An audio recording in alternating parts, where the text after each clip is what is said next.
I welcome Mr. Patel and all the people that are here to observe. This is our annual FBI oversight hearing.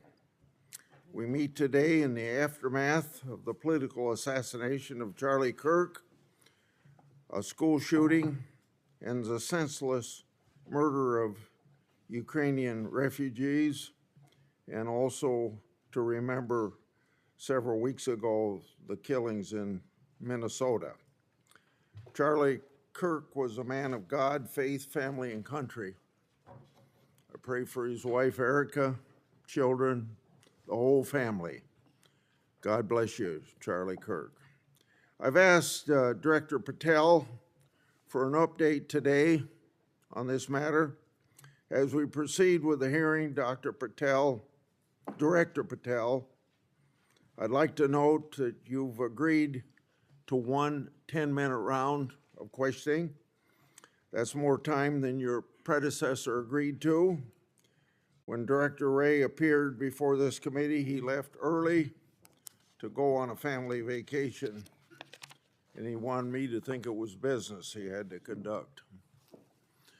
Since your confirmation, you've been acquainted with the bureaucracy that you must reform and hold accountable, and that's no simple task. You've begun the important work of returning the FBI to its law enforcement mission. According to the FBI, since January 20th of this year, the FBI has been involved in the arrest of more than 23,000 violent criminals. This year, the FBI assisted in the arrest of more than 1,500 child predators and 300 human traffickers. And this year, the FBI helped rescue more than 4,000 children from predators. FBI teams nationwide are working alongside immigration and custom enforcement. This teamwork has resulted in the arrest and removal of a historic number of violent criminal aliens, gang members, and child sex offenders. Those are overwhelmingly better records than at least two of your past predecessors. During the Ray era at the FBI, the Bureau reallocated resources from child crimes to January 6 work. Director Patel, you've also moved agents from headquarters to field offices to better align with their law enforcement mission. Under your leadership, the FBI has apprehended several most wanted fugitives and secured the extradition of senior leaders of the Central American gangs like MS-13. Now, it's well understood that your predecessor left you an FBI infected with politics. I'm going to provide examples of that today, including making public new whistleblower records. At your nomination hearing, I made public records that whistleblowers provide me about Arctic Frost. Arctic Frost was the FBI case opened and approved by antitrust Trump FBI agent Thibault. Arctic Frost then became Jack Smith's electric case against then Citizen Trump and now President Trump. These new records show that Arctic Frost was much broader than just an electoral matter. The case was expanded to Republican organizations. Some examples of the group that Ray FBI sought to place under political investigation included the Republican National Committee, Republican Attorney General's Association, and various Trump political groups. In total, 92 Republican targets, including Republican groups and Republican-linked individuals, were placed under investigative scope of Arctic frost. On that political list was one of Charlie Kirk's groups, Turning Point USA. In other words, Arctic frost wasn't just a case to politically investigate Trump. It was the vehicle by which partisan FBI agents and Department of Justice prosecutors could achieve their partisan ends and improperly investigate the entire Republican political apparatus. So today, Senator Johnson and I are making these records public for the entire country to see, and I hope a lot of people are interested in seeing what government can do when various agencies have a political agenda. My investigative work has also exposed the political way in which Peter Navarro was investigated and prosecuted. When FBI agent Thibault found out that Biden's DOJ would prosecute Navarro, he said, "Wow, great." That's a quote, unquote. Through whistleblowers, I've obtained an audio recording of Special Agent Giordina and Special Agent Sebastian Gardner's delivery of a subpoena to Navarro. I'm making that audio public today. In a court document filed by the Department of Justice, Navarro's interaction with the FBI was unfairly described as, quote unquote, the word combative. That intervention with Navarro was just as the justification to later aggressively arrest him. Then we get to the Clinton Annex and the Durham Annex.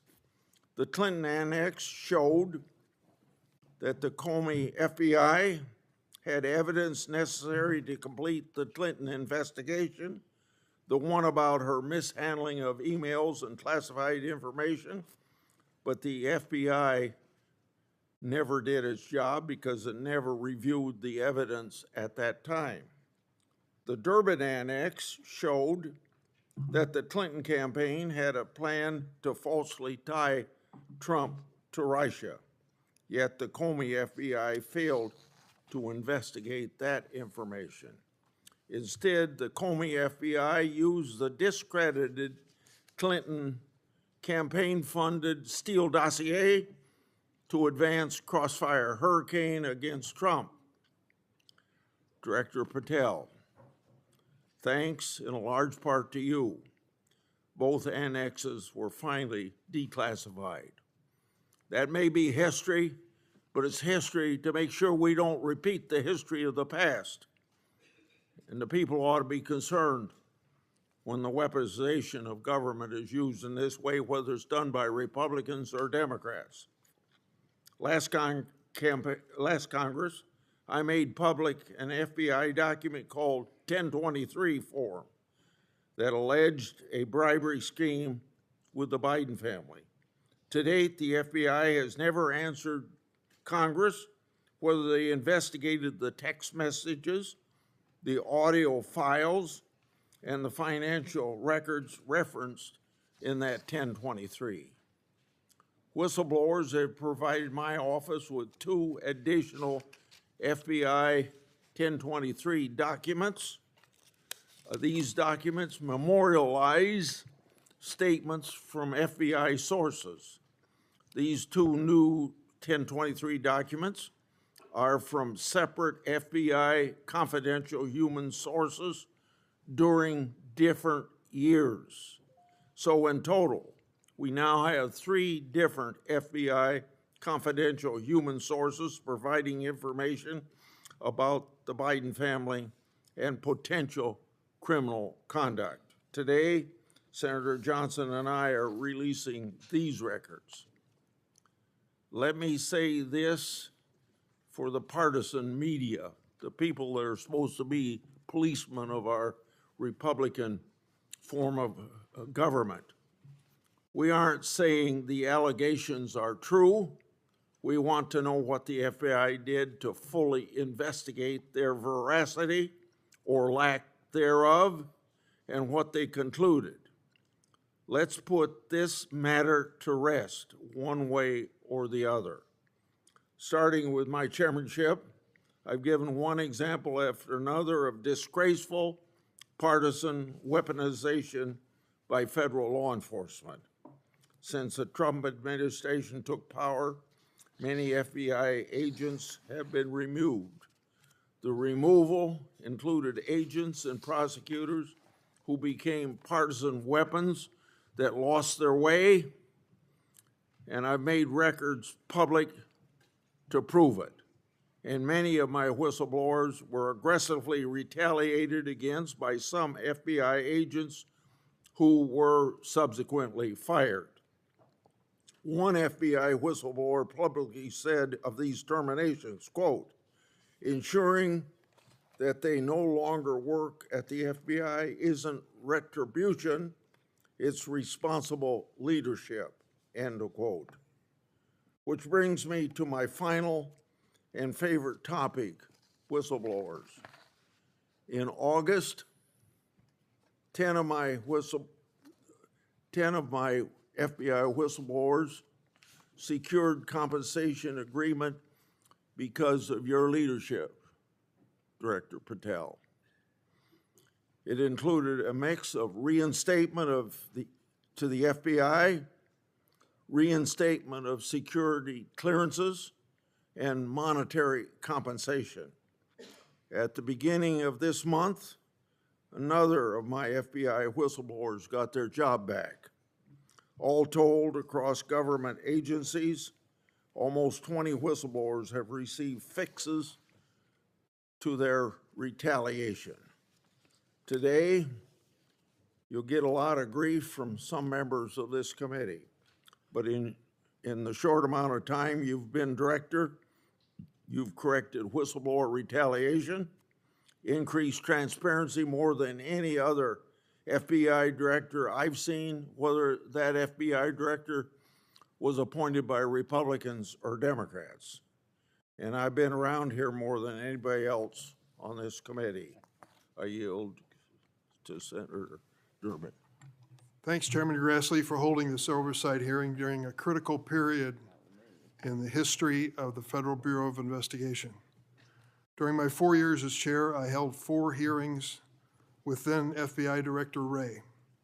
As a reminder to Republicans who claim the Biden administration weaponized the FBI, President Biden retained Director Wray, a lifelong Republican who was President Trump's nominee for the office. After his second election in an unprecedented move, President Trump forced out Director Wray and nominated Kash Patel, arguably the most partisan FBI director ever. Director Patel came to the FBI with a political mission, and he spelled it out in writing in detail. He wrote government gangsters, quote, "The rot at the core of the FBI is not just scandalous, it's an existential threat to our Republican form of government," end quote. And with the power of his office and the blessings of the president, he attacked the FBI with a vengeance. Mr. Patel had falsely claimed the FBI, quote, "was planning January 6th for a year," end quote. He even went so far as to produce a song by the January 6 rioters who violently assaulted police officers in the Capitol.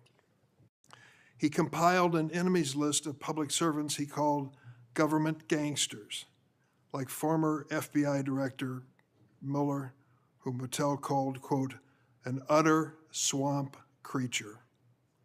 Former Trump officials who served with Mr. Patel warned us he would weaponize the FBI to protect the president's allies and target his critics. And indeed, Director Patel has already inflicted untold damage on the FBI, putting our national security and public safety at risk. Since January 20th, the Trump administration has engaged in an unprecedented purge of FBI officials. As we heard from highly credible whistleblowers, Mr. Patel was involved in directing this purge even before he was confirmed, despite his sworn testimony to this committee.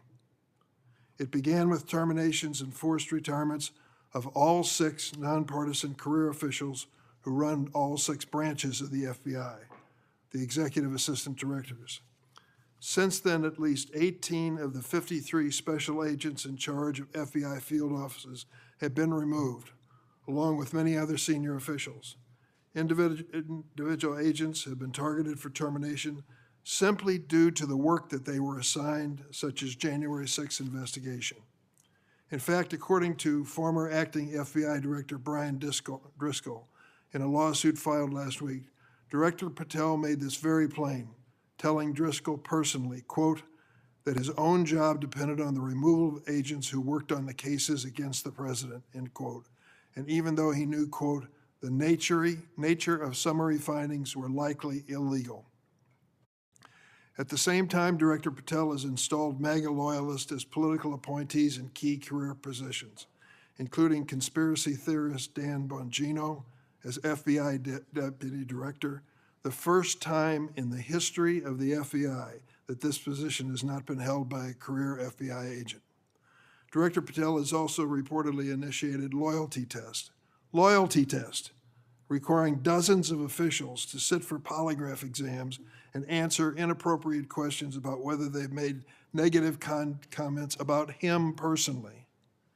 Of course, as is often the case in the Trump administration, the rules apply to thee, but not to me.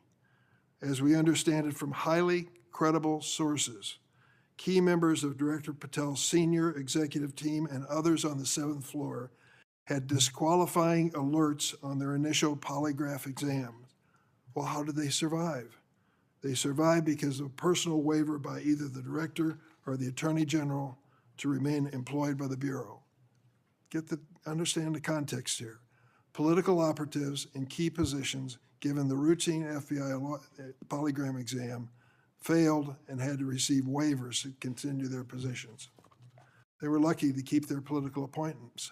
They were, but the 5,000 career civil servants the director has so far forced out of the Bureau's ranks were not offered that same courtesy. 5,000. This mass exodus has created a disastrous brain drain, particularly in the fields of cybersecurity, counterterrorism, and counterintelligence. For example, my office has received information indicating that cuts to the Bureau's cyber division will cut personnel by half, despite the ever-increasing threats posed by adverse foreign actors. The brain drain is exacerbated by Director Patel's misuse of remaining FBI personnel and resources to focus on other priorities of this administration. According to reports, the 25 largest FBI field offices have been ordered to divert 45% of their agents from their primary missions to work on the mass deportation of immigrants. Just as concerning is Director Patel's plan to hire fewer qualified agents by removing the college degree requirement and reducing new agent training at Quantico from 18 weeks to just 8. So we have a brain drain and a significant watering down of training. Quite a record, Mr. Patel. As recently fired special agents and others have warned, fast-tracking inexperienced and improperly trained people into critical national security jeopardizes the Bureau's ability to effectively protect America. Director Patel himself had no training or life experience for this position. The result of that incompetence is staggering. For example, after Attorney General Bondi publicly stated in February that the Epstein client list was, quote, sitting on my desk right now to review, that's what she said on Fox, Director Patel diverted more than 1,000 FBI personnel from their critical missions to work on 24-hour shifts reviewing over 100,000 pages of Epstein-related records. These personnel were instructed to flag any records in which President Trump was named. But that review ended in an unsigned memorandum from DOJ and FBI stating simply, there is no incriminating client list, close quote. Director Patel still has not responded to my letter from 2 months ago asking about his role in this cover-up. On the day of the horrific shooting of Charlie Kirk at Utah Valley University, Director Patel again sparked mass confusion by incorrectly claiming on social media that the shooter was in custody, which he then had to walk back with another social media post. Mr. Patel was so anxious to take credit for finding Mr. Kirk's assassin that he violated one of the basics of effective law enforcement. At critical stages of an investigation, shut up and let the professionals do their job. Notably, Director Patel recently forced out Special Agent in charge of Salt Lake City, Mayim Saeed, a counterterrorism expert with 20 years' experience, who would have led this high-profile investigation. The men and women who serve at the FBI and the American people deserve a director who has the ability and the character to restore the Bureau to its place as the preeminent law enforcement agency. I want to close on a personal note. I came of age in the 1960s. We experienced a number of horrific assassinations, including President John Kennedy, Senator Robert Kennedy, and Dr. Martin Luther King. We are going through a similar period of division and political violence. All of us in public life, on both sides of the aisle, have a responsibility to bring down the temperature and to work to unite the American people. Let's be clear. Republicans are not Nazis, and Democrats are not evil, as Mr. Patel has claimed. Democrats are not responsible for the murder of Charlie Kirk, and Republicans were not responsible for the murder of Melissa Hordman. Our political opponents are not our enemies. We are all Americans, and we should be working together to keep the American people safe and protect their constitutional rights. Thank you, Mr. Chairman. Would you please stand so I could swear? Do you affirm that the testimony you're about to give before this committee will be the truth, the whole truth, and nothing but the truth? So help you God. Please be seated, and you can give your statement now. Thank you. Good morning, Mr. Chairman, Ranking Member Durbin, and members of the committee.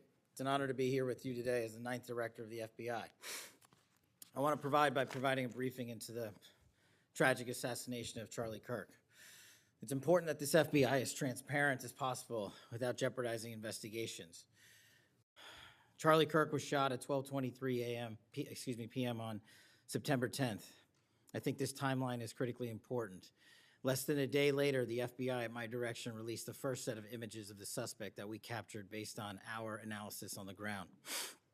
Later that evening, while conducting extensive interviews and cell phone analysis, and also flying out evidence response teams and hostage rescue teams and evidence tacticians who were collecting evidence in live time and flying them back to Washington, D.C. in our laboratories for immediate analyses, we were able to extract video from the campus feed, and at my direction at 8 p.m., in partnership and promise to working with the public to bring this fugitive to justice, we released a newly, never before seen video of the suspect. We also released new enhanced photos of the suspect.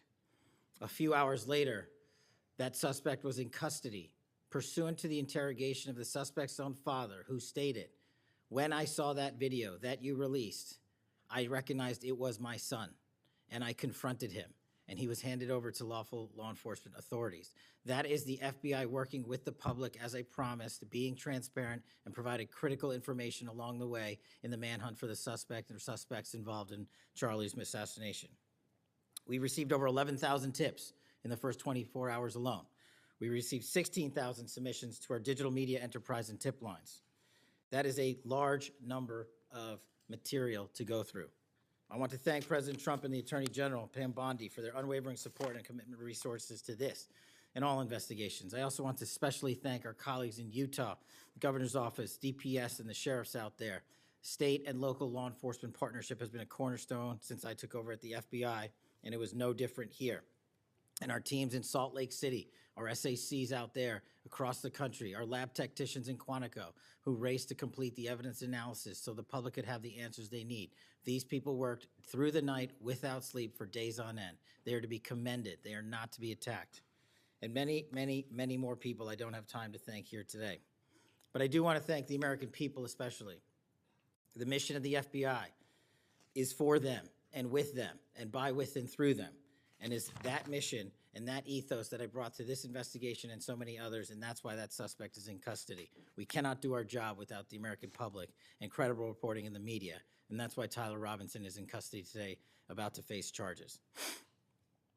The last time I appeared before this committee was in January for my confirmation hearing. I told you then that if I were confirmed, I would provide and do everything I can to provide a safe and secure America. I promise to provide the courageous men and women of the FBI the tools and resources they need to crush violent crime and defend the homeland. I pledge myself to commit to full transparency, oversight, and accountability so we could restore the public's trust in the FBI. And that's exactly what I've done. Under this administration, the FBI has arrested more than 23,000 violent criminals. That's more than twice for the same time period from last year alone. 23,000, more than twice from the same time period last year. We've taken over 6,000 illegal firearms off the streets. That number is an exponential increase. We've identified and located more than 4,700 child victims. More than 4,700 child victims have been found by this FBI. That is a 35% increase from the same time period last year. 1,500 child predators have been arrested. That's a 5% increase from the same time last year. 300 human traffickers have been arrested. That's a 10% increase from the same time last year. Over 350 members of Tren de Aragua, foreign terrorist organization, have been arrested, and we have 42 ongoing cases. That is a 250% increase from the same time last year. Those are just some of the things the FBI is doing differently and better because we are leading the mission to crush violent crime and defend the homeland. We have also captured four top 10 fugitives from the FBI's top 10 most wanted list. To put that in perspective, that's the same amount I've captured in 7 months than my predecessor did during the entirety of the Biden administration. Those are real results, and the credit is to the men and women at the FBI. We've been able to achieve these results because the FBI recognizes violent crime doesn't just happen in Washington, D.C. That's why one of my first decisions as a director was to get the people, the Bureau's professional staff, out to the field. And we've done that with great speed. And every single one of your districts and states has received a plus-up of FBI personnel, agents, and special operators to the tune of almost 1,000. We did that because crime had unexpectedly and unacceptably exploded across the country. In fact, one of the stats that the American people should thank the FBI the most for is we are on track to have the lowest murder rate in modern American history. The lowest murder rate by double-digit percentages. A major factor in the drop of this violent crime is the FBI's flagship Operation Summer Heat. We use this initiative at the direction of the President and the Attorney General, surging resources to our major and mid-major cities across America, conducting intelligence-based operations to target the worst of the worst, to target the gangs, to target the transnational organizations, to target the TCOs, and to target the drug trafficking cartels. And we have taken them out city by city. There's a lot of work left to be done, but we're off to a great start. Just ask the citizens of Seattle, Miami, Memphis, Charlotte, Chicago, and so many more places.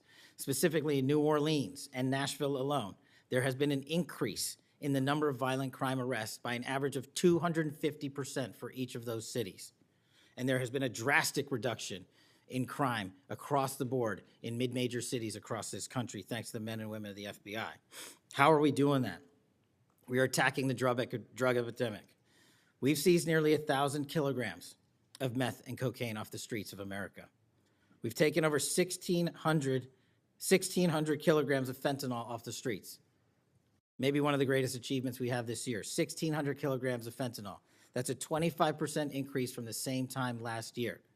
To put things in perspective, that's enough fentanyl to kill a third of the American populace, 115 million Americans. We're also going after the companies that manufacture these precursors overseas in places like mainland China and their cutting agents. In fact, this month in Cincinnati, we announced groundbreaking charges aimed at the individuals and businesses responsible for flooding these opioids and their precursors and cutting agents into the streets of America. And for the first time that I can remember, we are charging these businesses and enterprises, not just in America, but in mainland China, and seizing their operational necessity to have money by seizing their cryptocurrency wallets. We're also equally important to protecting the homeland. We know we have a no-fail mission. We're committed to keeping our nation safe from terrorism, cyber attacks, and foreign adversaries. Whether stopping threats inspired by foreign terrorist organizations or lone wolf actors or sponsored by hostile nation states. This year, we've already made nearly 60 counterintelligence arrests. 60 counterintelligence arrests this year alone is a 30% increase from the same time period last year for the CI work at the FBI. I'm proud when we can share our successes, such as when an espionage charge was brought against an active-duty U.S. Navy sailor caught spying for the People's Republic of China. But I want the American people to know the FBI is protecting the homeland from foreign adversaries in a way that will never make the news, and a lot of the good work that they do will never be able to discuss in this setting. We're working on cyber threats. We're attacking malware infrastructure, going after ransomware attackers, delivering a new partnership with the private public sector engagements we've taken with the companies who are attacked by these foreign adversaries and nation-state actors and individual enterprise rings from around the world. We are combating Salt Typhoon, Vault Typhoon, Flax Typhoon, and so many other ransomware and cyber threats this nation faces. We're also arresting people such as Tajik national in Brooklyn, who is suspected of sending tens of thousands of dollars to support ISIS. We're going after the new form of what I refer to as modern-day terrorism in America, 764 crimes that involve harming our children by going after them online, causing self-mutilation, suicide, sexual abuse, and steering them in the wrong direction. Currently, we have 3,500 international terrorism investigations. Specifically, we have in this country 1,700 domestic terrorism investigations, a large chunk of which are nihilistic violent extremism, NVE. Those who engage in violent acts motivated by a deep hatred of society, whatever that justification they seem is. The FBI has seen a 300% increase in cases opened this year alone versus the same time last year. In the last couple of months, the FBI secured a guilty plea for a man in Tennessee who attacked an energy facility with drones and explosives. We secured the indictment of a violent Sinaloa cartel faction leader in Chicago on narco-terrorism charges. Our folks in Sacramento collaborated with domestic and international partners to secure a guilty plea for a leader of a transnational terrorist organization who solicited the murder of federal officials. But the Bureau's job is not done. I'm committed to this transparency. Mr. Chairman, you alluded to our work with Congress. To date, in the 7 months that I've been FBI director, we have produced 33,000 pages to the United States Congress, 33,000 pages. Just to put that in perspective, my predecessor in his 7-year term issued 13,000 pages to Congress, and his predecessor in his 4-year term issued 3,000 pages to Congress. I've issued 33,000 pages in 7 months, and we're going to keep going. I'm dedicated to restoring the trust that the public has and needs in the integrity at the FBI, and it's being done every day by the men and women of the FBI.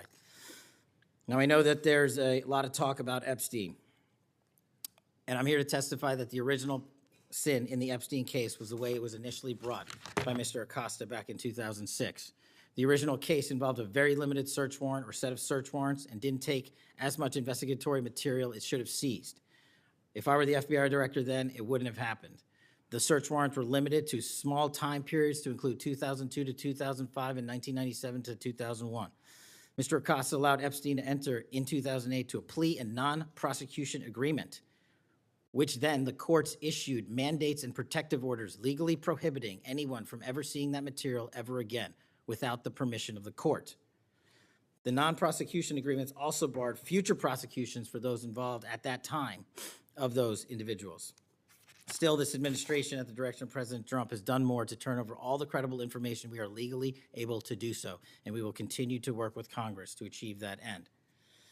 Under the direction of the President, thank you for your support for our mission to working to jointly deliver transparency and congressional oversight to the United States. Lastly, I want to close with the President's initiative here in Washington, D.C. as an example of what we're doing around the country. And I think our next city is Memphis. 21,000 arrests in D.C. with our federal partners, a huge decrease in violent crime, 60% decrease in gun crimes in Washington, D.C. in the last month. 74% decrease in carjackings in Washington, D.C. in the last month.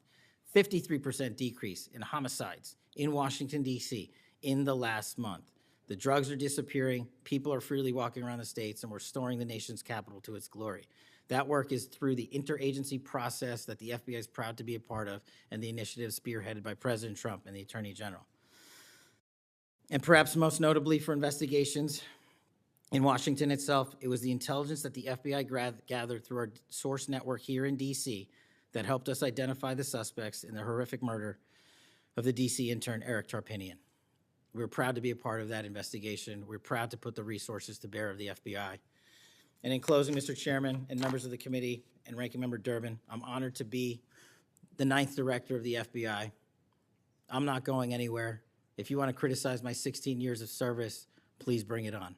Over to you.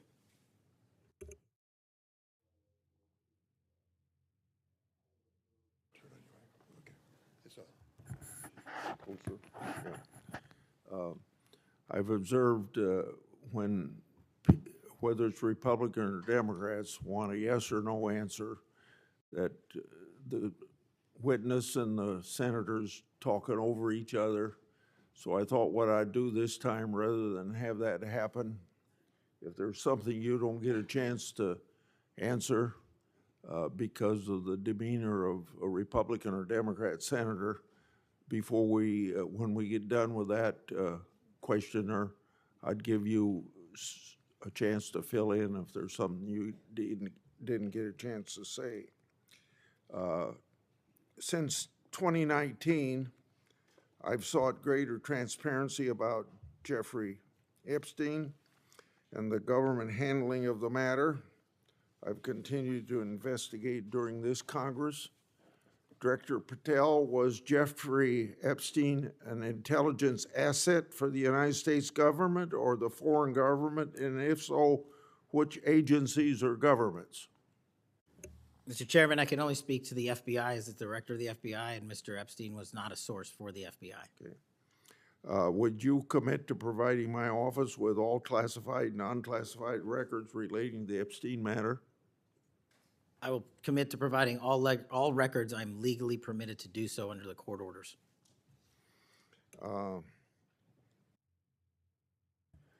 It seems to me that I accept your answer to my question, but the broader intelligence community ought to answer these questions as well.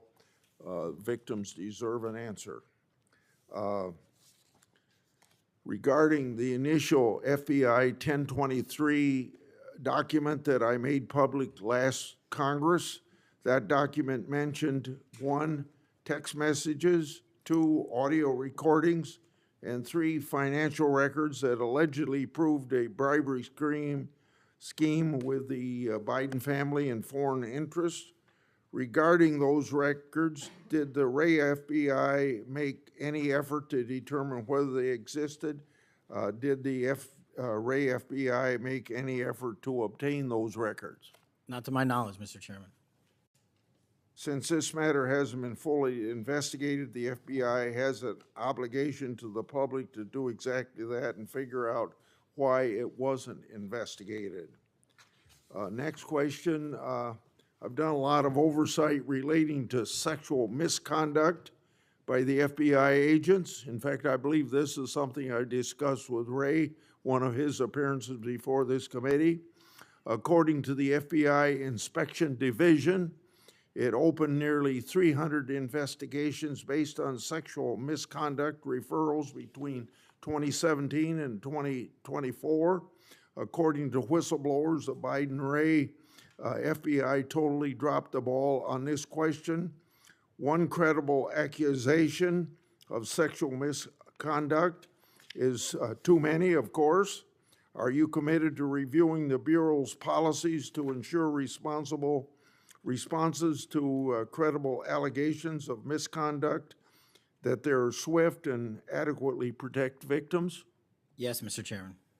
Relating to a similar subject, during child crimes and sexual misconduct related investigations, are any private sector companies less than cooperative with you What improvements in information sharing need to be made to catch those criminals?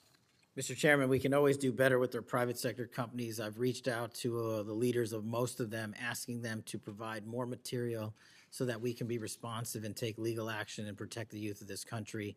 I'm happy to discuss, possible legislation that we can do to allow for these companies to continue. Yeah. Say, maybe 1 inch up on the microphone. Sorry. I think you're close enough, but I think it's just a little bit lower. When you raise your head, it's difficult to hear. Director Patel, since 2021, I've raised concerns about the Biden administration failure to properly vet Afghan evacuees. Director Gabbard informed my office that as of August 2022, approximately 1,600 evacuees located in the United States had ties to terrorism and other derogatory information. That's why I and many others have opposed bills giving blanket approval. Are you aware of what steps your predecessor took to investigate these evacuees? And what steps have you taken to investigate them? And what, if any, national security concerns still exist?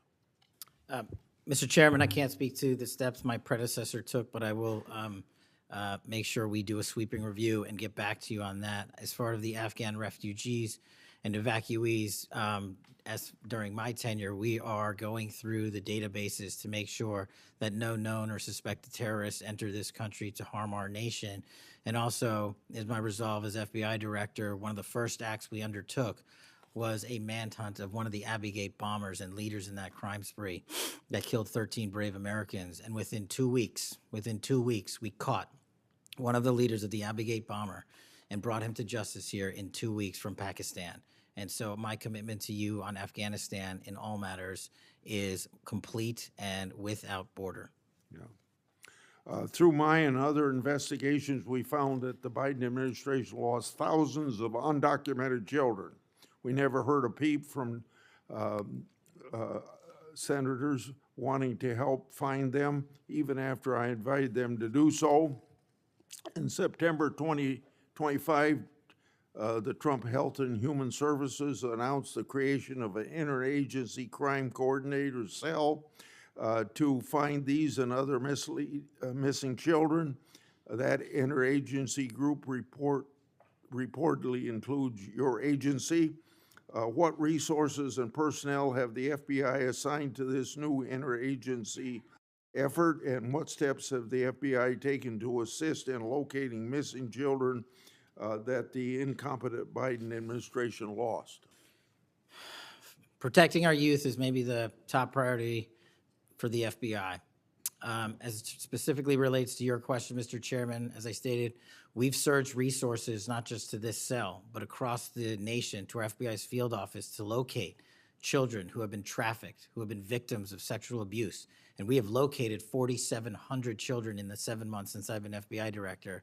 And that is a 35% increase from the same time period last year. And we're not stopping, and we're committed to doing that work on our tribal lands as well. And we are finding victims of child trafficking and child abuse every county and every district, and we're not going to stop. Okay.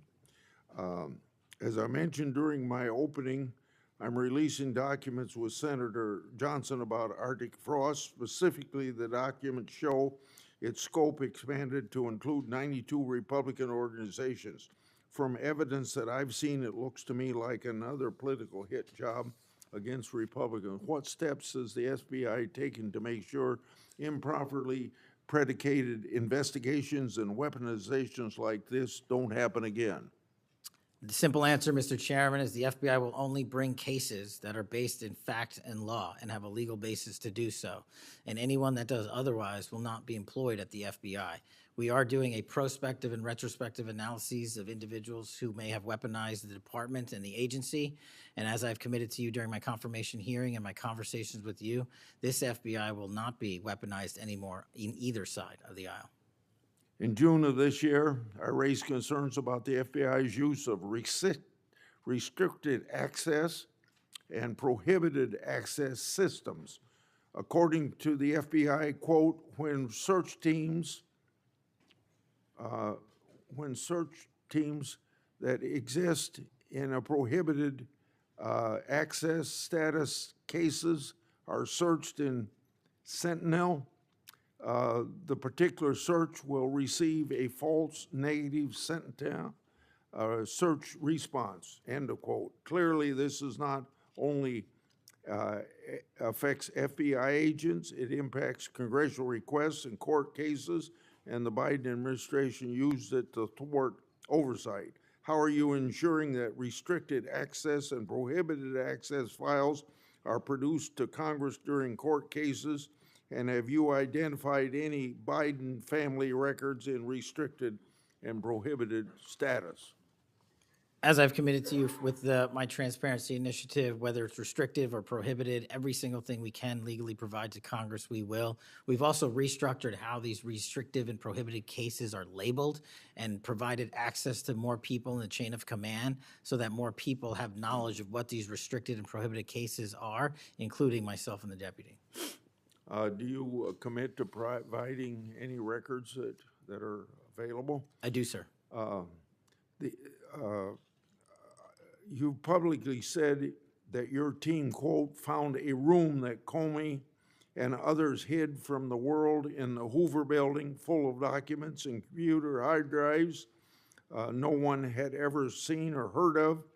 That's a quote from you. I've received a whistleblower disclosure that the room contained some information kept outside the FBI record keeping. I also have been informed via a whistleblower disclosure that the room included materials related to Special Counsel Mueller, former Director James Comey, and other documents maintained outside of the FBI. Has the FBI now reviewed and analyzed those records? Has the FBI properly recorded the documents? And these records are clearly responsive to my, as well as my colleagues' congressional requests. What steps have you taken to ensure all responsive records are produced to Congress? That has to be my last question. What's supposed to happen is leadership at the FBI is supposed to, pursuant to the Records Act, correctly store these records at our Information Management Division, IMD. In this room, we found a plethora of hard drives, computers, hard documents, soft documents that were not so recorded, a voluminous amount of information. So we are continuously processing that information. So A, we subscribe to the Records Act and commit that those records will be kept permanently at the FBI. 2, we are reviewing those materials. A lot of those materials are related to ongoing investigations. And 3, we are on a rolling basis providing Congress the documents that we can, and we will continue to do so. Okay, thank you very much, Senator Durbin. Thank you, Mr. Chairman. Director Patel, in addition to the extensive purge of nonpartisan career FBI official reports indicate that dozens of remaining officials have been subjected to polygraph exams to test their loyalty. My understanding is that approximately 40 officials have been asked to sit for a polygraph during your administration, and several have been asked whether they have ever made negative comments about you. Director Patel, FBI agents pledge their loyalty to the Constitution of the United States, not you personally. What is the basis for requiring polygraph exams of your workforce and asking them if they've made negative comments about you? I don't know what reports you're referring to, Ranking Member, and I reject any reporting that has false information in it, so I'm not going to respond to that. As far as polygraphs go, generally they are always and always have been utilized at the FBI to track down those that leak sensitive information and have unauthorized disclosures to the media, and we will continue to use them to ensure the integrity of the FBI. Did any individual on your senior executive team, the director's advisory team, or who serve in the positions on the 7th floor receive disqualifying alerts on their polygraphs? Senator, I'm not going to get into the personnel discussions that were had on a polygraph. Those are private discussions, and many of them relate to ongoing investigations. Did you or Attorney General Bondi provide any individual with a waiver so they could remain employed after they received disqualifying alerts on their polygraphs? I'll have to get back to you. You don't remember that? No, sir. My priority is protecting the American public, not getting into the weeds of polygraphs. And to have a decent memory when you come before a committee. I'm happy to talk about all the good work the men and women of the FBI are doing, including provided the lowest crime rate in American history. If you want to talk about how to protect the citizens, Chicago has seen a 30% reduction in its murder rate because of the men and women of the And you FBI. take credit for I'll that? happily do that. You The take credit? interagency partners and the men and women of the Chicago PD have never been Oh, more include powerful. local law enforcement, please. Have you ever seen my testimony across this country where I always lead with our interagency partnerships with state and local law enforcement? It is the pillar of what I am doing. And on the 7th floor, for the first time in FBI history, I have installed police officers and sheriffs right on my 7th floor to report to us every day what's going around the country on the street level, because that is a priority of the FBI and is the only way we are going to work. I don't take credit for anything, but I will defend the men and women of the FBI and the cops that help us get it done. You should. Director Patel, to your knowledge, did a whistleblower ever make a disclosure to Attorney General Bondi indicating that the New York field office was withholding Epstein-related records? I'm not familiar with that whistleblower. You know that there was such a whistleblower? I'm not familiar with that whistleblower. In response to the blowback she received, Attorney General Bondi also pushed the FBI to review approximately 100,000 Epstein-related records on an arbitrarily short deadline in March, and the FBI was directed to flag any documents that mentioned President Trump. Nothing came of that review until July, when DOJ and FBI released an unsigned memorandum stating there is no incriminating client list. Why was this July 7th memorandum unsigned? Would you prefer I've used AutoPen? Well, why was it The unsigned? memorandum had the insignia of the Department of Justice and the Federal Bureau of Investigation. And in our effort to secure transparency for the American people, because the 3 prior administrations had not done so, we conducted an exhaustive search of everything related to the Epstein cases, and we produced what was legally and permissibly able to be produced to Congress and the American public. So And did there's you a congressional did you- subpoena, and we're continuing to do You so. personally direct that investigation so that you would sign such a, Did I personally direct what investigation? of the Epstein records for any reference to President Trump? Again, you are citing reporting that I think is baseless. We conducted an investigation of the Epstein case files pursuant to the direction of the President of the administration to provide all credible information, and we are working with Congress pursuant to a congressional subpoena to turn over all the documents we can. All individuals. Who were at cited. DOJ and FBI was responsible for its drafting and conclusions? Many individuals at the Department of Justice and the FBI are There was responsible. no lead person? The Attorney General leads the Department of Justice, and I lead the FBI. So the Attorney General is responsible for that? The Attorney General leads the Department of Justice.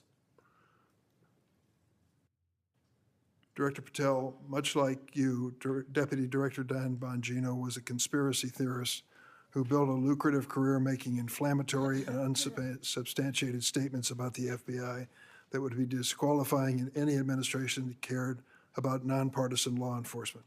For instance, Mr. Bongino called the placement of pipe bombs outside the DNC and RNC headquarters on January 6, quote, an inside job, and went on to say this was a setup.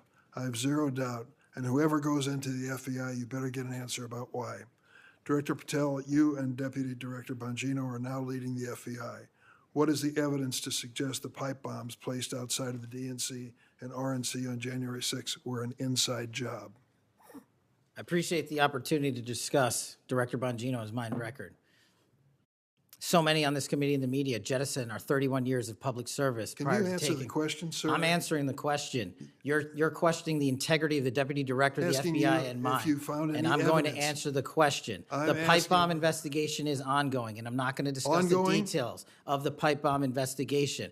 Mr. Bongino was a Secret Service agent for 15 years, a police officer for 5. I served this country in multiple administrations for 16 years. We were also private citizens, and we are now back in government service. And what we have the ability to do is set aside our personal beliefs to deliver the mission of justice for this country, and we're doing it day in and day out. And I find it disgusting that everyone and anyone would jettison our 31 years of combined experience that is now at the helm of the FBI, delivering historic results at historic speeds for the American people.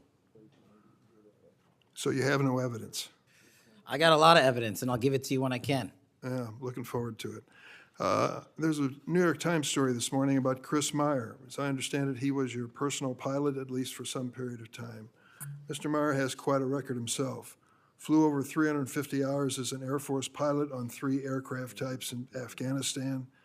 Mr. Jardina, another former FBI agent, a 1999 graduate of U.S. Naval Academy, commanded 100 Marines in combat during the 2003 invasion of Iraq, participated in several firefights, followed up with 2011 deployment as reservist to Afghanistan, where he interrogated senior Taliban officials.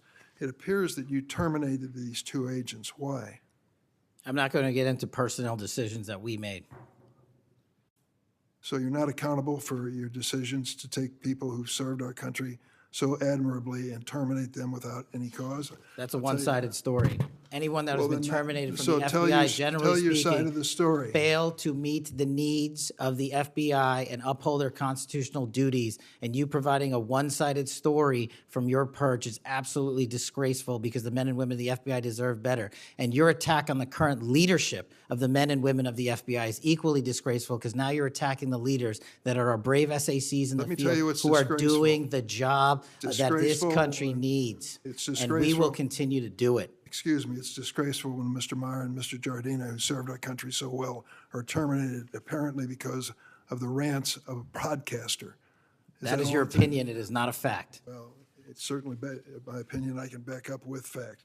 Let me ask you to explain the situation in Baltimore, if you will. Did you read the story about the termination of the project in Baltimore? Which story? 764 Group? Sorry. Which story? 764 Group, the Baltimore agents were investigating. Are you familiar with that? No, sir. Well, I'm not going to go into detail. It would take too long to do it.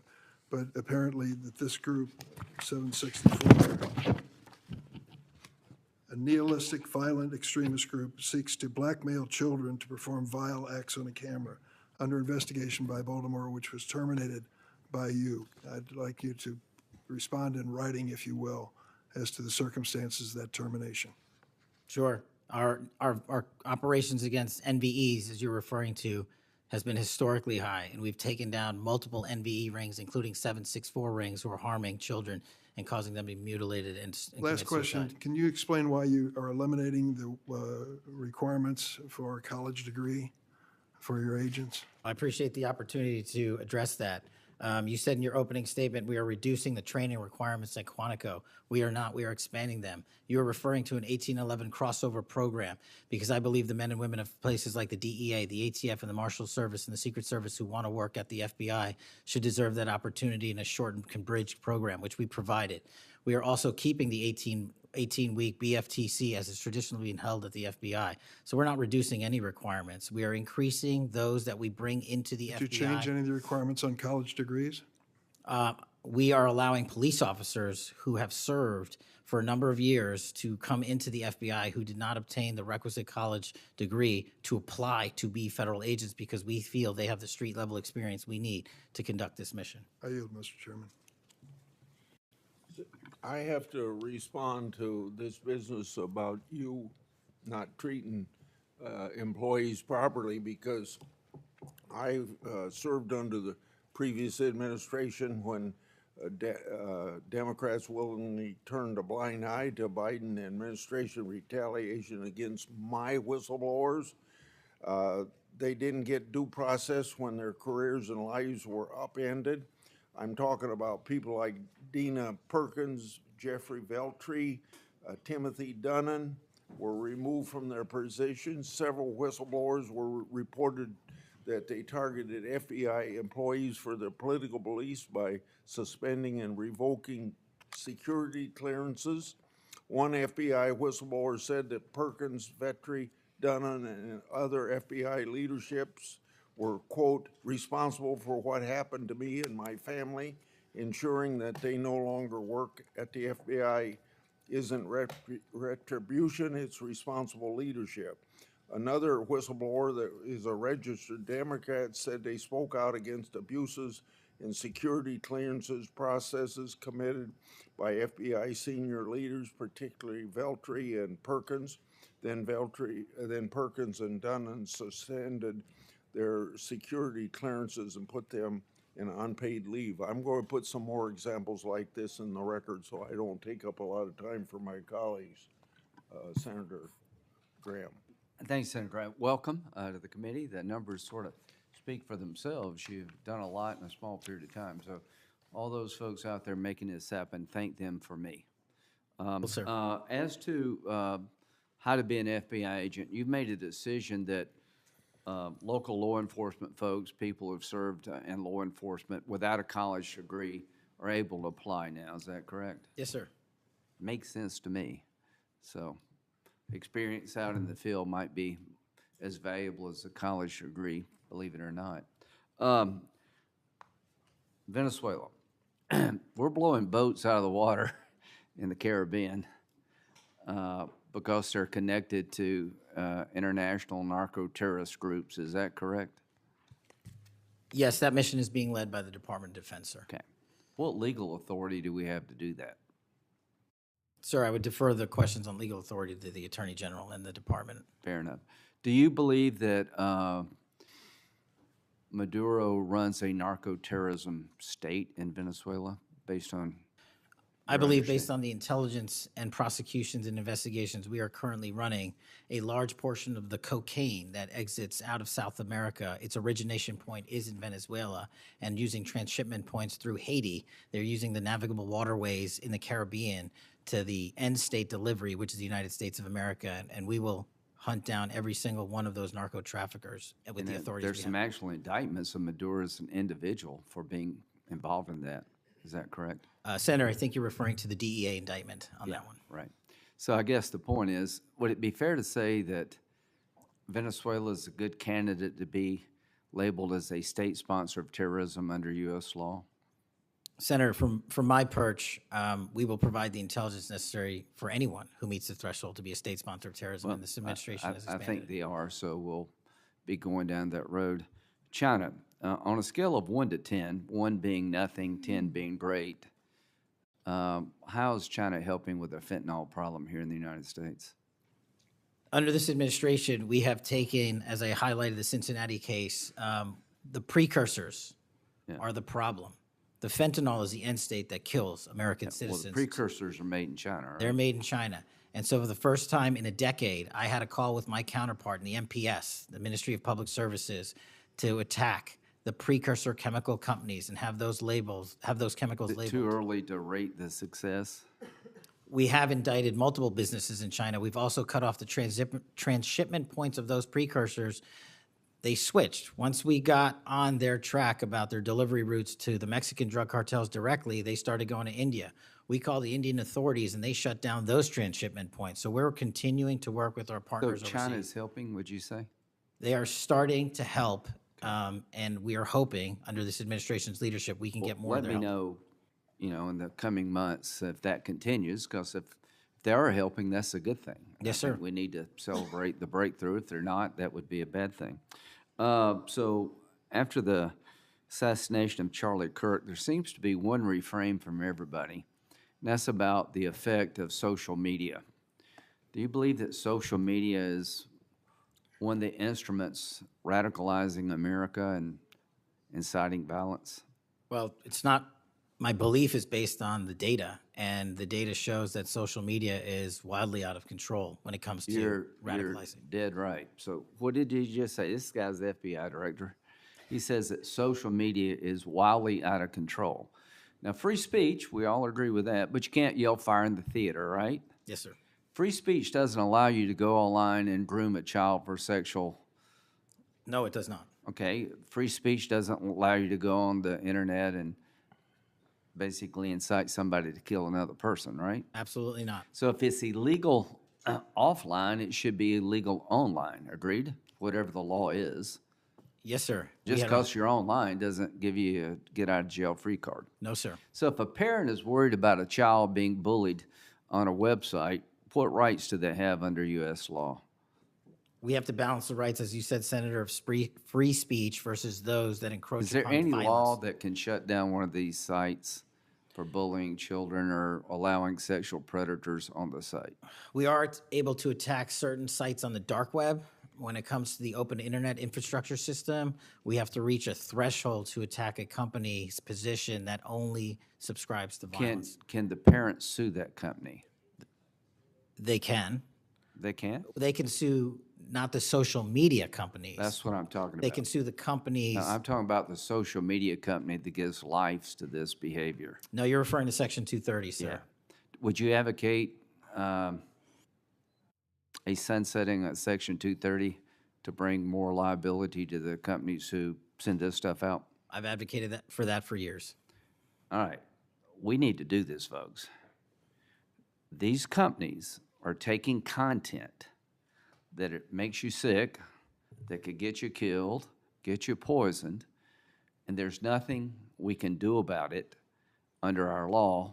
A person can do about it because of Section 230. So if your child is being sexually groomed online or bullied online, and you go to the social media company and ask them to take it down, they refuse, you have like zero rights. How many images of sexually exploited children are purveyed every year on social media sites? The number is astronomical, and Senator, if I can just add one step to that analysis. Please. It's not just what's on social media that is quote-unquote real. It's the introduction of artificial intelligence and Right. generative AI that is creating even more child sexually abuse material and even more sexually violent acts online and mimicking people. Would you say that the way social media is structured today, really no accountability, 36 million images in 2023 of sexually exploited children, that this is a public health hazard? It is. Would you say that it's a mental health problem, particularly for younger people? It absolutely is. Do you agree that some of these sites are designed to be addictive? I think not only are some of these sites designed to be addictive, unfortunately, the reality is some of these sites are designed to generate income, and many people are generating income based on this illegal trade. Do you think it's now time for America to deal with this problem? I'm all in, I have been all in, and I'm happy to work with Congress to do so. Well, I tell you what, having the FBI director all in is great news for me, and I hope the committee will respond and that we'll be all in, trying to fix a problem that I think is doing a lot of damage to our country. When it comes to John Bolton, was there new evidence involved in the raid on his home? Sir, that investigation is very much ongoing. As you know, there was a raid of his house pursuant to a legal Was there a search warrant obtained to go in? Absolutely, sir. Okay. All right. We're looking to have that search warrant unsealed Okay. at the Yeah, appropriate I time. think that would be good, quite frankly. In December 2023, Director Wray said he sees blinking lights everywhere regarding to foreign terrorist threats against our homeland. How would you characterize the state of threats to our homeland by foreign terrorist groups? Foreign terrorist organizations have adapted and started utilizing online platforms, and so has the FBI. And so while they are adapting and expanding how they harm our country, we have as well. They have not stopped. There's been a resurgence in places like West Africa and elsewhere of foreign terrorist organizations, and also the newly emboldened drug trafficking organizations in Mexico. It's going to take a whole of government approach to get. Does to- Hezbollah fall within that group? Yes, sir. So Hezbollah is involved in not only terrorism, but narco-terrorism? Yes, sir. So do you consider Hezbollah a threat to the United States? Absolutely. All right, finally, do you have enough people Sorry. to do all this? Do you need more people? You're involved in a lot of things, and the numbers speak for themselves. You have FBI agents helping here in Washington, D.C. You have FBI agents helping in illegal immigration. That's good. You've got a chance here to tell us if you need more people. Seems to me that threat level of this country is pretty high right now. You got thousands of domestic terrorism cases. How many are being investigated? I think 3,500 off the top of my head. 3,500, okay. Anyway, it seems your plate's pretty full. I would urge you to get with your people, and if you think you need more people, now's the time to do it. It would be a shame to miss an opportunity to plus up the FBI if the threats justified it. Will you look? I will look, sir. Okay, but are you comfortable you have enough people right now? Right now, I'm comfortable with the reallocation of agents and personnel outside of Washington DC and plussing up states like South Carolina in double-digit numbers. And I'll get back with my team on this one. Thank you for your service. Senator Whitehouse. Boy, is my timing good. It is very good. Director Patel, welcome. Thank you, sir. When you were here for your confirmation, we talked about your so-called enemies list. It appears to me that there have been adverse actions of various kinds taken against about 20 of the 60 people on your enemies list. You've been in office for 7 months. At that rate, you've got 14 months until you've hit all 60. Can you explain that? Again, that is an entirely inaccurate presupposition. I do not have an enemies list. You can continue to characterize it as you wish. The only actions we take, generally speaking, for personnel at the FBI are ones based on merit and qualification and your ability to uphold your constitutional duty. You fall short, you don't work there anymore.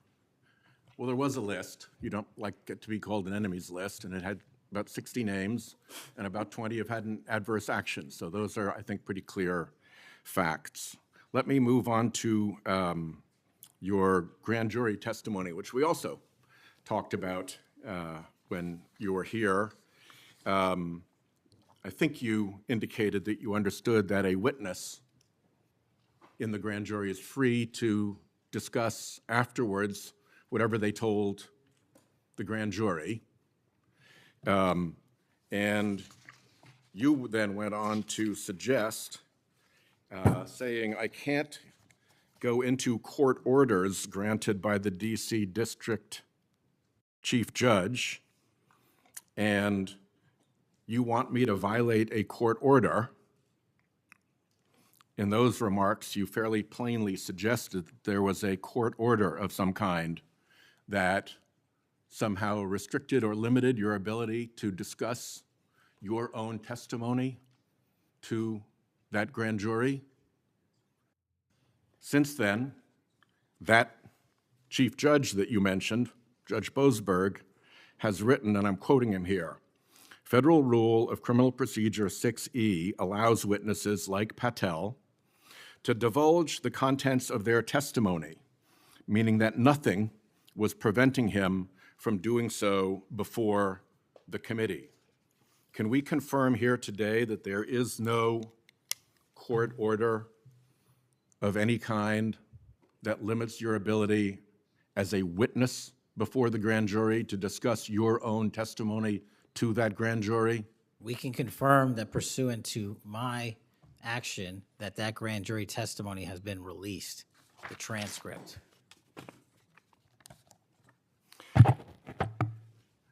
Let's, in what forum was it released, may I ask? Publicly. Okay, we'll check on that. The FBI does background investigations. In the case of a U.S. attorney, Janine Pirro, it has come to light that in a civil proceeding, that Fox News executives, prior to her confirmation, called her, I'm quoting here, a reckless maniac who makes, quote, insane comments, and said, I don't trust her to be responsible, and noted her penchant for what they called random conspiracy theories on weird internet sites. My question to you is, did that turn up in her background investigation? For any background investigation, Senator, we do not discuss those publicly. And for every background investigation, when there's an adjudication, it is not made by me. It is made by the career professionals who run the inspection division and background check system. Do you know if that information was found? You see, we're an oversight body here, and there are really three possibilities here. One is that the FBI background investigation didn't find that stuff. That's worth noting because these investigations, full field background investigations, are supposed to find that stuff. That's possibility one. Possibility two is that the FBI did in fact find that information and then did not report it to the administration or to the committee. And the third is that you found it, you reported it to the administration, and they went ahead with her nomination knowing that she had been described as a reckless maniac who made insane comments, who wasn't trusted by colleagues to be responsible, and who had a penchant for random conspiracy theories on weird internet sites. Are you saying that this committee does not have any authority or reason to look into which of those things is true?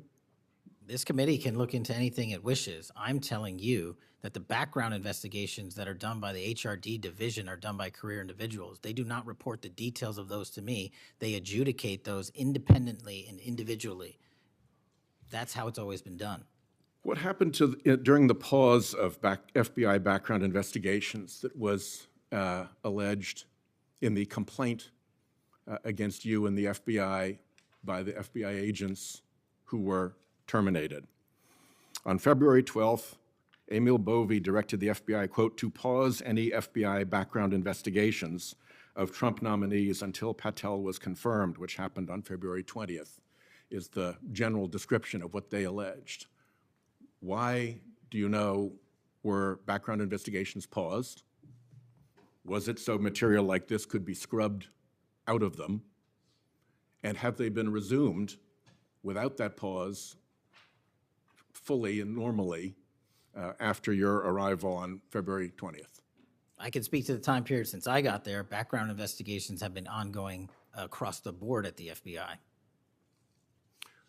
Why was the pause, do you know? I was not there. Wasn't explained to you when you got there? Oh, by the way, boss, they've had an 8-day pause on background investigations. You think that would be something that would be explained to you at some point? Again, I leave it to the men and women at the HRD division to run background investigations. I do not interfere with them. I get that. But what I don't get is whether you were told about that pause, and why would you not be told about that pause? I don't recall that, sir. All right. The allegation also relates that part of the employee review of senior staff was whether or not they voted for Kamala Harris in the 2024 election. Since when is who you voted for a proper question for agents to be asked? I don't know what allegation you're referring to, Senator. If it's from an ongoing matter in litigation, I can't discuss that. But what I can discuss is I can only speak to the FBI's background investigations. There are other background investigations conducted across the government. I can only speak to mine. So just to clarify, I'm not talking about the FBI full field background investigations. I'm talking about internal employee reviews for promotion, for termination, for job actions of various kinds. And my question to you is it now the policy of the FBI to ask agents who they voted for, and since when is who agents voted for a proper question for the FBI to ask? Taking those in reverse order, it's not a proper question, and it's improper to allege that I'm doing that. And also, at the FBI specifically, under my leadership, we do not ask who you voted for. And just one correction for the record, if I may, Senator, it's Security Division that runs background investigations, not HRD. Okay, I'll accept that correction. And in the event that we cannot locate your grand jury transcript, just expect a question for the record that will give you the chance to either provide that transcript again if it had been previously provided, or to make the statement that Grand Jury Rule 6E allows you, to the best of your recollection, truthfully, about what it is that you told that grand jury. Do you understand that? That's why I wanted the transcript released, and we'll get it to you, sir. Thank you very much. Thank you, Chairman. I think I want to take an opportunity when we hear about your political weaponization to remind my Democratic colleagues that what's happened the last decade, federal law enforcement, intelligence community, even when Trump was president, has thrown everything at him. They've even gone after his associates and Republican Party organizations. One investigation after another, one prosecution after another. I use examples you've heard me already say today, Crossfire Hurricane and Arctic Frost. These were all built on defective foundations of political bias. And then we released the Clinton Index and the Durham Index and the FBI's failures to investigate. So I've been acquainted with this because I've been trying to get to the bottom of it, and we had to get a new FBI director to get all this information, Senator Cornyn. Director Patel, welcome. Thank you for your willingness to serve in this very challenging position. How many people work for the FBI today? Approximately 36,500, give or take. I've always wondered whether an organization that big and that diffused all across the nation was actually capable of being managed. Have you experienced any surprises in terms of as the director, in terms of your management of the organization?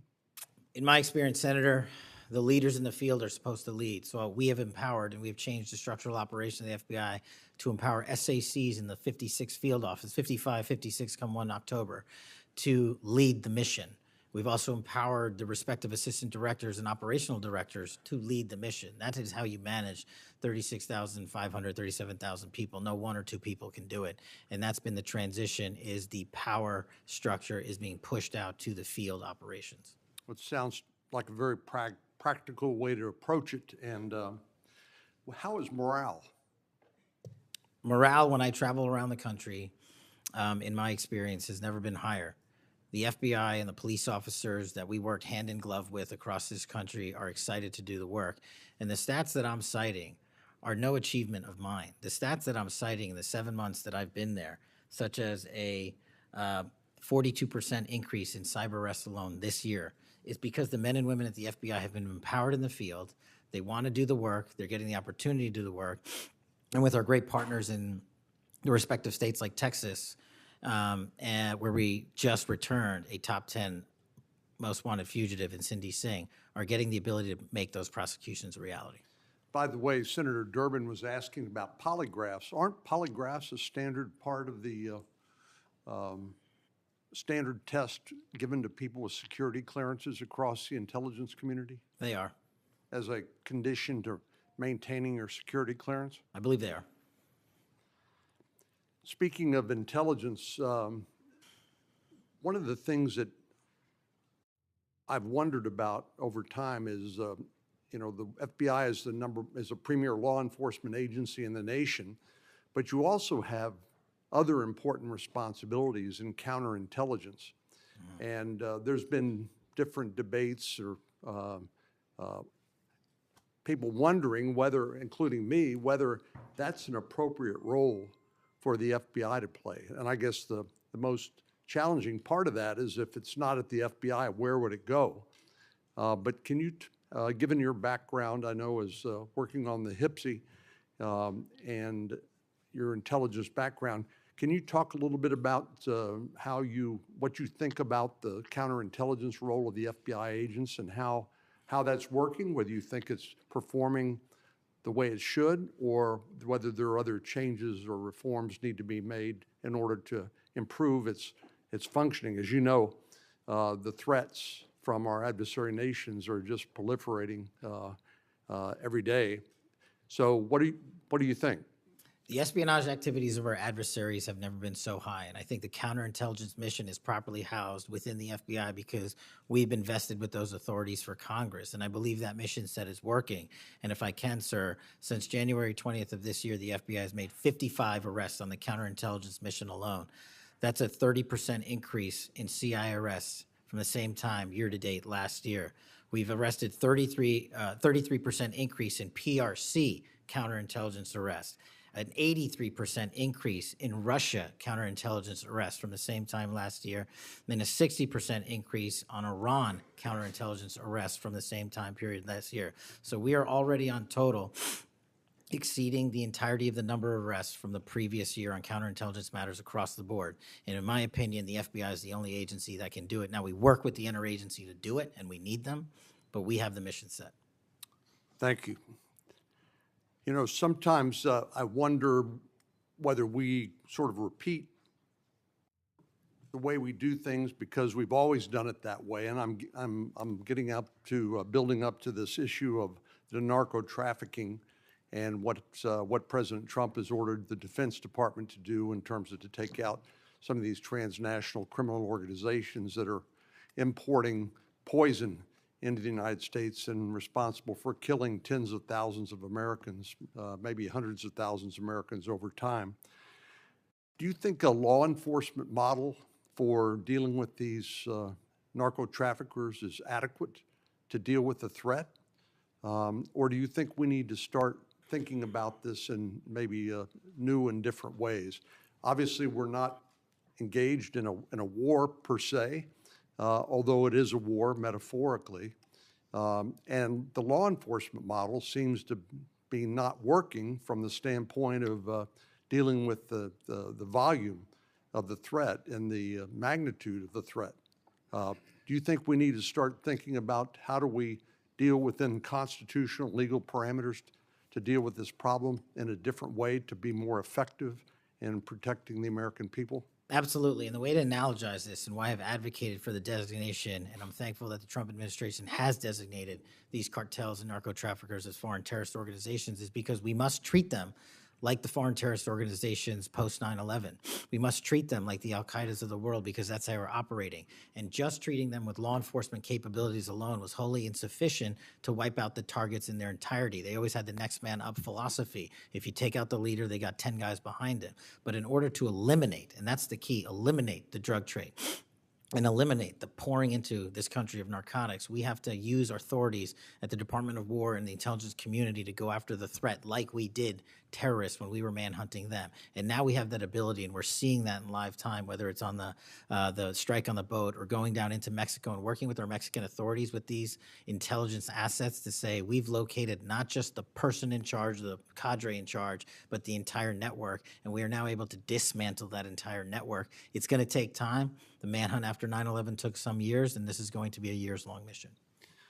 Well, I'm glad you mentioned the counterterrorism mission because we've had a lot of experience, the U.S. government writ large, with dealing with terrorism in the Middle East and elsewhere.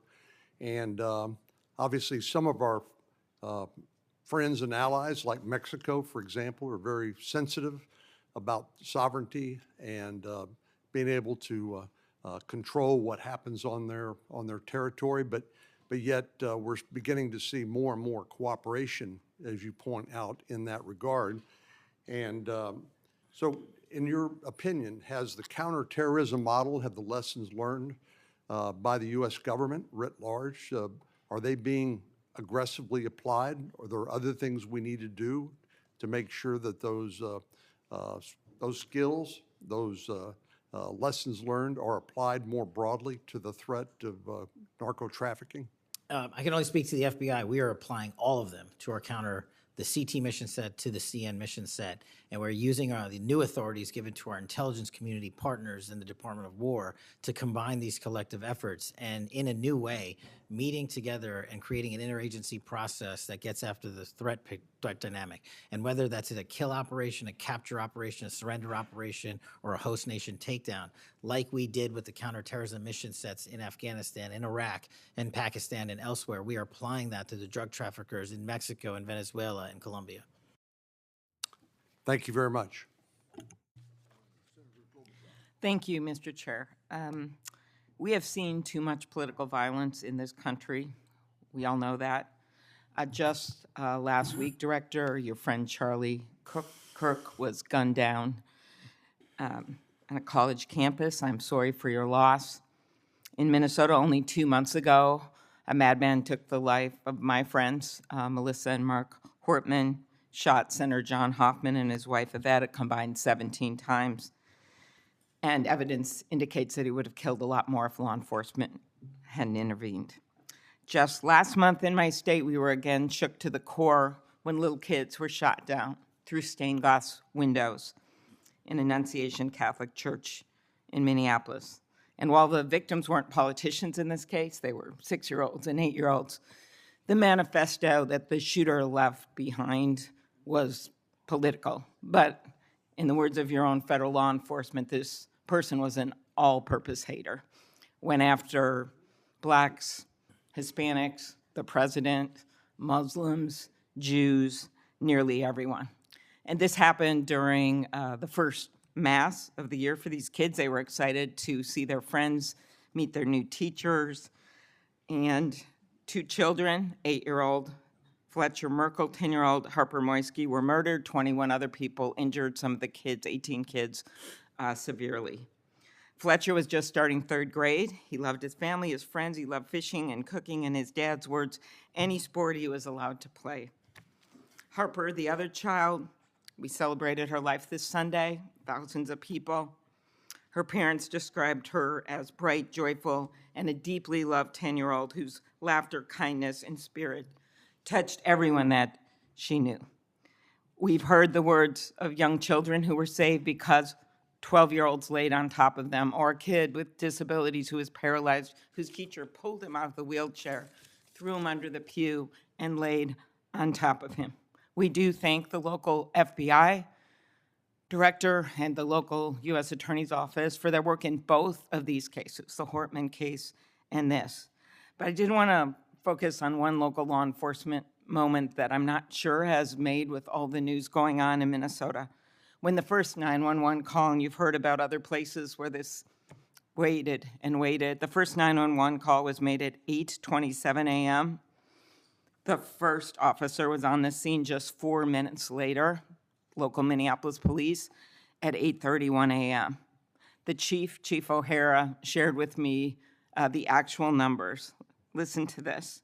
Over 20 people were in ambulances just 14 minutes, all of them, after the police got on the scene. 14 minutes after the first call. Tourniquets, stretchers, and they got them all to Hennepin County Medical Center or Minneapolis Children's Hospital. And I think it is worth looking at what happened there, because one of the dads whose daughter was severely injured, still in the hospital, that I met on Sunday, told me that there is absolutely no way his beautiful daughter would have survived if police hadn't been there. So it is worth looking at for all of us. So my focus on behalf of these parents, because I promised I would do this on Sunday, was just to figure out how we can do anything to stop this from happening again. So expanded background checks, ghost gun bans, every shooting is different. Raising the minimum age to purchase an assault weapon, even if we're not going to ban them, I favor banning them. But that's one idea that's out there when so many of these shootings are people who are 18, 19, 20, 21. The one at Annunciation Church was 23. Both shooters in Uvalde and Buffalo had just turned 18 when they purchased the assault weapon bans. I'm not saying any one of these things would prevent every single shooting, but I really ask everyone to look at these. We also need to tackle social media, and I really did appreciate Senator Graham's questions. I think we have to protect free speech and not engage in censorship. But for years, I have supported repealing Section 230, which was made when these companies were little companies starting up in garages. And I think it is one way to get at making this better environment online and preventing violence. So my first question is on the assault weapon ban. Do you think that would be helpful in reducing gun deaths, Director? Senator, if I may, I want to answer the question, but thank you for your remarks. Especially it relates to my friend Charlie, and I share and relay my remarks, my sentiments to you. Minnesota has suffered untold tragedy in these last few months, and whatever creativity we can use to eliminate even just one shooting, one horrific death, I am in favor of engaging with Congress fully to do. I don't have the answers. I don't know what will eliminate it in its entirety, but I'm willing to engage and explore new ways with you, Senator. Okay, thank you. And so, assault weapon ban. What do you think? Senator, I think there are instances on this legislation that could prevent future attacks, but I'm not going to weigh into the creation of legislation. Could you also look at, and I favor just assault weapon ban, not getting these guns in the hands of people that shouldn't have them, but could you look at the numbers on the ages? Yes. Because from 18, even going from 18 to 21, which wouldn't have prevented the shooter in Annunciation Church from purchasing that gun. He purchased several the same day. Over 100 rounds were fired from the assault weapon through the stained glass windows. So if you went up to 25, it would have stopped that immediate purchase and probably saved the lives of these kids. But if you go to 21, that is the same age that already applies to purchasing handguns from federally licensed dealers. So I prefer another approach, but I was hoping that our Republican colleagues would at least look at that, given Uvalde, Buffalo, and some of these other mass shootings, trying to be practical, but thinking that it could make a major difference. Strengthening background checks, could you also look at that? And then banning ghost guns and bump stocks.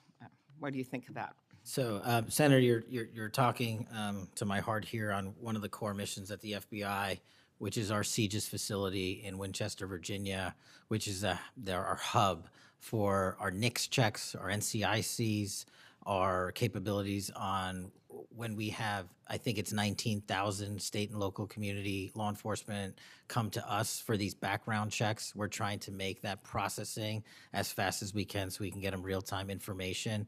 I think we have a 93% clearance rate in 15 minutes as it relates to ghost guns, but we can do better.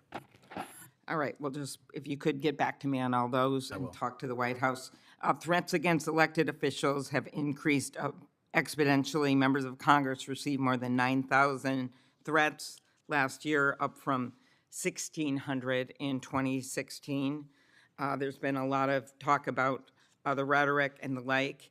And if we want to move forward on things like Section 230, or even look if we can do anything on guns, I do think we're going to have to be honest about this all-purpose hater issue, and it has bothered me, this thing, we're going to go after this group, we're going to have to go after this group. I just want to, for the record, show that the murder of Speaker Hortman and her husband, it was Democratic lawmakers on his list. He went to the ones whose addresses he had, by the way. Planned Parenthood was on the list, as were businesses and law firms. Doctors. I already mentioned the ones with the Catholic Church shooting. So it is not just as the radicals on the left, what's a quote from the president, are the problems or destructive movement of left-wing extremism that Vice President Vance said.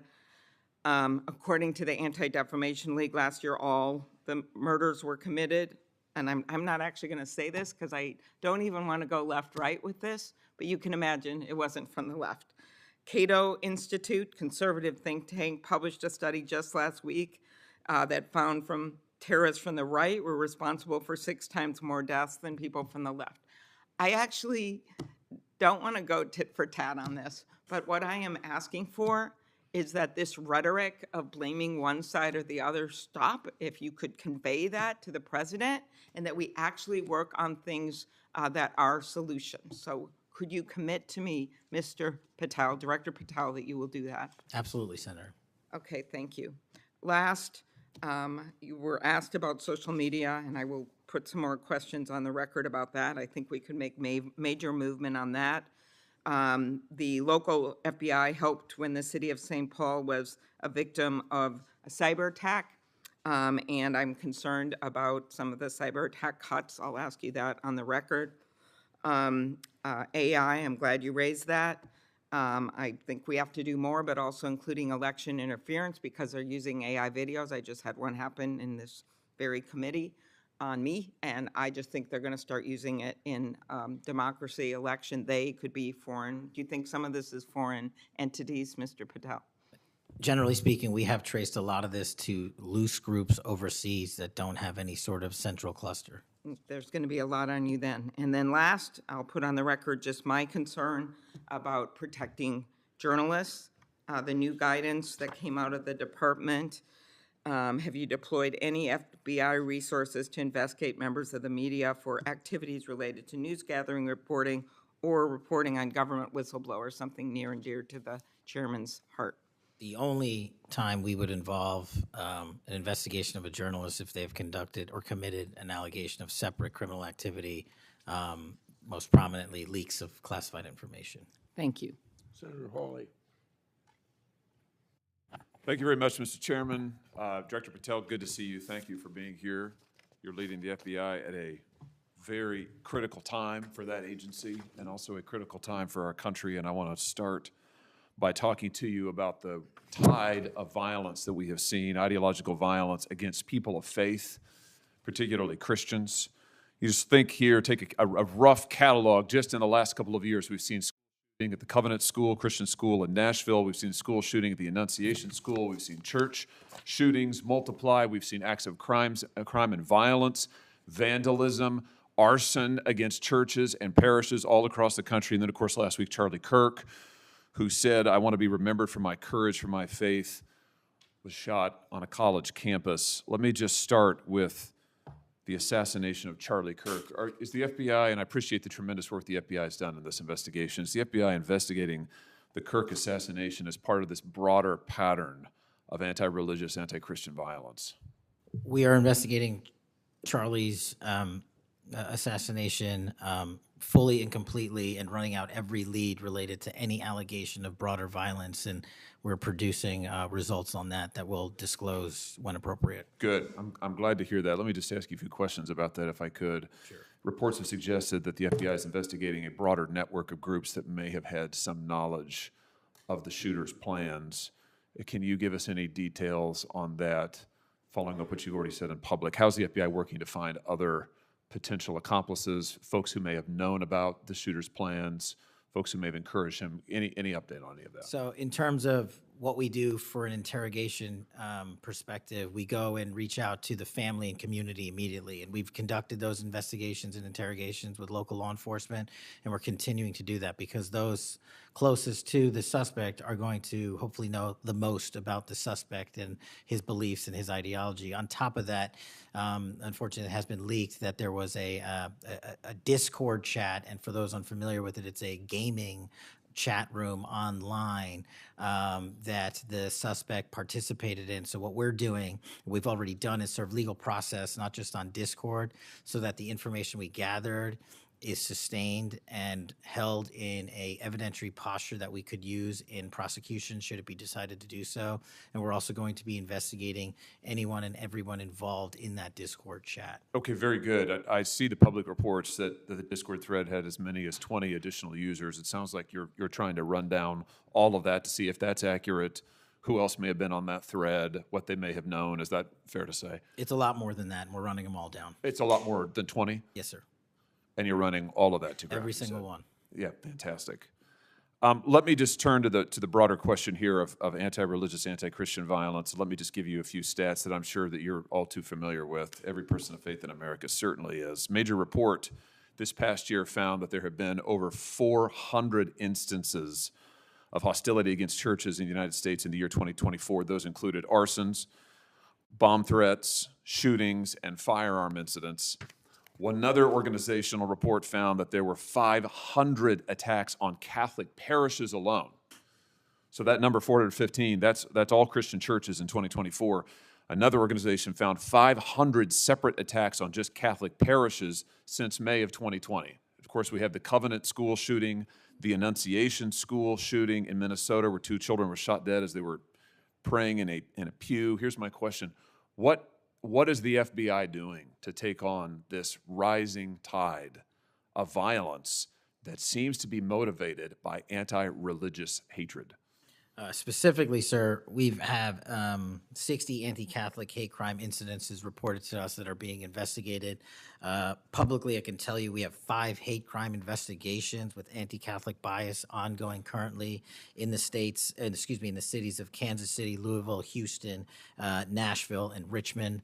That's what I can say publicly, but any ideologically based attack against any faith, as a man of faith myself, will not be tolerated, and the full resources of the FBI are committed to all of it.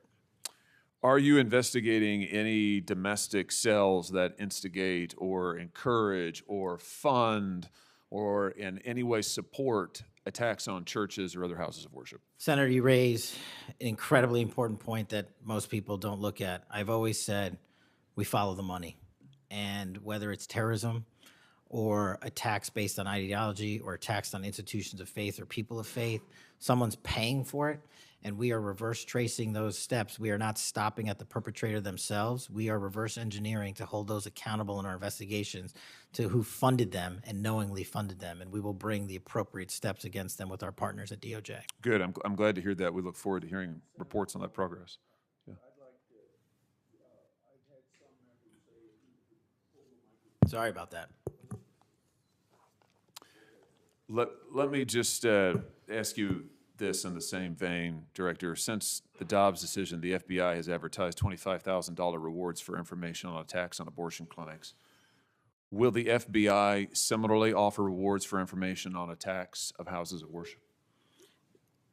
Yes, when it is appropriate, the rewards are any reward, whether it's an attack on a house of faith or on a homicide or whatever, is determined by a group within the FBI, but we will work with them to make sure that rewards of monetary value are put out for all ideologically based attacks. Good. You just rattled off some statistics, which I was glad to hear about the number of investigations you have open, the incidents you're tracking against Christians, against houses of worship.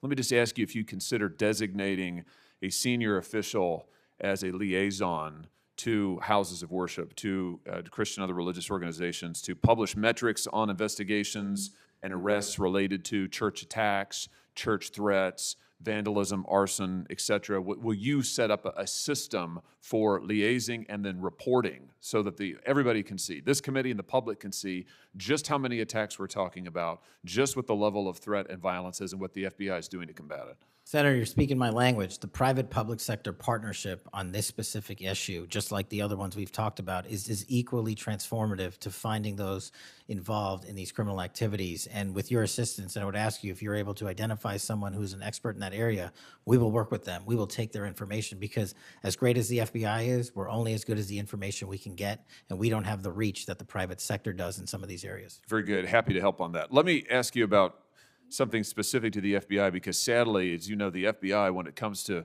anti-religious animus, has been part of the problem before you got to this agency.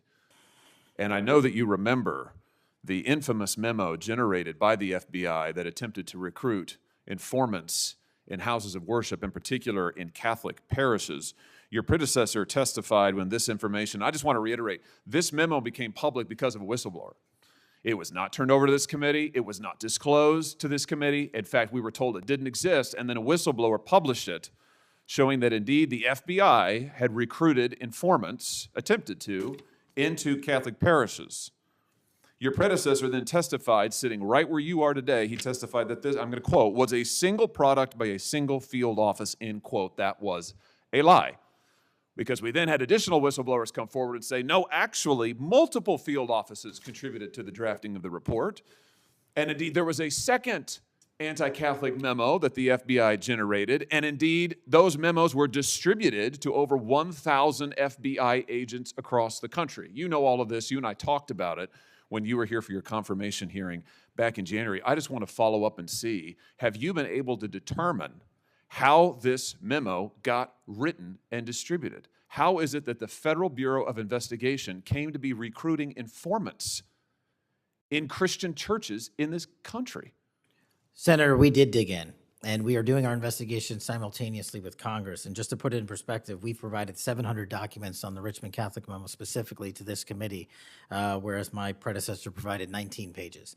And not only that, but we looked into how the source recruitment structure at the FBI was conducted during this time.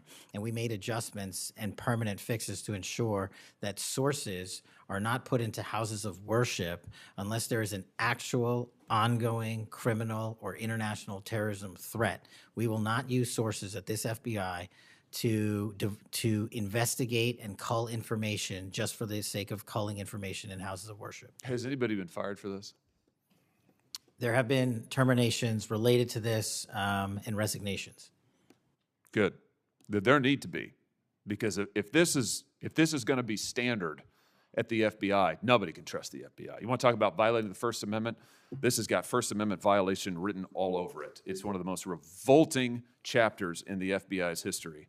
And considering what we're seeing more broadly in terms of the acts of violence against people of faith, this has absolutely got to end, and the FBI has to lead the way. So I count on you to do that, Director. Let me just, in the minute or so that I have remaining, let me just shift gears and ask you about something else you said earlier. You said that protecting our youth is maybe the FBI's top priority. It's great to hear. Let me ask you about the role of AI chatbots in that, which you've talked about a little bit already today. Are you investigating any cases of AI-generated child sex abuse material? You issued a PSA earlier this year warning that synthetic child sex abuse material, that's where the AI generates it using maybe a real kid's image, but then generates sex material, sex abuse material. You warned that that was illegal under federal law. Is the FBI investigating any instances of this synthetic CSAM material generated by AI that you could speak to? We are investigating dozens of those matters because, let me just say this, as far as the FBI is concerned, generative AI that produces CSAM, child sexual abuse material, under our investigative authorities is treated as equally as if it were actual child sexual abuse material. There's no difference for me and the FBI on this. Let me just ask you one other thing in this vein. I'm sure you've seen the reporting that Meta's AI rules, their own internal guidelines, allowed their chatbots to have sensual, that's their word, sensual conversations with children.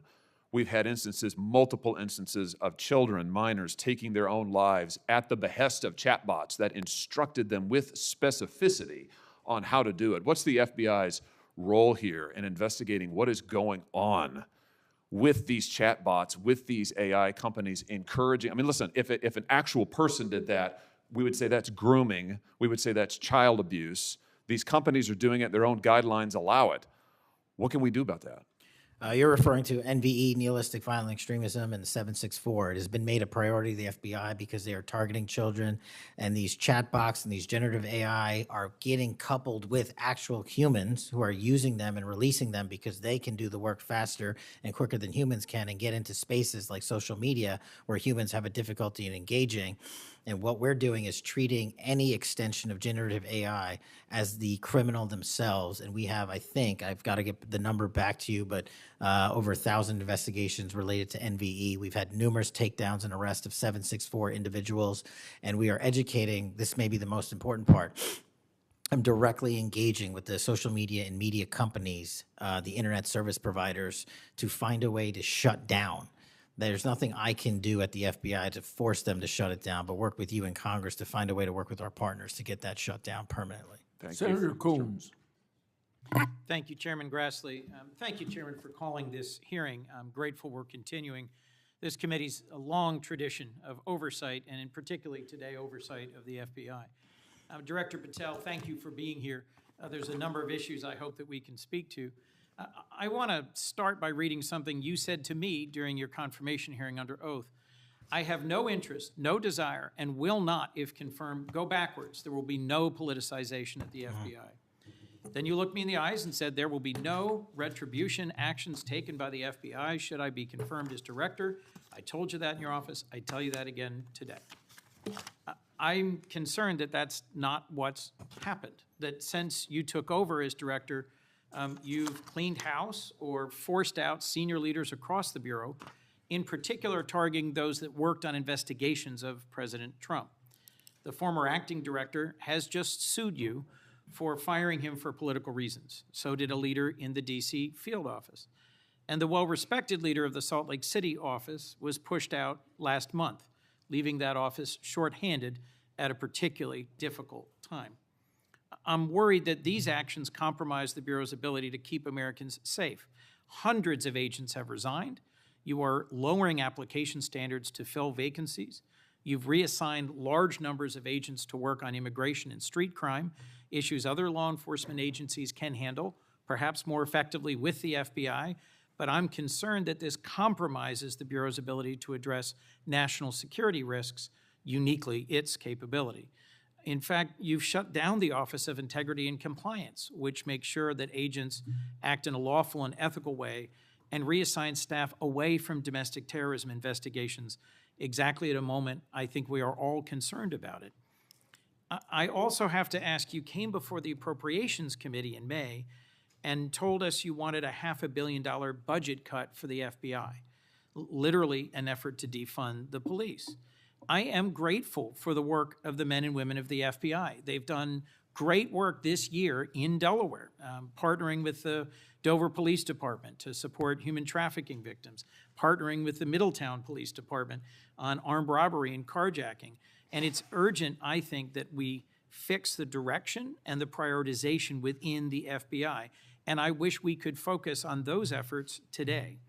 But I'm seeing an FBI leadership more focused on social media clout and on political revenge than on fighting crime. Director, have you ever ordered that an FBI employee be terminated because he or she worked on an investigation into President Trump?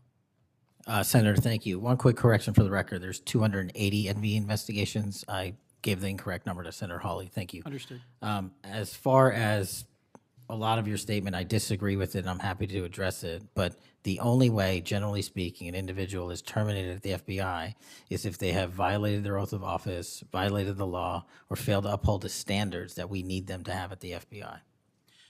So those who say that they've been fired because of working on investigations into President Trump are lying or misrepresenting? Well, those matters are alleged in litigation, which is ongoing, so I can't comment on those specifically. Could you comment on why you fired former acting FBI Director Driscoll? I can't because it's ongoing litigation. Could you say now definitively under oath that the rank and file agents who were assigned to work January 6 cases will not be terminated because that's what they were assigned to do? I've said it before and I've said it again. Your case assignment, as I was given case assignments when I was a young prosecutor, does not dictate your career or your termination. Thank you. Then let me go to the appropriations question. In May, you testified before the subcommittee on which I serve, defending the president's request that we slash the FBI's budget by about $500 million. The day before, you testified the opposite in front of the House. Where are we in terms of the budget request? Senator Graham earlier said if you're requesting more funding for more agents, let us know. We're nearing the end of the fiscal year. In front of the committee on which I serve here in the Senate, your request was for a reduction of hundreds of millions of dollars. Where are we? Where we are in the budget cycle is we at the FBI are in support of the president's budget, and we are in support of eliminating waste, fraud, and abuse. We've already identified tens of millions of dollars of duplicative contracts that the FBI was spending on software and private sector engagements. We've also identified duplicative workloads. So we are transitioning those folks out of doing the same thing twice over and into the field. And that's my focus right now. And the move of the FBI headquarters is also going to save the FBI $3.5 billion in the American taxpayers. So we're focused on eliminating waste, fraud, and abuse. And as I told Senator Graham, if I'll go back and talk to my team, and if we need more, we'll let you know. Are you planning any additional reductions in force, Director? No. How many vacancies are you currently trying to fill within the agency? In terms of the 1811 ranks, there's a few hundred open vacancies that we have funded. And so we're filling all of those with our hybrid 1811 program and our new recruitment program, and I think a lesser amount of IAs and SOS. So if hundreds of agents have retired or taken the fork in the road offer, and you have vacancies, but you're requesting $500 million less, how does having fewer FBI agents help you tackle violent crime and address our national security issues? Just to put it in perspective, cybersecurity Senator, issues? sorry, I didn't mean to cut you off. If we had this 500 million. We've done the math. It would take us 14 years to onboard every vacancy that's on the books currently at the FBI because we can't hire these folks and train them overnight. It's a years-long process. So we are currently focused on recruiting the best and filling the positions to the best of our needs. And we, even if we had this extra money, wouldn't be able to hire them overnight. We're looking for where the need is greatest, where in the country we need to send them, and how we can change the training requirements, which is why I'm thrilled to have police officers. They might not have a college degree, but they got the street smarts and the cop smarts to become FBI agents, and that's what we want. Let me turn to Section 702. When you testified in front of the CJS subcommittee, we talked about this issue. You told me you were in favor of reauthorizing FISA Section 702 when it expires next year, so long as the reforms implemented last year, reforms like better training for agents and real consequences for inappropriate searches of Americans' communications, were maintained. You also said that you had some ideas about how to make Section 702 better going forward. Can you give me an update on the FBI's implementation of these reforms and the direction you think it should go? Absolutely. I think you're referring to the query process, and if you're not, let me know. But any instance of abuse or mistakes that were made in the query process have now been changed. It used to be you can make multiple mistakes and continue to access the query database system. I've changed that. If you make a mistake, you're immediately sidelined, a review is conducted, and if it was an actual mistake, i.e., there should have been S on the end of that name and there wasn't, then we put you back in. But we have to review those matters. So that's happening. And if there was an intentional mistake, you have no more access to the 702 query system and its database. So we've also done an audit of the entire 702 system and the query databases, and now we are nearly 100% of the audit. And I think we found one or two, I'll have to get back to you, quote unquote mistakes within that system, which are currently being reviewed. Thank you. You had told me in May that you'd send me updated statistics about the Section 702 searches of Americans' data. I haven't received it. When will I get that? I'll work with my team to get that to you, Senator. And frankly, in May, when you were testifying that you were implementing these reforms, you were also closing down the Office of Internal Auditing at the FBI. Now, that was the office created in the first Trump administration to improve the Bureau's compliance with Section 702. How is that working out? How can you continue to advocate for robust civil liberty protections but shut down the office that was created to enforce those safeguards? Help me understand this. Absolutely, Senator. This is a great example of sort of duplicative work. Both, there was two divisions in the FBI working on this, and all we did was the inspection division, which is the leader in this query system and this audit system, has now been given the single source mandate to conduct these. So the OIA, its elimination is just taking folks who were working there and were experts in it and folded in under the inspection division, and then taking other folks that we didn't need because we had enough manpower and pushing them elsewhere in the FBI. I'm concerned about the rise in threats against members of our judiciary. What are you Yes, sir. doing with the U.S. Marshal Service to help protect our federal judges and with state and local judicial systems to help provide some of the expertise of the FBI in protecting them as well? I share your concern, Senator. We have 35 open investigations, 17 against federal judges, and the remainder against state court judges and threats that they have received. And as you know, federally, there's a specific statute which prohibits that. So we are working up those cases and referring them to prosecution where we can meet the threshold for evidence. In your written testimony, you referenced how counter-UAS legislation expires and we need to resolve the conflict in jurisdiction and authority. I agree, this is an urgent concern. I have heard from state and local law enforcement about it, from the folks responsible for major events, whether it's sports or concerts or public events. Given the tragic increase in political violence, I'm very concerned about the misuse of drones and the potential of there being a catastrophic event. What could we do to address this challenge? Well, obviously, reauthorizing the capabilities that we have under the Counter-UAS program. But just to highlight what the FBI is specifically doing, we've been given the mandate to work with DHS to secure not just the Club World Cup that we had, by the way, which occurred in 32 matches across the country without any significant incident, which we're proud of, and we're taking that model for the next World Cup and also the Olympics. But the reason I bring that up is because we pushed out our counter UAS programs to address the security needs, and that's where our focus is on events like that. Mr. Senator Director, Kennedy. thank you for your testimony. I look forward to working on actually solving criminal problems and reducing the extent to which what we're going back and forth about is more political and partisan point scoring and more actually solving crimes for the American people. Yes, sir. Senator Kennedy. Mr. Director,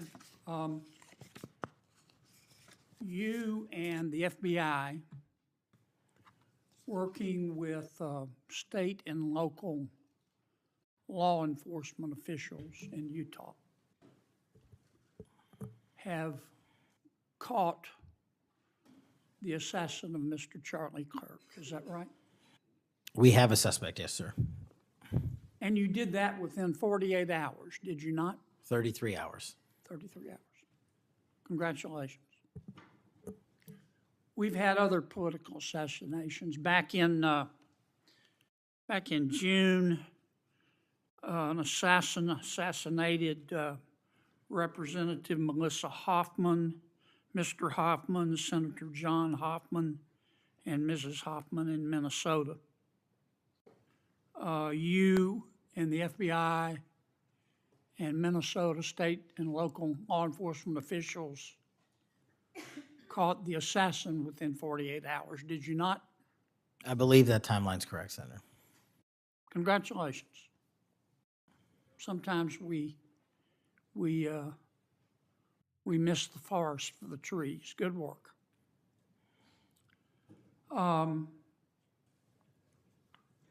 Did Mr. Kirk's assassin act alone? As I've said since the beginning, Senator, it is very much an ongoing investigation, and I can't speak to the state charges. That's for the state to address on their own, but we are providing them with the same investigatory findings we're parting the department. And as I noted to Senator, I believe it was Cornyn or Hawley, that there are a number of individuals that are currently being investigated and interrogated, and a number yet to be investigated and interrogated specific to that chat room. So we are very much in our ongoing posture of investigation. So others could have been involved? Yes, sir. Okay. I asked you this last time you were here. Kash, you remember Mr. Peter Strzok and Ms. Lisa Page? Yes, sir. Mr.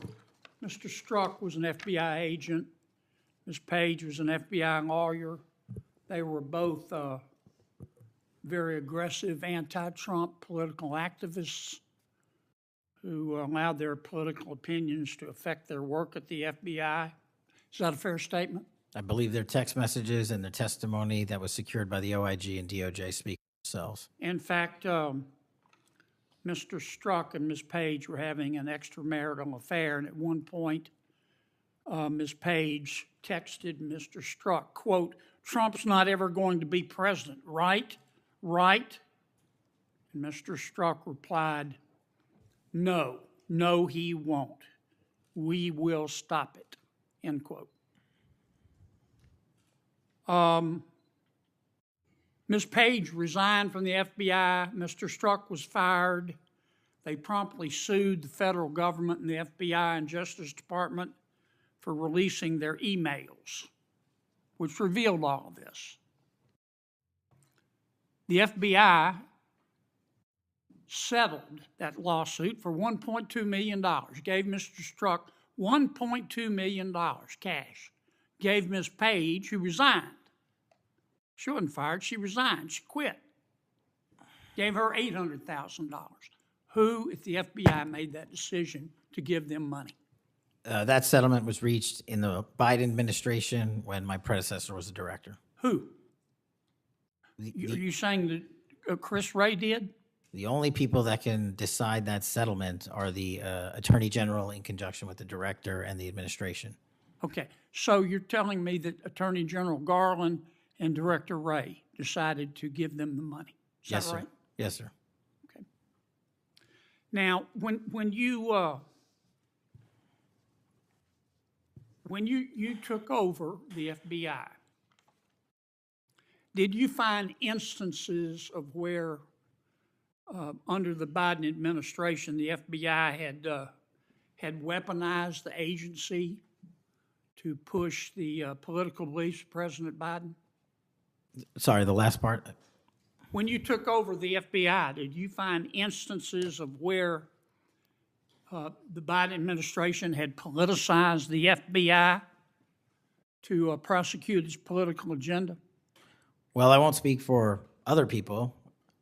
Haven't been a target of that weaponization, haven't been a staffer on the House Intelligence Committee, having had the Justice Department weaponized against me for making the findings and leading the investigation of Russiagate.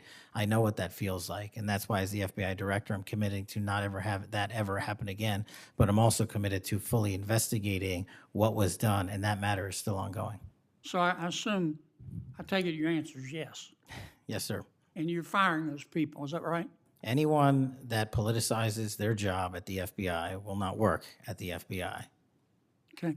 You've heard some of my colleagues either implicitly or otherwise suggest that you have politicized the FBI to prosecute the political beliefs of President Trump. Is that true? I don't know how that can be true when the stats that I cited, to include the 23,000 arrests, 6,000 weapons seized, 1,600 gang and criminal enterprise organizations, 4,700 children found and rescued, more enough fentanyl seized to kill a third of America. The men and women of the FBI are now on an apolitical mission, and this is why the numbers are historic in 7 Have you months. fired people because they voted for Vice President Harris? I don't ask people who they vote for, and neither does the FBI. Okay. But you've given people polygraphs, have you not? Many people in the FBI take polys. The FBI does that all the time. Yes, sir. Does it not? Yes, For sir. a long time, is that correct? Decades. All right. I want to ask you about the Epstein files. Have you seen the Epstein files? I have not reviewed the entirety of it myself, but a good amount. Would it be fair to say that Mr. Epstein trafficked young women, including, in some instances, minors, for sex to himself? That was specifically the allegations in the 2018 indictment in the Southern District of New York. Okay. Who else did he traffic these young women to? In terms of what the investigation, again, going back to 2008, Mr. Acosta, who limited the investigation and limited the search warrants and limited the parameters of the investigation, the only thing we are able to speak to publicly, because he was given a non-prosecution agreement by Mr. Acosta, is that first time period from, I believe, don't quote me on this, 97 to 2001-ish. And then when the Trump administration courageously reopened it. Ash, excuse me for interrupting, but I'm going to run out of time. You've seen most of the files. Who, if anyone, did Epstein traffic these young women to besides himself? Himself. There is no credible information. None. If there were, I would bring the case yesterday that he trafficked to other individuals. And the information we have, again, is limited. So the answer is no one For the information that we have in the files? in the case file. Okay. Now, President Trump has deferred to the FBI and the Department of Justice with respect to the Epstein records. He says it is your call about releasing them. And I understand that the department and the agency have decided to release them in cooperation with the House committee. Is that correct? Yes, sir. So you're releasing them a little bit at a time. Is that correct? We're releasing as much as we can, but we are limited by 3 different court orders, and the department went back to each of those judges to waive those court orders or have them lifted, and each of those judges declined. Will you release all of them, or at least as many as you can? We will release everything we are legally permitted to do so. We are continuing to work with the House on the subpoena request. We have substantially complied with it, but we will continue to release whatever we are legally permitted to do so. Okay. I strongly encourage you to do that. Kash, this issue's not going to go away. And I think the essential question for the American people is this. They know that Epstein trafficked young women for sex to himself. They want to know who, if anyone else, he trafficked these young women to. And that's a very fair question. I want to know that answer. And I think you're going to have to do more to satisfy the American people's understandable curiosity in that regard. Mr. Chairman, may I just respond to that? I agree, Senator. And what we have done, and just to remind folks, the Epstein case files existed in the two prior administrations, in the Obama administration and the Biden administration. And they didn't release anything. And there was President Trump in the first administration that renewed charges against Mr. Epstein.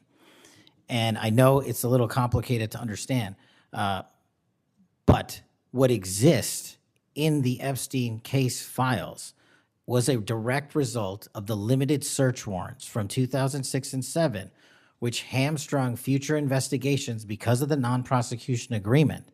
And multiple administrations had the opportunity to look at the entirety of that case file and recommend prosecutions against anyone that was trafficked under Mr. Epstein and anyone that participated in that trafficking.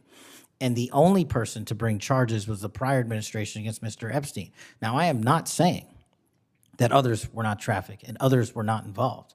What I am telling you is that based on the information we have, and we have continuously and publicly asked for the public to come forward with more information. If there is, we'll look at it.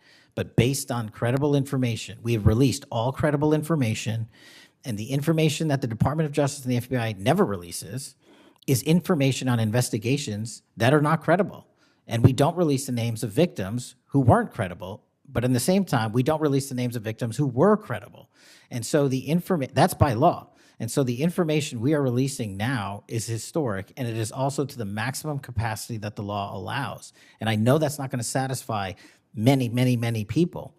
But if they wanted it done right, then the investigation from its origination should have been done right, and he should not have been given a get-out-of-jail-free card to do jail on the weekends for 12 hours a day, and he should have been investigated fully for the entirety of his crime and criminal enterprise, not just from 1997 to 2001.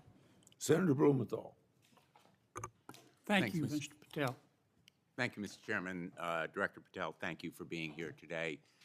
You'll recall well in January at your confirmation hearing before this committee, I raised the prospect of politically motivated retaliation, and you promised me, as you did other members of this committee, quote, every FBI employee will be held to the absolute same standard and no one will be terminated for case assignments. You went on to tell me, quote, all FBI employees will be protected against political retribution. And you assured one of my colleagues that you would honor the internal review process of the FBI.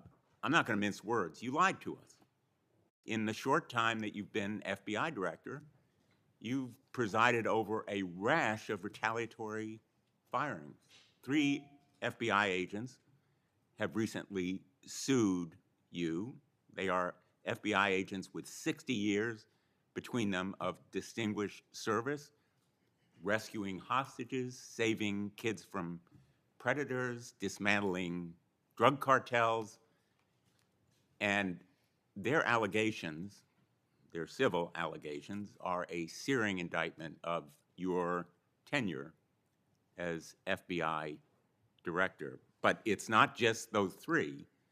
The FBI Agents Association has said that your actions, quote, distract agents from their work, foster fear that their assignments could cost them their careers, either now or under the next administration, and increase the risk of criminal and national security threats by undermining unity and morale within the Bureau, end quote. This association, as you know, is voluntary. It represents 14,000 members, 90% of all the active agents. These are your employees saying that your performance has been unqualified and unfit.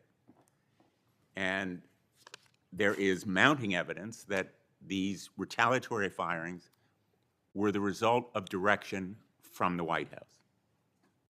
There have been instances in the past history of the Bureau of political interference and political direction from the director's office, but not the kind of institutional interference that we're seeing from the White House right now. I'm going to ask you, has anyone from the White House contacted you about personnel decisions?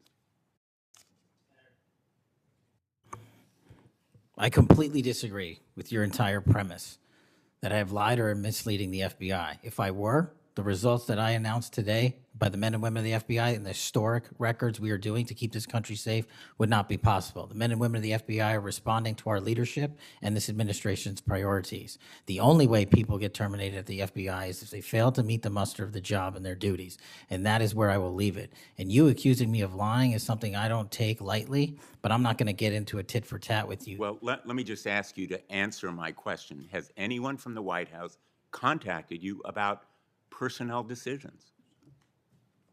Generally speaking, we always discuss with the White House, OMB, during the budget process, how many personnel we need, who we need where. Answer is yes. For Have budgetary you been purposes directed and to real fire people, agents, because they participated in investigations of the president? I don't receive directions to do that.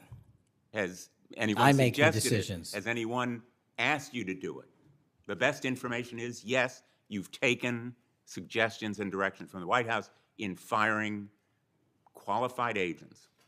Any termination at the FBI was a decision that I made based on the evidence that I have as a director of the FBI, and it's my job, and I'm not going to shy away from it. And as you stated, those are allegations, and that is an ongoing litigation. So they'll have their day in court, so will we.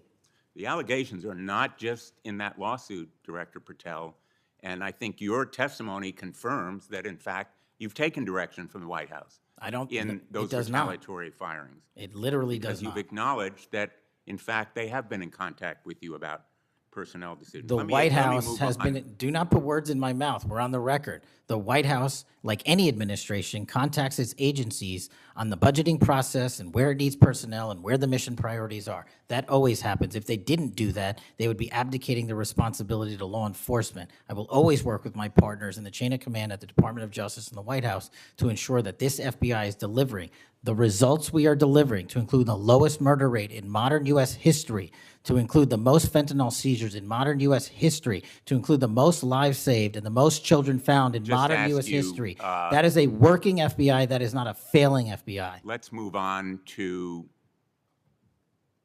a related area. In White House discussions, have you been asked or directed by the White House or others to engage in a crackdown on political groups or organizations, nonprofits, after the murder of Charlie Kirk? To direct at political organizations? No.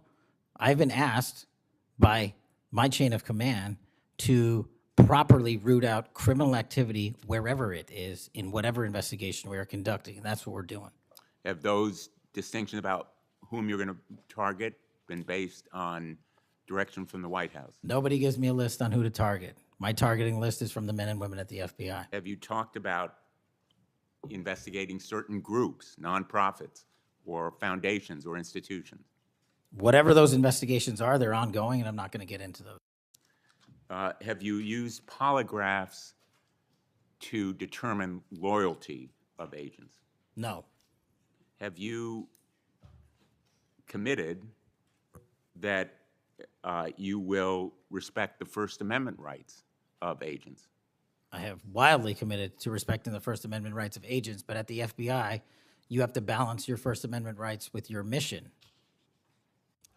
Have you imposed any sort of loyalty test in the course of using polygraphs or in any of the other personnel decisions? Polygraphs have been utilized at the FBI for decades. They will continue to be utilized in the fashion by the professionals that administer them. Have you asked, under the polygraph test, about individuals' loyalty or about their voting records or any kind of past statement. Just to make it abundantly clear, I don't tell the professionals how to conduct polygraphs or what questions to ask. They make those decisions. And I, as the director of the FBI, never ask anyone who they voted for. Have you investigated donors to a political party simply because they are donors? Simply based on that fact alone, no. Have you investigated donors for another reason? Many donors may be involved in criminal enterprises and criminal activities, and those individuals will be investigated. Can you commit to make public the Epstein files that so far have not been released if this committee is able to review them on a classified basis? I think this is an important distinction. The Epstein case file is not classified, to my understanding. So we are providing what we legally can, and we are going to give Congress what we are legally permitted to do so to the maximum extent of the law. Will you enable the chairman and the ranking member to review them on a classified basis? That doesn't make any sense. If the material in the Epstein file is not classified, there is no basis for a Well, it classified would review. protect the confidentiality of them if they were able to review them on a classified basis. If anyone in this room can get the multiple district court judges to lift their court protective orders in the ceilings, we will happily provide you with more information. Are you in favor of merging the DEA and the ATF? That's not something for me to comment on. Well, those agencies work with you, don't they? With me, not for me. Are you in favor of orienting the FBI toward a national police function as opposed to the enforcement of federal law? The FBI does enforce federal law across the country. That's what we do. But isn't it a fact that you have told the leadership of the FBI that you view it as moving toward a local and state police function?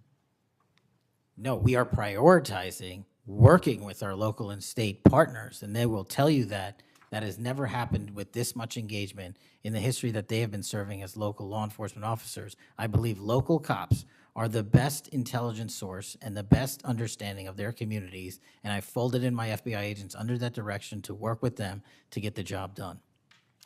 Thank you, Mr. Chairman. For the fourth time today, I want to remind people that my oversight has made clear that Director Ray's FBI was politicized. I've released a trove of records to prove it, not only today, but in past days. I've also said some FBI personnel who have been fired, retaliated against my whistleblowers, and I don't remember my Democratic colleagues defending my whistleblowers when their careers were ruined. Senator Schmidt. Thank you, Mr. Chairman. Before I get into the thrust of my comments and questions, Director, I want to thank you in our meetings prior to your confirmation, during your confirmation. We talked about your desire to get more agents out into the field, out of Washington, and take on violent crime.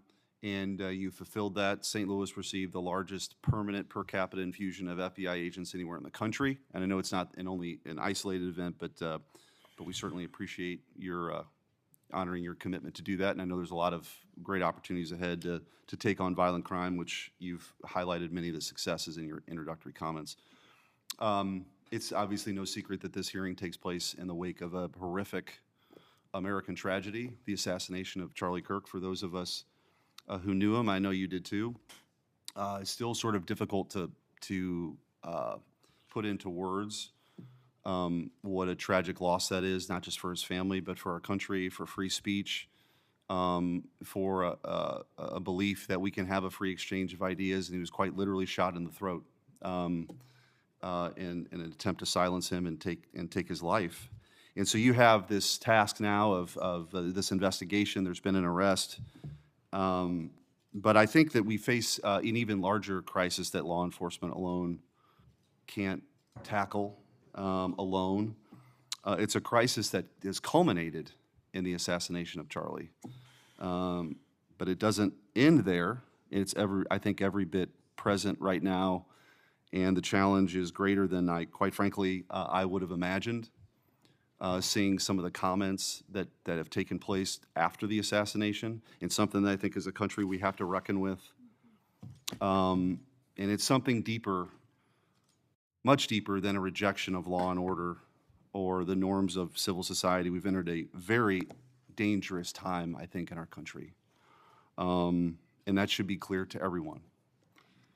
Political violence is a sign of a deep and corrosive sickness in any society. But in America today, the problem is just not political violence in the abstract. It is the specific kind of political violence which is overwhelmingly driven by a specific set of actors and groups. None of this emerged out of thin air. Over the past week, leaders from across the political spectrum have come out and forcefully condemned Charlie's murder and political violence more broadly. For that, we're all very grateful. We should be grateful. There have been calls to unite and come together in the wake of Charlie's murder, and I want to do that. I do. Someday I pray that we can be united as a country again and go forward together as a one people and under one flag, but we are not united. Upstream from the dehumanization and demonizing political violence and rhetoric tearing apart our country is a divide on how we view America and Americans. Is America good? Is America evil? Is there something inherently special about Western civilization, or is this 2,000-year project rotten to the core? And if it is something worth fighting for, which I believe, how do we do it? With words and ideas like Charlie did, or with firebombs and assassins' bullets? Political violence is always wrong. Period, full stop. It doesn't matter which side, in the name of any ideology or cause, it's wrong. But in America today, political violence is not a problem that falls equally upon both sides. We have to be honest about this. We must reject an attempt to paint it as some kind of random phenomenon with no particular creed or ideology, a kind of spontaneous insanity which takes place outside of any broader social context and has no pattern at all. That's wrong. So free speech, yes. Political violence, no. But we have to be honest about what's happening. Already, we're hearing people talk about Charlie's assassination in those terms. We're told that we can't possibly know what drove a killer to plan and carry out a murder of the most prominent conservative activist in America. But that's a lie. We do know. The facts are plain and clear, and we have to speak truth in this moment, or there's no other side of the mountain. The vast majority of Americans are against political violence, but there is a vocal, active minority that encourages and celebrates it, and that minority is overwhelmingly on the left. Just last week, a YouGov poll found that a full 25% of those people who describe themselves as very liberal say it can be justified for citizens to use violence to achieve political goals. Less than 3% of very conservative Americans say the same. That's too many. That is 3% too many. But we are lying if we think that this is a both sides thing. It's not. We have to confront it. And you're going to have an important job of rooting out these terrorists. This is an ideology that runs very deep. The numbers are virtually identical to the ones I just noted when it comes to whether or not it's okay to celebrate the deaths of people whom we disagree with. And while large majorities in both parties were opposed to celebrating political violence, Democrats overall were nearly twice as likely as Republicans to believe that it is usually or always acceptable to celebrate the death of a public figure they oppose. What in the hell is going on? Earlier this year, a poll found that more than 55% of people on the left believed that it would be at least somewhat justified to murder Donald Trump. These are not just some abstractions on a page. These are our fellow citizens. How can we come together with people who believe these things? We've all seen the flood of posts on social media over the past week, not just a fringe few, but thousands upon thousands of people gleefully celebrating a father of two young children getting gunned down in broad daylight. I wish I wouldn't have seen that video. I wish my kids would not have seen that video.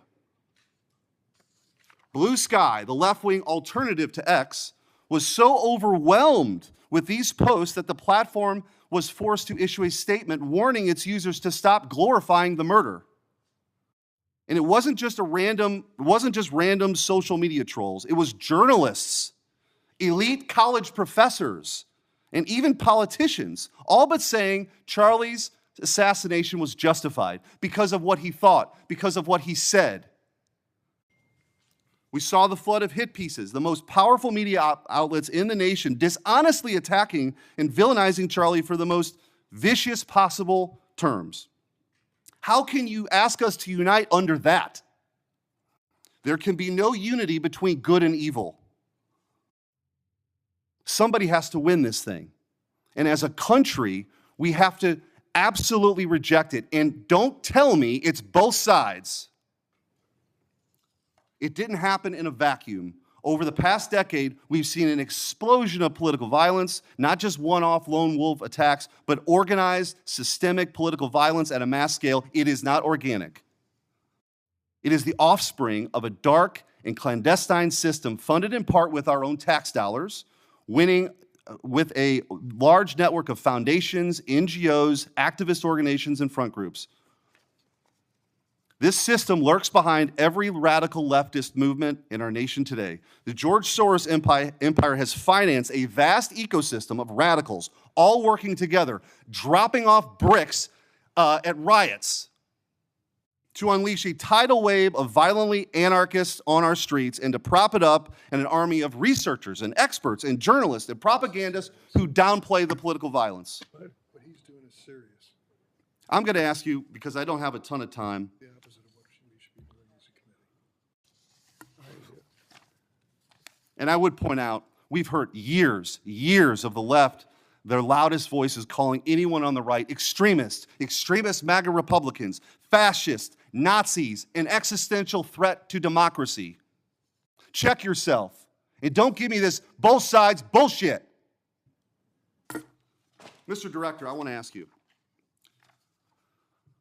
tell me if each one of the following perpetrators or alleged perpetrators were acting from a left-wing or right-wing political violence. The man who tried to kill Republican congressman at the congressional baseball practice, nearly killing House Majority Leader Steve Scalise, left-wing or right-wing violence? Sir, I believe it was a left-wing ideology. Okay. Burned down cities during the Summer of Love in the George Floyd riots, left-wing violence or right-wing violence? Sir, I'll rely on you on these. I don't have off the top of my head. I'm sorry. Okay, left-wing. The Waukesha Christmas Parade massacre, left-wing or right-wing violence? Left-wing. The Lee Zeldin stabbing attempt, left-wing or right-wing? Left-wing. The Covenant school shooting in Nashville, left-wing or right-wing? Left-wing. The Butler, Pennsylvania assassination attempt on President Trump, left-wing or right-wing? Left-wing. The Trump International West Palm Beach assassination attempt, left-wing. The Abundant Life Christian school shooting, left-wing. The United Care CEO's murder, left-wing. Tesla's burned, keyed, damaged, firebombed, left-wing. The murders at the Israeli embassy, left-wing. The ICE facilities firebombed, left-wing. The Minnesota Catholic school shooting, left-wing. The anti-white Charlotte and North Carolina stabbing, left-wing. The attempted Utah News State firebombing, left-wing. And now, of course, the culmination of this vile trend, a left-wing assassination of Charlie Kirk. So don't give me this both sides. If we want to get to unity, let's be honest. Let's be honest. Free speech, yes. Political violence, no. But let's be honest. Senator Hirano. Thank you, Mr. Chairman. Director Patel, just like the rest of the federal government, there have been significant personnel changes at the FBI since President Trump took office. I want to better understand the scope of the turnover and the changes occurring at the FBI. Since January 2025, how many FBI employees have retired, resigned, been fired, or otherwise separated from employment? I need a number. We'll get you a number. What is the number? You don't have it? Not off the top of my head, and I want to get you the right number. Would it surprise you to know that it's probably in the thousands, like 5,000? I don't think that number's No, accurate. you don't know. Next question. How many special agents or analysts have left or been fired from the FBI since January 20th, 2025? Say, we will get you the numbers, and anyone that retires is of their own volition, and anyone that is terminated at the FBI, as I've said before, is done so because they have failed to meet the standards and uphold their loyalty and oath to the Constitution. Yeah, so you say. Next question. How many executive assistant directors, or special agents in charge have left or been fired from the FBI since January 20th, 2025? Again, people leaving on their own accord or terminations were done by the standards set at the FBI that have been carried out With this question, I'm getting consistently. to the leadership of the FBI, and you don't have that answer. Next question. Which field office, division, or directorate has lost the most personnel since January 2025? And, do you have the answer to that question? Yeah, actually, every single field office in the country, including Hawaii, has received a plus-up of FBI agents because we're pushing them out to the field. Okay, so you're telling me that no field office, division, or directorate has lost any personnel since January 20th, 2025? That's your answer? In Hawaii, there's been a plus-up. In every single state that I'm looking at, we have allocated a plus-up for field offices across the country so that the FBI can continuing the historic achievements it's done in these last 7 months. When you're talking about firings, you're looking for a media hit and a fundraising clip, and I'm not going to give it to you. It doesn't matter under what basis they left. I just want to know how many have left. And I think your testimony is nobody has left. Next question. Nope, Which that's field- not my testimony. You asked it one time, I answered it one time. You didn't get the answer you wanted for your clip, Next so you keep question. asking it, and I told you I'd get you the numbers, but you can keep asking it. Which field office, division, or directorate has gained the most personnel since January 2025? You noted that there have been plus-ups, so which offices have received these plus-ups? The greatest allocation that I believe was given to California and then Florida. Where were those offices? California and Florida. Thank you. Director Patel, you often refer to FBI agents as cops. All of us, Democrats and Republicans, support the police officers who keep our communities safe. But while our states, cities, counties, and towns all employ police officers to protect our communities, Congress has empowered and equipped the FBI to take on missions that local police cannot, especially taking on terrorists, hackers, and spies. I'd like to assess how well the FBI is able to handle its specialized missions under your leadership. The FBI is the nation's lead federal law enforcement agency for investigating and preventing acts of domestic and international terrorism. And yet the executive assistant directors in charge of the FBI's national security and intelligence branches were both forced out at the beginning of the year. Who replaced them in those positions? Excellent qualified personnel to lead the mission of arresting 23,000 violent criminals this year alone. The That's twice names as many of the as people before. who took the places of I'm not the- going to give you any names so you can attack them. Why not? So you can attack them. I'm not doing that.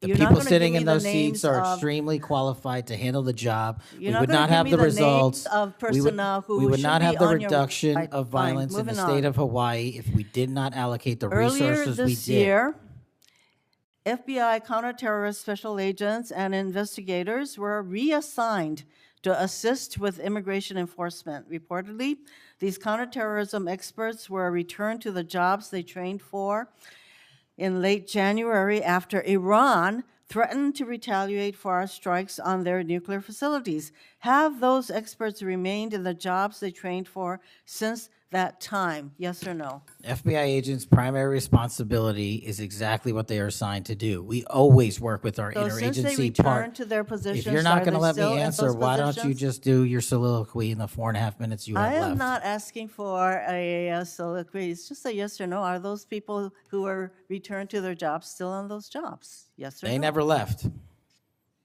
What was that?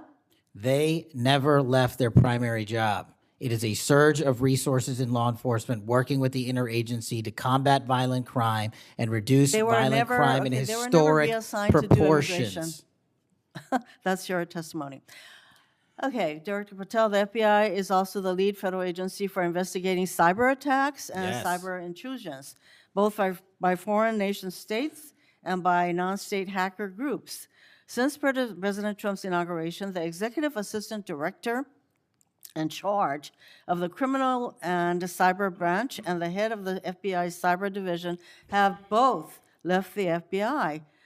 What are the names of the people who replace them in those positions? The cyber branch is one of the most impressive at the FBI. 409 arrests this year, 169 convictions. That's a 42% increase from the same time last year. It's that So branch, any Mr. suggestion that Patel. the FBI cyber division is not operating at full capacity and better than ever before, the leadership at the branch is implementing these changes necessary to attack the cyber and ransomware infrastructure operators You for know Iran, why China, they're and Russia. important? I want to know who has those positions, since the people who originally were there, Supremely are no longer qualified there. individuals have those positions. Are they?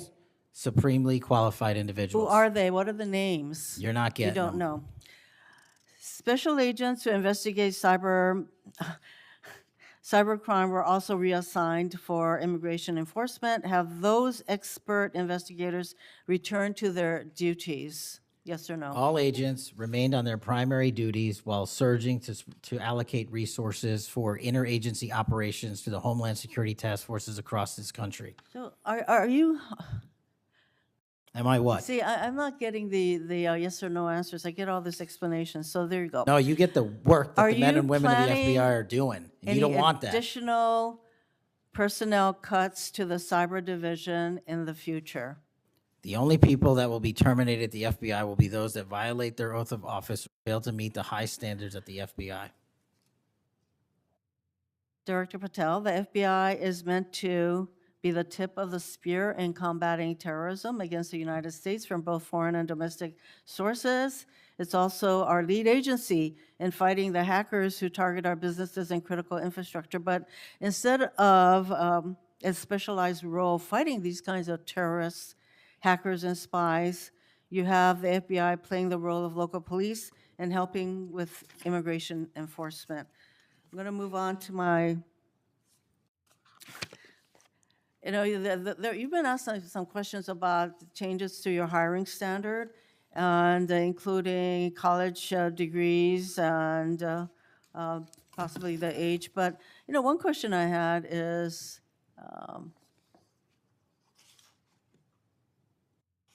that you are now requiring applicants to be able to do a certain kind of pull-ups, which a lot of women cannot because of physiological differences. Are you requiring these kinds of pull-ups? We are requiring a physical program at BFTC at Quantico because FBI agents carrying guns in the field have to chase down bad guys and do really hard work. The physical fitness standards of those agents So are are being you requiring appropriately these assessed. kinds of pull-ups? We are requiring everybody to pass the 1811 standards at BFTC. If you want to chase down a bad guy Excuse me, and put the him in reason I handcuffs, you ask- better be able to do a pull-up. The reason I ask is that there are concerns about whether or not being able to do these kinds of harsh pull-ups is really required of FBI agents. Doing Anyway, one pull-up Mr. is not Patel, harsh, I and there are am always gravely medical concerned. exemptions to that. I am gravely concerned by the state of the FBI under your control. And in fact, you are willing to take a cut on your agency of almost $500 million. So the FBI is losing dedicated employees, decades of expertise and specialization, leading to loss to early retirements, firings, and reassignments to immigration enforcement or conducting local police work. Thousands have already left. For as long as you remain as the head of the FBI, I fear the number of departures and summary firings will continue to grow. Mr. Patel, before the vote on your nomination of this committee, I noted that your most significant qualification, this is not just something that I noted, but others, your most significant qualification was your 100% loyalty to President Trump. And I fear that that continues to be the motivating factor in your position as FBI Director. Thank you, Mr. Chairman. Mayor, Mr. Chairman. Director Patel, did you have Yes. anything you wanted to say now? That is an entire falsehood. You can delete my 16 years of government service to multiple administrations all you want. The fact is that I was a public defender. I was a national security prosecutor. I was a House intelligence staffer. I was a deputy director of intelligence. I was a chief of staff to the Department of Defense and the Secretary of Defense. I led the counterterrorism missions for the White House. Those are just some of the jobs I held in my 16-year career. There was no loyalty then. There's no loyalty now to anything but the Constitution. Senator Brett. Yes. Well, before I begin, I want to thank Senator Hirono for what she said, acknowledging that there are physical differences between men and women. Talking about that women wouldn't be able to do as many pull-ups, and I think that she was making a case here that there should be different standards. There's a thing called Title IX, and this is why we continue to say we should have biological men and men's sports and biological women and women's sports. And so I look forward to utilizing that to talk to all of my colleagues on the other side of the aisle. Maybe they will stand with us in helping us protect women's sports. I think she made a great argument there for it. Moving on to today, Director Patel, thank you for being here. Thank you for your commitment to making sure that America is safe again. Thank you for doing that coast to coast and within our cities. I certainly look forward to talking about that and talking about your historic gains in these areas. But I would be remiss if I didn't begin my questioning with you about the horrific events that we have seen over the last week. Obviously, our heart breaks. Not only for Erica and Charlie's two children and for parents and families, but for America and for those of us who knew him, you being chief among those. So just my sincere condolences and thank you for the steps that you and the FBI have taken to make sure that we have someone within custody and we're going to be able to move forward with that. But if you look over the last, since last summer alone, we had 2 assassination attempts on the president. We've had an arson attack on the governor Shapiro there in Pennsylvania. You have the murder of the state representatives, Melissa Hortman and her husband in Minnesota, along with the shooting of State Senator John Hoffman and his wife. Several anti-Semitic attacks, several attacks on Christians that were noted by Senator Hawley. We had the killing of 2 Israeli embassy staffers here in D.C., the June firebombing in Colorado. We could go on, and we saw a culmination, as Senator Schmidt said, with the brutal assassination of Charlie Kirk last week. I appreciate you committing to both Senator Hawley and Senator Kennedy, talking about making sure that all that are involved are held accountable. I think that is critically important, and I think that America needs that transparency. I want to read you some words of Vice President J.D. Vance. He said, "If we want to stop political violence like what happened to Charlie Kirk, we have to be honest about the people who are celebrating it and the people who are financing it." My question to you is, in light of Charlie's murder and all of the things that we have just referenced and have been talking about today, what steps is the FBI taking to more aggressively crack down on those who promote, encourage, finance, fund these types of engagements and this type of political violence? Thank you, Senator, for your kind words. So in terms of how we crack down on the root cause of this violence, for now putting aside the ideological motivations and how they got there, the monetary issue is a real issue, and as I've said before, we follow the money.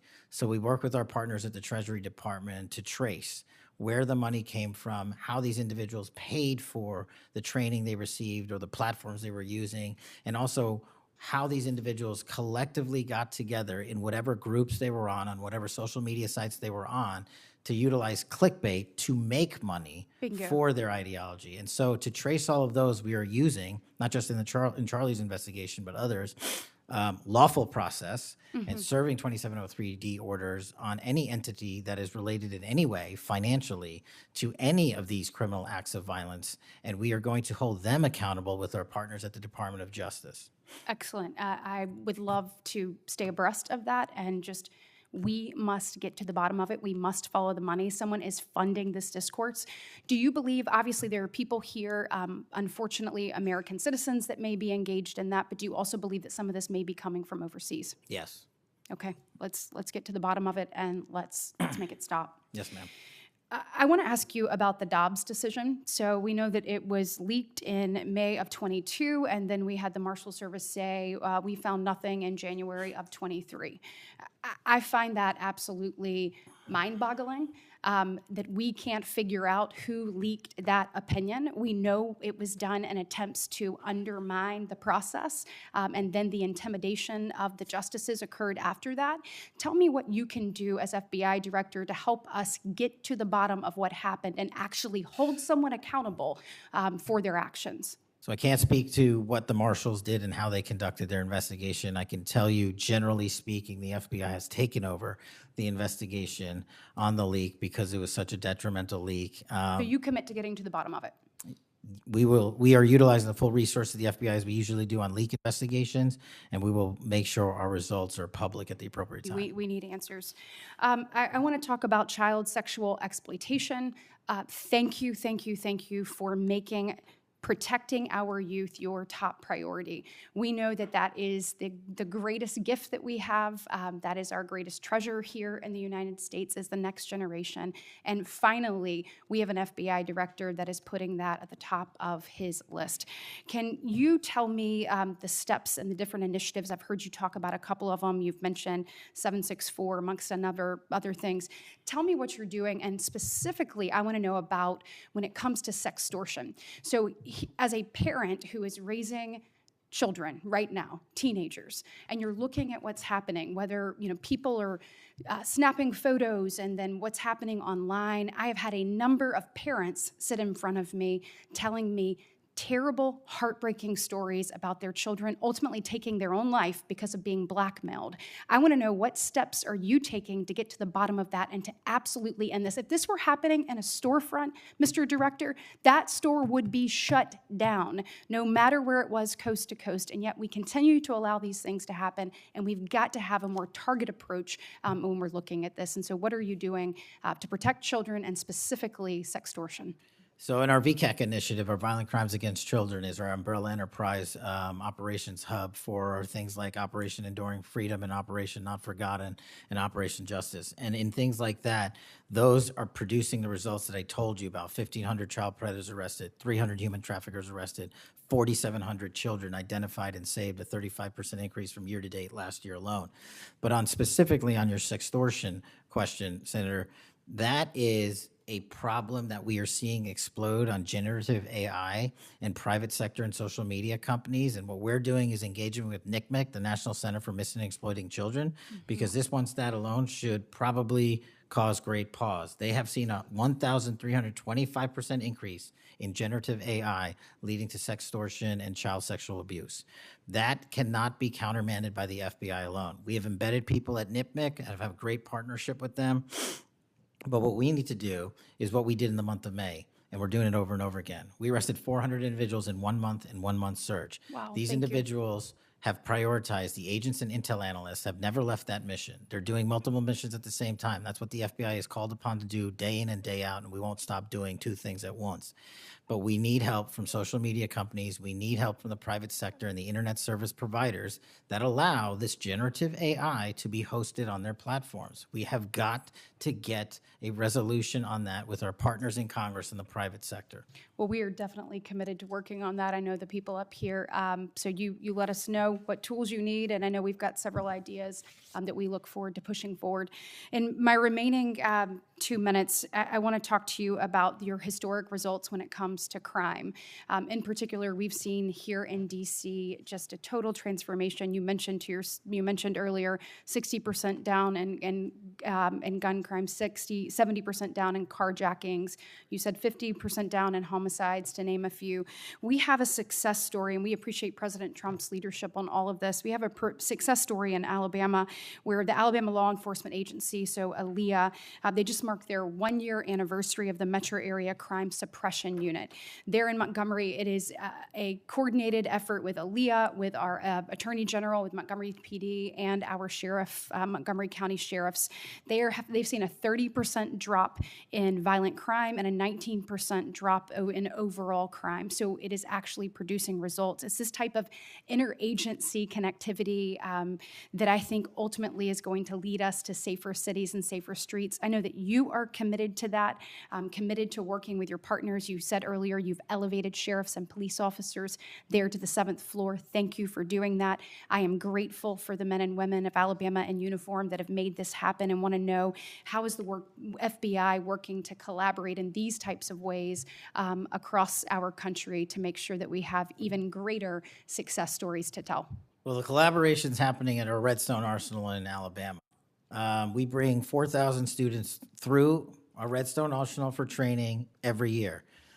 In terms of our future plans, in the next few years, we will bring 13,000 students a year through Alabama's Redstone Arsenal. And by students, I mean FBI employees, I mean sheriffs, I mean police chiefs, I mean cops, I mean intel analysts, because that is their future gem of how we're going to train local law enforcement. And we're so thankful for the dedication of resources to that facility. And I encourage everyone to go down there and take a look, because if you want to see where the FBI is going and how we're going to train the future, it's happening at Quantico and Redstone. We are very proud of it, and thank you so much for your leadership. Senator Booker. Thank you, Mr. Chairman.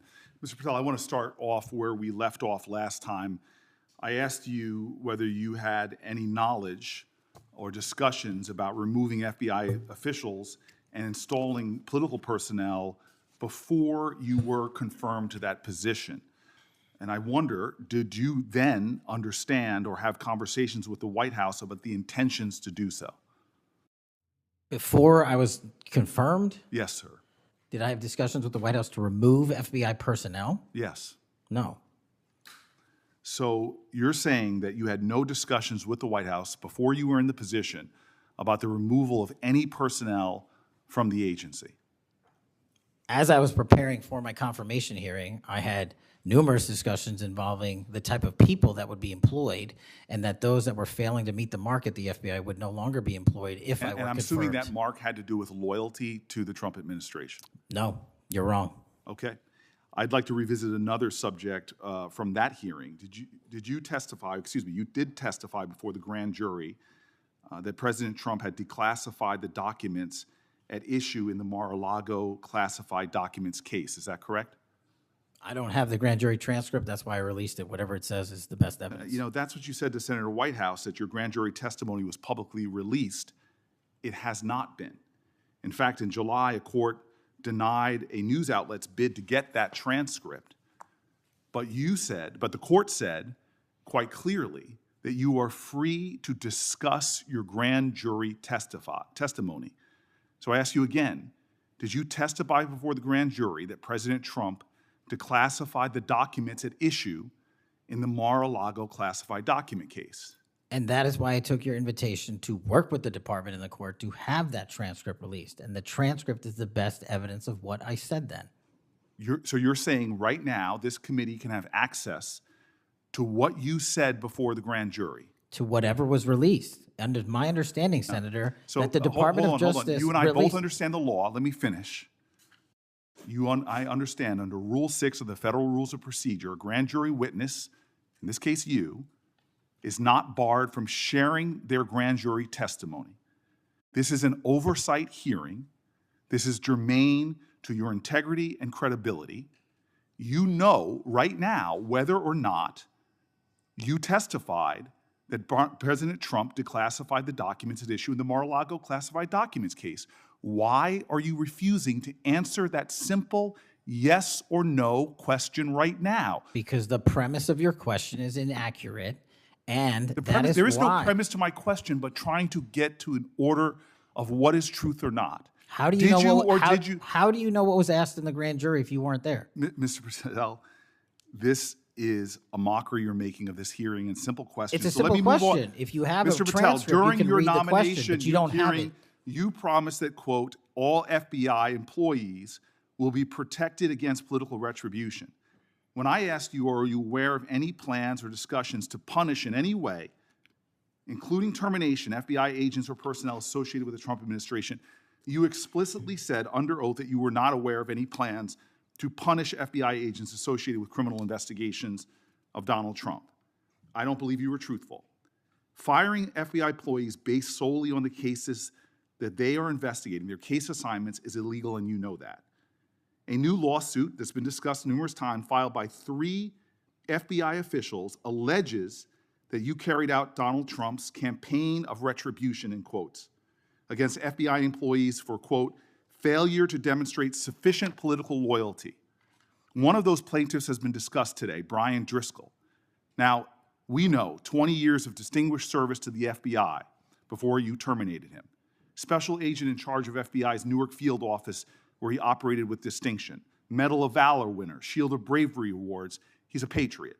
You terminated Driscoll via a letter dated October 8th, 2025, and in that letter you said that you were firing him pursuant to Article 2 of the Constitution. Well, you're not the President of the United States, and so I'm wondering under what authority you were allowed to terminate him. That matter is under litigation, and I'm not able to discuss it. Okay, well, discuss this. Did you have discussions with Stephen Miller about firing this particular person or about his continuance in the FBI? Not that I recall. How often do you speak to Stephen Miller? Frequently on our Homeland Security task forces. You frequently talk with Stephen Miller about subjects other than Homeland Security task force issues, correct? I frequently talk to Mr. Miller about Homeland Security task forces. Has Stephen Miller ever given you his opinions on how to run your agency? Mr. Miller's interagency operations are invaluable to the FBI. That's what we talk about. So you frequently discuss your job and your responsibilities with Stephen Miller and Pam Bondi, I imagine, as well. Absolutely. She's the Attorney General. Understood. Okay. Donald Trump promised to make us all safer. You have pushed out senior FBI agents with decades of knowledge and experience. In fact, this is the first time in FBI history that neither the director nor the deputy director have any experience with the FBI. You've shifted the agency's priorities primarily to pursuing Donald Trump's immigration enforcement agenda. According to ICE data, the Cato Institute, which is a conservative think tank, found that 20% of all agents have been diverted from their work to assist ICE immigration enforcement. 20%. Part of this operation is the work of mass law enforcement who jump out of cars, snatch people off streets at churches, schools, and their jobs and hospitals. Have there been any FBI agents who investigate crimes against children that have been assigned to immigration enforcement, yes or no? The premise of what you say is entirely false. Have there been any FBI agents who investigate no. foreign domestic terrorism? You don't get to say America is not safer under this leadership. I am not saying America that. is safer because of the work of the FBI. You're making a presumption of premise. 4,700 children. Sir, we have seized 6,000 weapons and 23,000 violent felons have been FBI arrested. agents who investigate human trafficking have been reassigned to immigration enforcement. You are not denying that FBI agents who are on the task force that fight against Russian oligarchs have not been reassigned. Public Corrections Squad reassigned. People who defend us, defend children reassigned. You're not denying that. I've seen you time and time again attack my colleagues' premises of questions as a way to not answer the question. So let me end with this. I believe you have made our country weaker and less safe. I believe that we are more vulnerable to a major event, and I pray to God it doesn't happen. You've gutted the Bureau of Institutional Knowledge and Expertise. You fired or pushed out seasoned FBI officials, many with more than 20 years of experience, and were working on cases that were critical. You've been purging thousands of serious law enforcement officials who spent their careers keeping us safe, only to lower hiring standards in order to find anyone to replace them. And shockingly, you admitted in this hearing to Senator Coons that it would take 14 years to fill the vacancies at your agency. Many are the result of your purge. 20% of FBI agents are doing low-level immigration enforcement instead of their mission-critical work. You've disbanded entire task forces that stop election interference, foreign influence, public corruption. And who benefits from this? Well, corrupt people benefit from it. Criminals benefit from it. Vladimir Putin benefits from it. And it really makes me wonder who you're looking out for. It makes me think we can't trust you as a nation. You swear to release the Epstein files, but now you're withholding the Epstein files. You claim that you have a suspect in a serious assassination. Whoops, then you don't have a suspect. You know nothing about plans to remove FBI agents, yet you're directly involved in those plans. In the words of an ex-FBI official, you are overseeing, and I quote, generational destruction of the nation's premier law enforcement agency. Mr. Patel, in just 8 months, you have assaulted the institutional integrity of the FBI. But I know FBI field agents. I've worked with them in Newark. No matter how truly bad you are, you can't undermine the legacy of agents who fight every day to keep us safe, but you can tarnish the integrity of the agency and undermine the agency's capacity. I believe you're failing as a leader, and that your failure does have serious implications for the safety and security of Americans and our families. We're more vulnerable to domestic and foreign attack because of your failures of leadership. I don't think you're fit to hand the Bureau, but here's the thing, Mr. Patel. I think you're not going to be around long. I think this might be your last oversight hearing. Because as much as you supplicate yourself to the will of Donald Trump and not the Constitution of the United States of America, Donald Trump has shown us in his first term and in this term, he is not loyal to people like you. He will cut you loose. This may be the last time I have a hearing with you because I don't think you're long for your job. But I'm going to tell you this. I pray for you.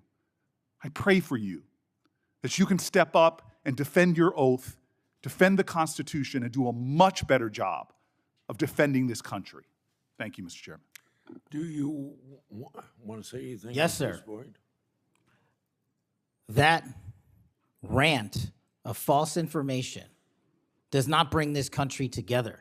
If you want to work on bringing this country, it's my time, not yours. My God. If You're you gonna want to lecture talk me about dividing this country, it is I my follow time. you on your social media posts that It is tears my this country time apart. to There address should be a your unifying- falsehoods. Oh, You are an you can try embarrassment all to the you division want in this to country. not Senator, take it is my responsibility time. for You what you had your have said. time. Sir, you're Your making time a is mockery of this over. committee. Sir, you don't tell me my time is over. You The know how people far of New we've Jersey come tell me since what my you time tell- is. Senator- You can't lecture me. You can tell me Sir, my time's over? You may be the charge of the I'm FBI, not going but anywhere. I am not afraid of you, sir. Mr. Chairman, Not afraid of you. Mr. Chairman, point of order. Senator Booker, I announced at the beginning of this meeting that this back and forth, talking over each other, doesn't work. And I said if that happened, I asked Patel not to respond, and I was going to give him some time after the senator's time was up to respond. And he has the privilege to do that uninterrupted. Mr. So Chairman, go- one point of Go order. ahead, Mr. I've Patel. watched him talk over us, and you've never once criticized him for us not even being able to get our questions out. Well, He has been rude and disrespectful to senator after senator. And when the senators were not giving him a chance to answer, I didn't stop the senator either. Go ahead, Senator. Thank you, Mr. Chairman. If the FBI, under my 7-month leadership, were failing this administration in this country, why do we have 23,000 violent felons arrested this year alone? A double increase from that time last year. Why is it that we have seized 6,000 weapons? Why have we found 1,500 child predators and arrested them? Why have we 300 human traffickers in jail? Why have we found and identified 4,700 children? Why have we seized 1,600 kilograms of fentanyl, enough to kill a third of the American public, a 25% increase alone from last year? 88,000 kilograms of cocaine seized, 7,000 kilograms of meth seized, and that's just on our criminal operations in summer heat. How is it possible that we're taking 8 kilograms off the streets of the cities in New Jersey and preventing the deaths of 607,000 people this year alone, a failure of the FBI and my leadership? How is it that we have counterintelligence arrests already this year exceeding the numbers from the entirety of last year. 33% increase in PRC, 83% in Russia, 60% in the CI space as it relates to Iran, and we haven't even talked about CT, the southern border, the northern border. Before Senator Cruz, I kind of feel like a broken record today. All this interest in FBI termination, yet my colleagues showed no intent or interest in when my whistleblowers suffered retaliation over the past years, particularly the past 4 years. Indeed, one whistleblower has alleged that Brian Driscoll's insubordination, whether an agent is on a hot button case or not, they ought to be held accountable for misconduct and weaponization. Senator Cruz. Thank you, Mr. Chairman. You know, I have to say, it used to be that to see theater, you had to go to the Kennedy Center. Now, apparently, you need only go to the Senate Judiciary Committee and see our Senate Democrats berating the director of the FBI, which, okay, it's not, partisan politics is not new in the United States Congress. But what is remarkable is what Senator Booker was berating Director Patel about. He wasn't berating him for failing to do his job, but rather he was furious for Director Patel for successfully doing his job.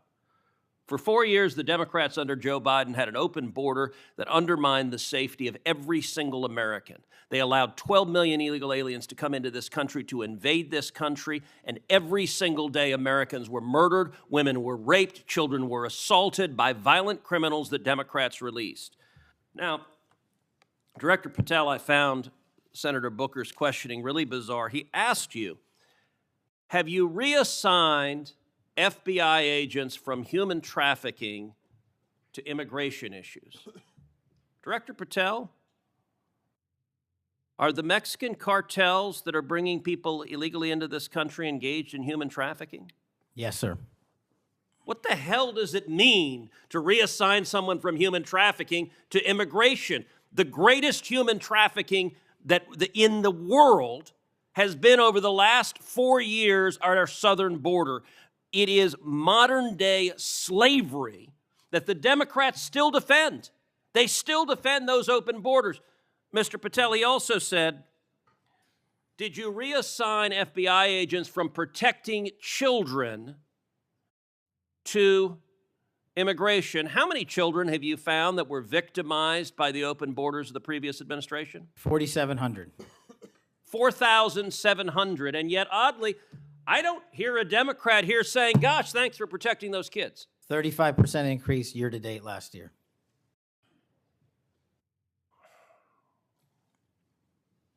All right, I want to shift topics.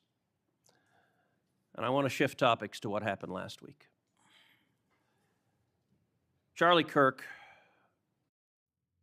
was assassinated. He was assassinated because of his political views. We're living in a time of enormous division and tragically hatred, and hatred that manifested in evil that we saw last week. Now, the FBI, working in concert with state and local law enforcement, apprehended what appears to be, in all likelihood, the murderer. And you did so in just 33 hours. So I want to start by just congratulating you and the FBI agents and state and local law enforcement for successfully apprehending the murderer in less than a day and a half.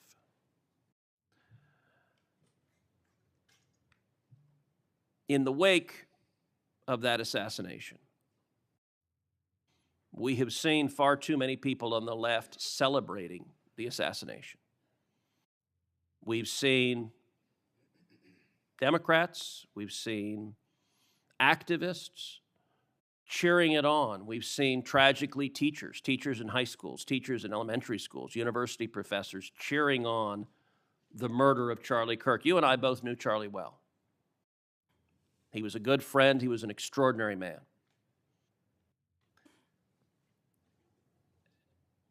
And I will say there's a great deal of discussion about what to do about it. Under our Constitution, under the Bill of Rights, the First Amendment, speech is protected. And that's true even for vile speech. Someone can stand up and say the most hateful thing, and it's protected by the First Amendment. Nazis and Klansmen can march in the streets, and even though their speech is bigoted and horrible and racist, the First Amendment protects it. Conduct, however, is not protected by the First Amendment, particularly conduct that is violent. Violent conduct that is threatening others, that is harassing others, that is injuring, or in this case, murdering others, is most assuredly not protected by the First Amendment. And so I would encourage you in the FBI to focus on conduct. Now, speech can guide you to those engaged in conduct, and I will say one question that I have and many have, and I recognize this is an ongoing investigation, so I don't want you to say anything that would compromise the investigation. But what can you tell us at this point about what evidence there exists of other individuals who may have had prior knowledge of this assassin's plans to murder Charlie Kirk on September 10th? Generally speaking, we've interviewed numerous people, family members and friends, including the partner, to provide us with a detailed history of the knowledge he may have had, the suspect may have had prior to. We're still mapping out who, if anyone, was involved as an accomplice. As I said, the investigation is ongoing. We're also speaking to and going to interview numerous individuals online who were part of a chat group that was involved in this heinous assassination. And we're also going to work with our state and local partners out in Utah to find out what community organizations, if any, participated or had any foreknowledge of this information. But it's very much ongoing. I remind everybody that it's not even been a week since Charlie's tragic death. Is it accurate, it's been widely reported that the assassin's roommate was a transgender man who was transitioning to be female, and it's also been reported that they may have been romantic partners. Is that accurate? Yes, Senator. And I assume the FBI is investigating. It has also been reported that there were transgender chat rooms that may have had some awareness of the plan to commit this murder. Is that accurate as well? I'm sorry, can you repeat the question? It's been reported that there were chat rooms of transgender activists that indicated some degree of potentially of foreknowledge of this murder. We're still developing that. Do you have any information, the bullet casings had on them both Antifa and LGBT wording on them? Do you have any indication of the source of those engravings and what inspired them? As to the actual source, we're still developing that. I want to encourage you in the course of this investigation, absolutely go after anyone who aided and abetted. But I want to more broadly encourage you, follow the money. The violence we are seeing is not purely organic. There is, I believe, significant money that is spreading dissension, that is spreading violence. Antifa. Do you believe Antifa is a terrorist organization? I believe Antifa is associated with a lot of violence in this country. As to its designation, I'll leave that to the appropriate authorities. So I would encourage the administration to designate Antifa as a terrorist organization, to go systematically after Antifa. They've committed acts of violence all over the country. And the shell casings have multiple references to slogans that Antifa has popularized. I believe there is considerable money funding it. I would note that I've introduced legislation called the Stop Funders Act. Stop Funders Act would add rioting to the list of predicate offenses under RICO. I believe the money should be tracked and prosecuted under RICO. And both the Antifa and Black Lives Matter riots of a couple of years ago and the pro-open border riots in Los Angeles and other cities of this past year, I believe there was significant money behind those riots. I'm not the only person who noticed at the anti-Semitic protests and violent protests on college campuses that many of the tents all matched. And so I would ask, would it aid your ability to prosecute these matters if Congress passed into law the Stop Funders Act and if rioting was added to the list of predicate offenses for RICO? Yes. Talk to me about the efforts of the FBI to go after the funders of the anti-Semitic protests on college campuses, the pro-open border protests in cities, and potential LGBT violence. Talk to me about the efforts to go after the money of those who are funding and promoting violence. As I've always said, Senator, money doesn't lie, and we've been following the money. And so that's what we're doing, issuing lawful process to organizations involved with criminal activity, because the money's got to come from somewhere, and it has to be funded somehow. So we have extensive investigations ongoing into numerous organizations that are related to violent criminal activity. Cutting off the money will make America much safer, and that is the core job of the FBI. And I thank you for doing your job. Senator Patel. Thank you, Mr. Chairman. Mr. Chairman, glad to be on this committee and take our responsibility seriously to conduct oversight of the FBI, obviously one of the most critical law enforcement agencies in the country.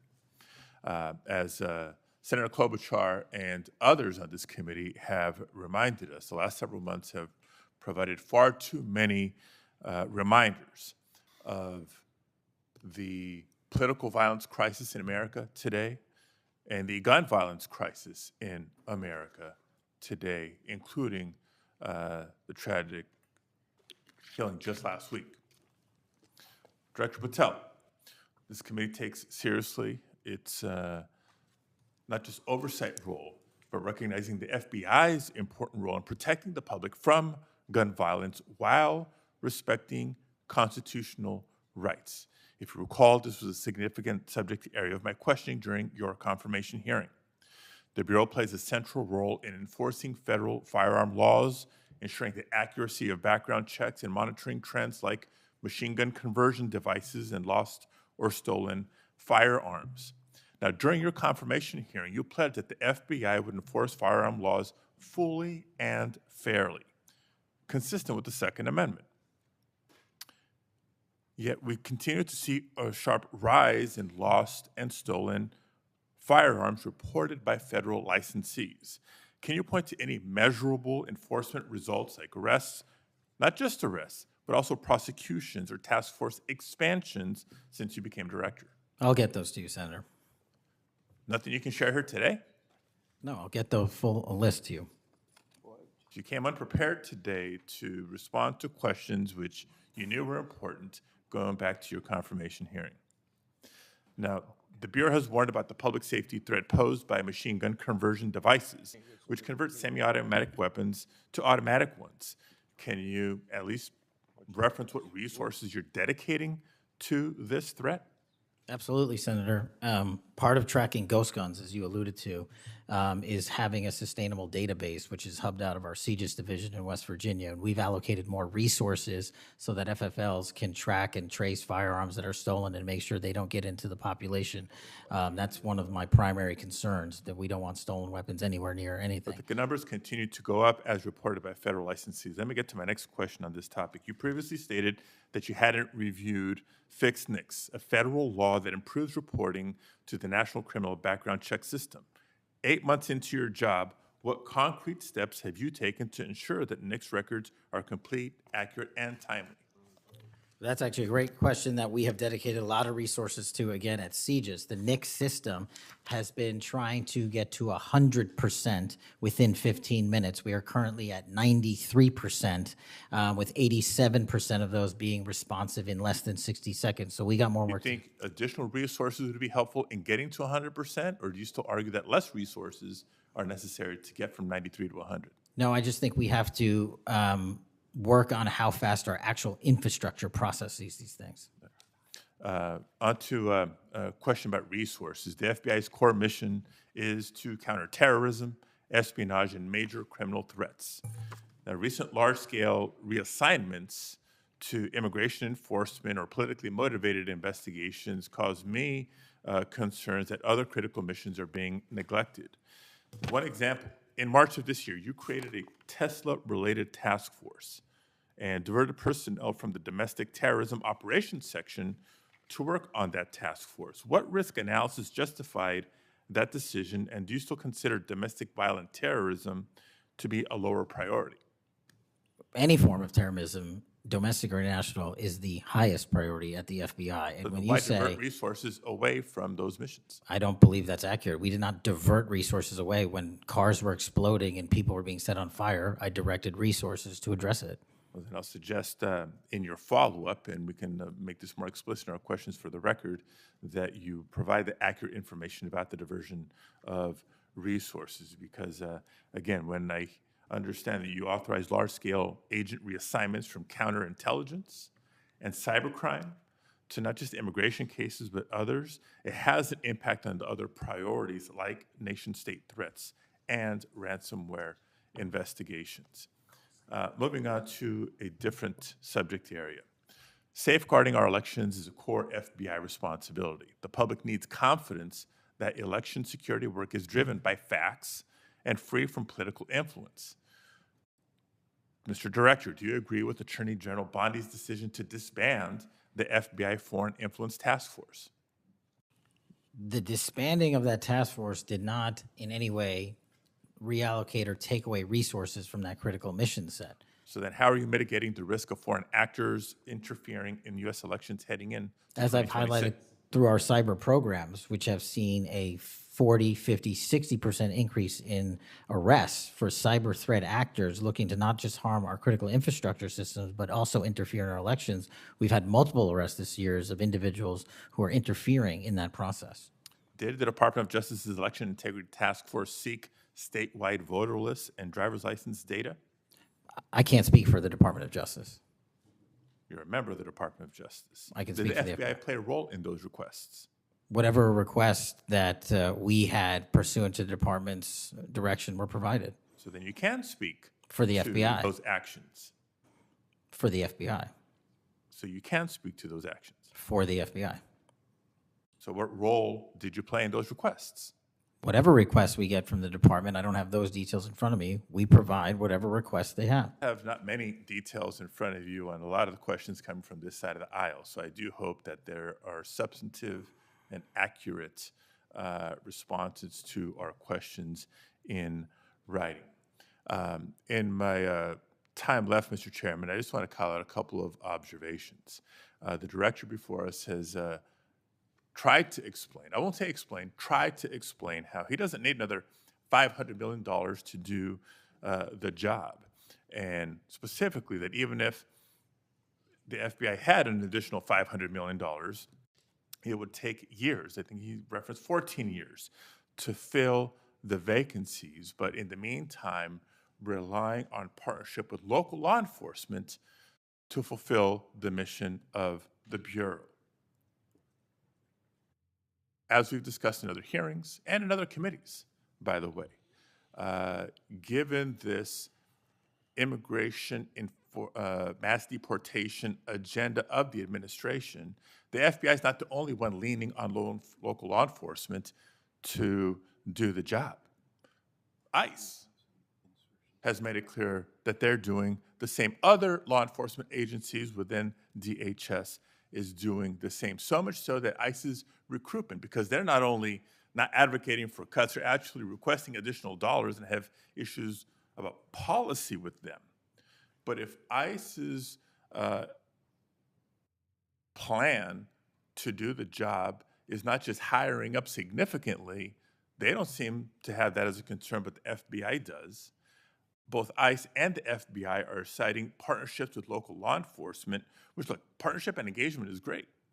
But having come from local law enforcement at the outset of my public service career, I also know that capacity and resources at the local level are strained, particularly in times like this. And when ICE is going on a hiring spree, and you have local law enforcement agencies worried about their ability to recruit and retain local law enforcement officers and not losing them to the federal government, then our reliance on those local law enforcement agencies is a perilous strategy to take and could undermine local law enforcement's ability to address crime at the local level, whether it's white-collar crime, organized retail theft, violent crime, et cetera, et cetera, et cetera.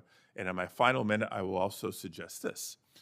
Director Patel has referenced earlier in the hearing that one of the most significant value addeds of partnering with local law enforcement is that they are the best intelligent source. Is that correct? For on the ground.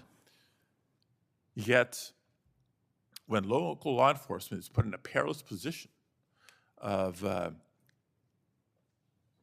being in a role with this mass deportation agenda, which is consistently overreached, has been found to violate the law and the Constitution, and has undermined public confidence in law enforcement, not just by immigrants, by the way, but especially immigrants.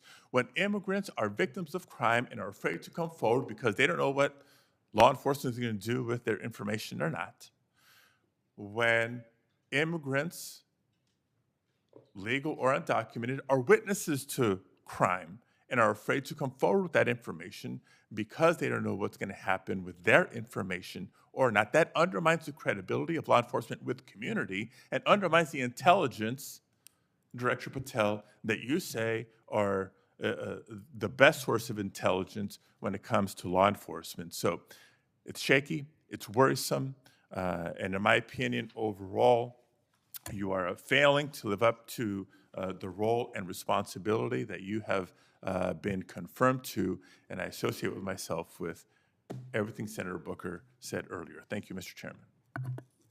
Okay, before we go to Senator Blackburn, without objection, I want to introduce into the record a recently declassified document thanks to Director Patel.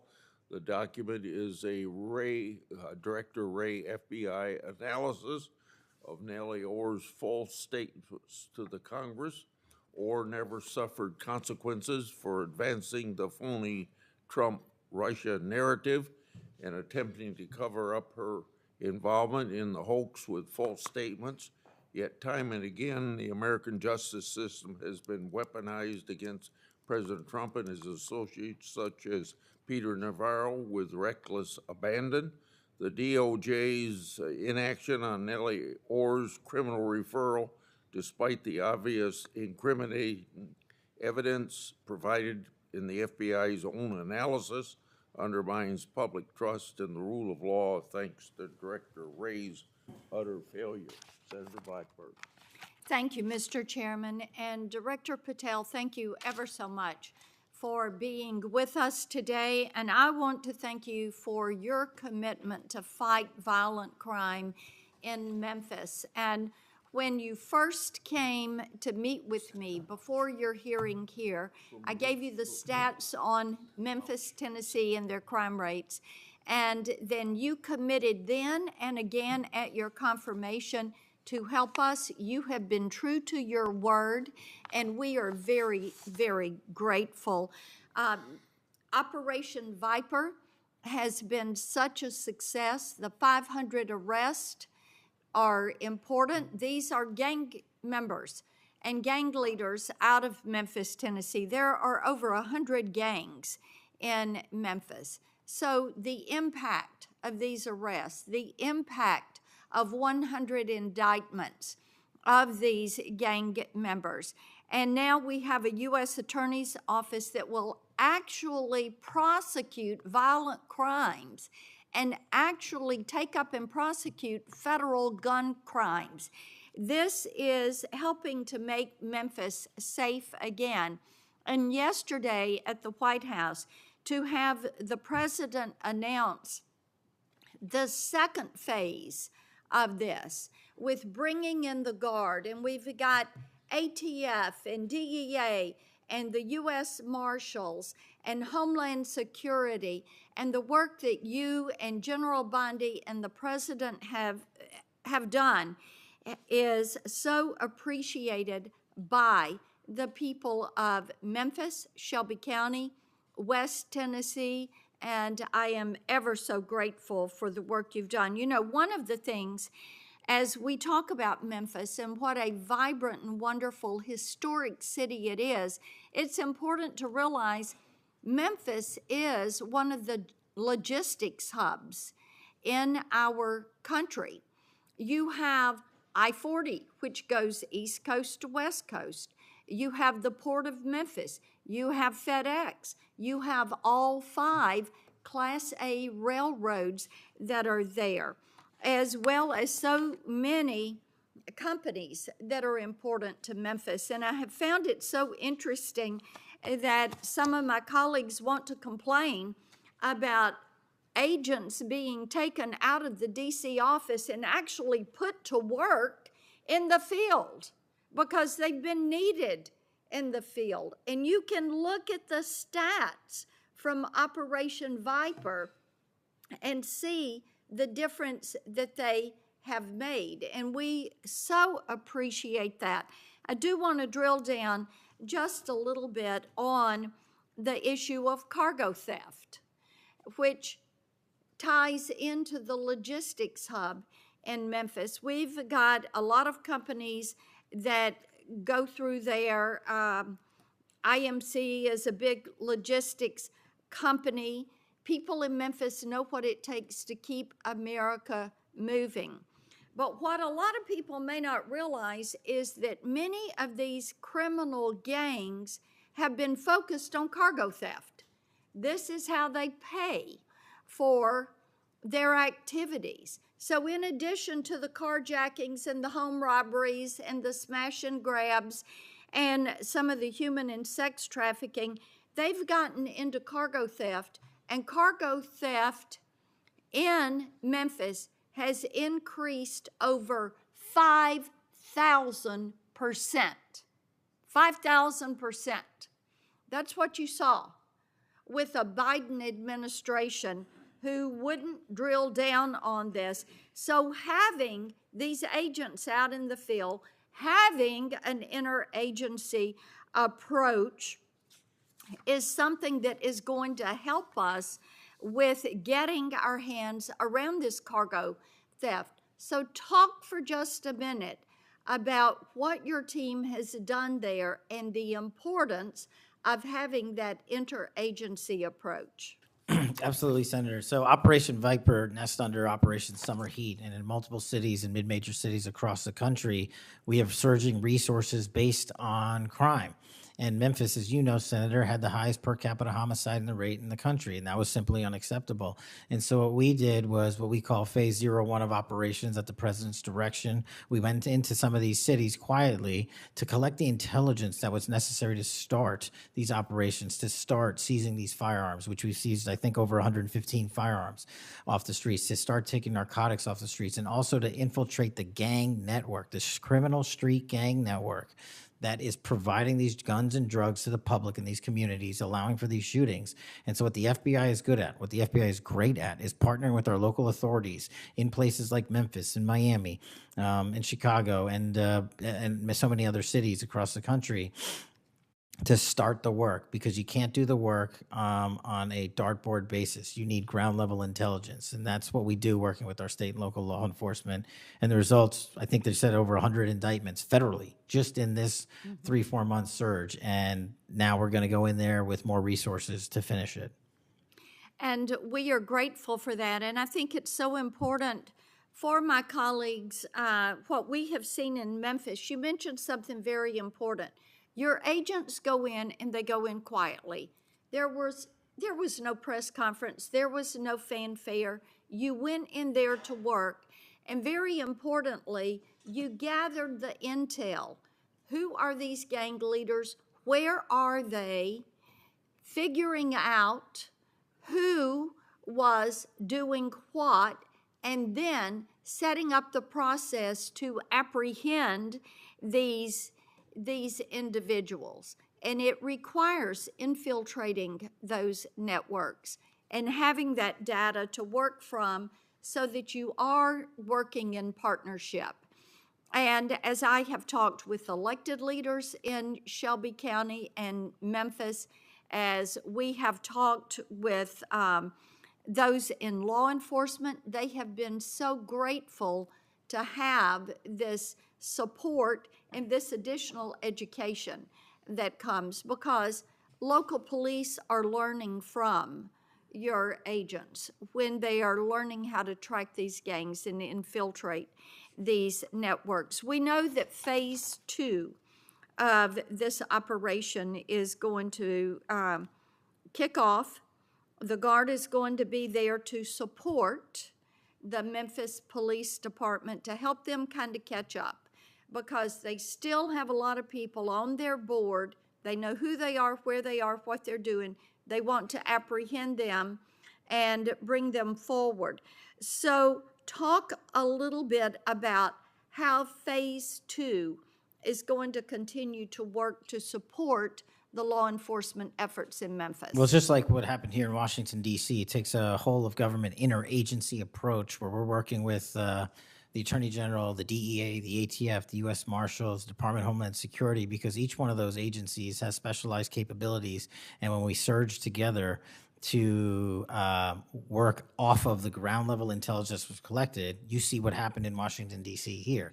And that's the next phase of it, because you are able to utilize the National Guard to set up border perimeter operations. So when you go into an area, you have the secure workspace to get in there and stay in there. The key here, Senator, is sustained criminal investigations and sustained prosecutions that clear Memphis, like we did Washington, permanently, and leave behind a blueprint for what local law enforcement can do with our federal partners to sustain that. We don't want to go backwards, and that's critical, but we're in the next step. Sustaining it will be the last one. Well, and we certainly appreciate that. I do want to touch on Operation Restore Justice. And Senator Britt mentioned some of this very briefly, and I know that you and A.G. Bondi have done a tremendous amount of work in protecting children. I appreciate that. And we passed my Report Act last year, and President Biden signed it, and this does require social media to report to NCMEC so that we can have these perpetrators followed up with and apprehended. That's a good start. We're still trying to get the Kids Online Safety Act passed. That has been a bipartisan effort. We have looked with disdain at what has happened with Discord and Charlie Kirk's alleged killer. Talk for a moment about what else Congress ought to do in order to give you all the toolbox you need to apprehend these predators and pedophiles. Well, I think we need to go after the monetary backbone of this infrastructure like we discussed earlier. I think we also need to make parents across the country aware of how invasive some of these social media sites are and how much criminal enterprise is going on and how easily these kids can be sucked into it. And also, the only way, in my opinion, to do that, is as Senator Klobuchar and I believe Senator Graham had stated, was, we need to work on Section 230. It's been too long since we've addressed it. Nobody's being held accountable. They're making money, and our youth is dying. And that's just unacceptable. Well, we have that reform bill. Thank you, Mr. Chairman. Thank you, Senator Welch. Thank you very much, Mr. Chairman. And just at the outset, I just want to say what I think all of us believe, and that is that the political violence that is so afflicting our country, it doesn't matter whether it's from the right or the left. I mean, all of us have an obligation to fiercely advocate for our point of view. All of us have an obligation to respect people with whom we disagree. The folks we disagree with are our opponents, but they're not our enemies.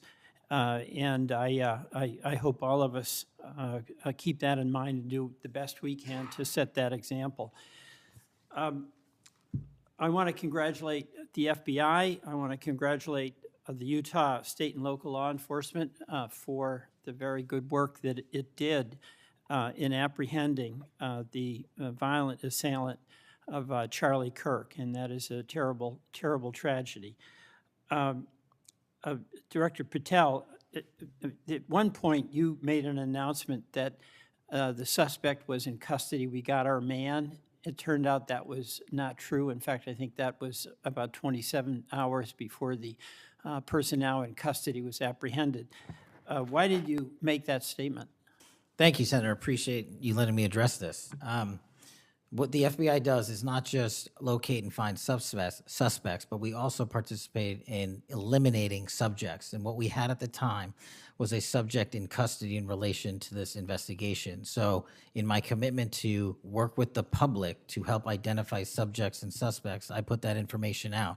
And then when we interviewed him, I put out the results of that. And could I have been more careful in my verbiage and included an A subject instead of subject? Sure, in the heat of the moment, but I was doing the best I could. In all candor, I don't quite get that, because if we have our man, that would suggest to the public that everybody can rest and relax and not then continue to provide information to local law enforcement and to you. Well, so that was a mistake.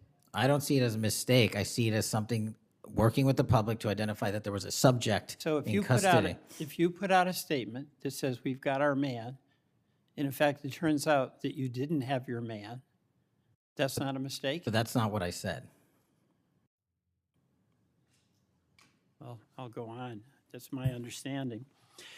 A second thing that is really important in the FBI, but it's important in every agency, is that the folks who are doing good work get supported for the work they're doing.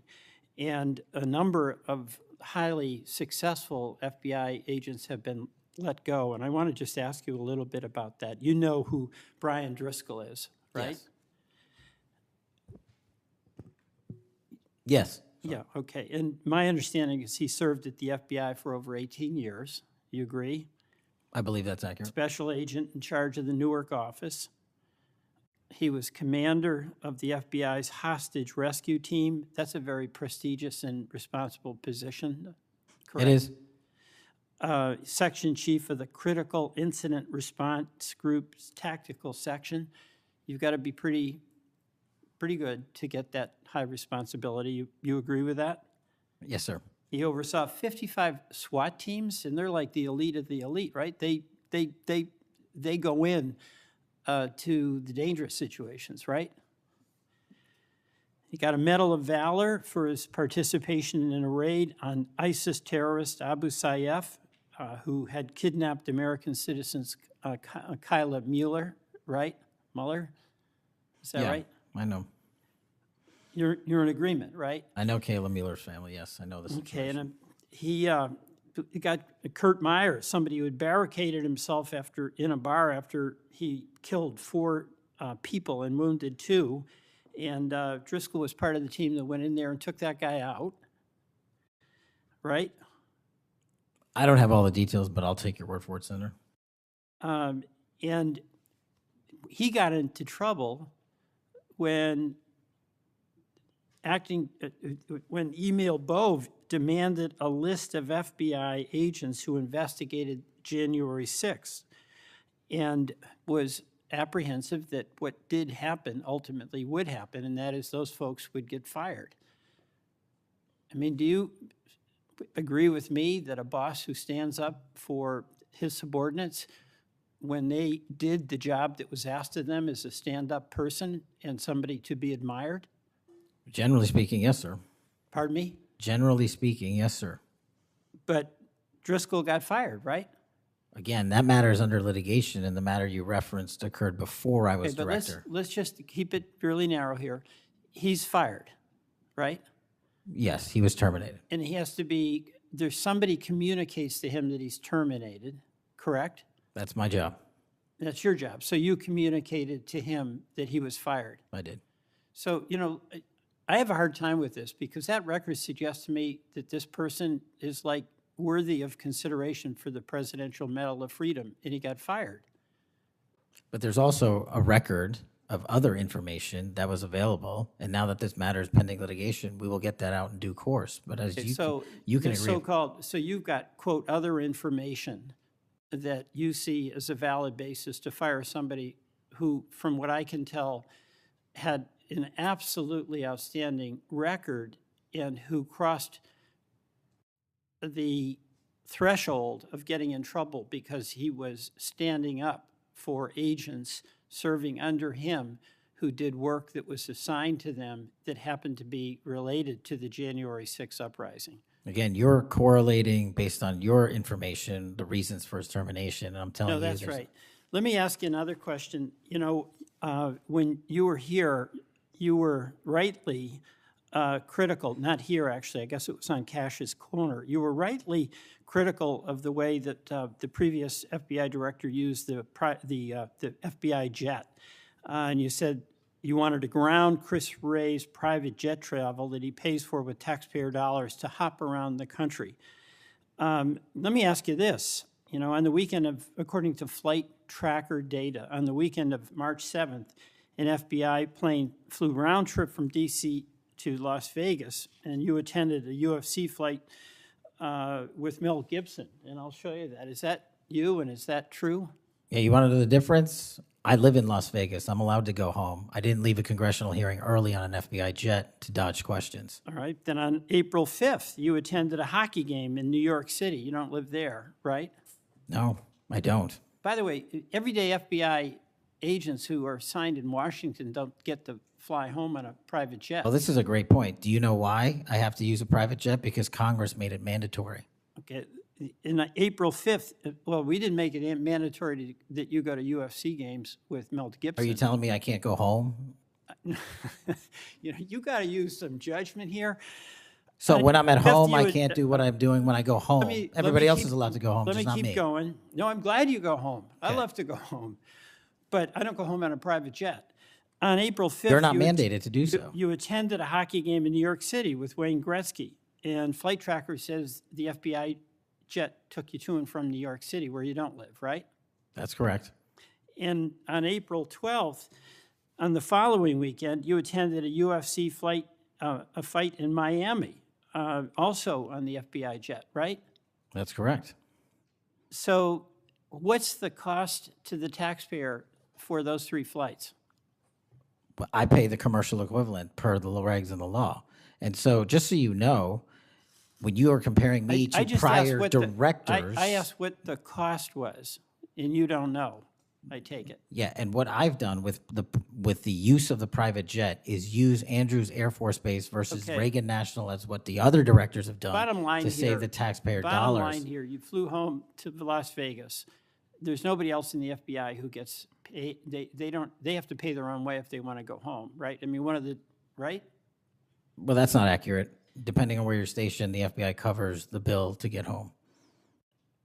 So are you telling me that FBI agents who are assigned in Washington, but who may live in Charlotte, they get paid by the FBI to go Sometimes home? they do, yes. Right. Another thing I want to say is this. You know, our local law enforcement has been stiffed. About $500 million in COP grants have been taken out of the budget. Those really help us in Burlington. They help us in Rutland. They really are important. And why in the world would we be cutting those COP grants when we need that local law enforcement, in part to partner with you? Well, I think Do you you're support that? I think you're speaking to the Department of Justice grants, which I don't adjudicate, but also Vermont, just like every other state, has received a plus-up of FBI personnel. Well, I'll tell you, that's not what we're seeing. The other thing, my understanding is that there's a requisition or an effort to get another plane for the FBI that would cost about $72 million. Is that right? That's inaccurate. The FBI, because the jet, as you call it, is not my jet. We use it for operational needs. We use it for FTOX. We use it for HRT. But that's the one you fly in, and right? we have multiple fixed-wing assets, and one of them is on a wildly expensive lease that I deemed a waste of money, and I'm looking for a replacement in which the government can procure assets permanently. Well, I would welcome you submitting to this committee the cost information about the jets that are under consideration. And according to our research, the specifications that are included in this request would result in an expenditure of between $72 million and $80 million. That's So inaccurate, but I'll happily get you the right I numbers. welcome getting the specific information. Absolutely. Thank you. Mr. Chairman, I yield back.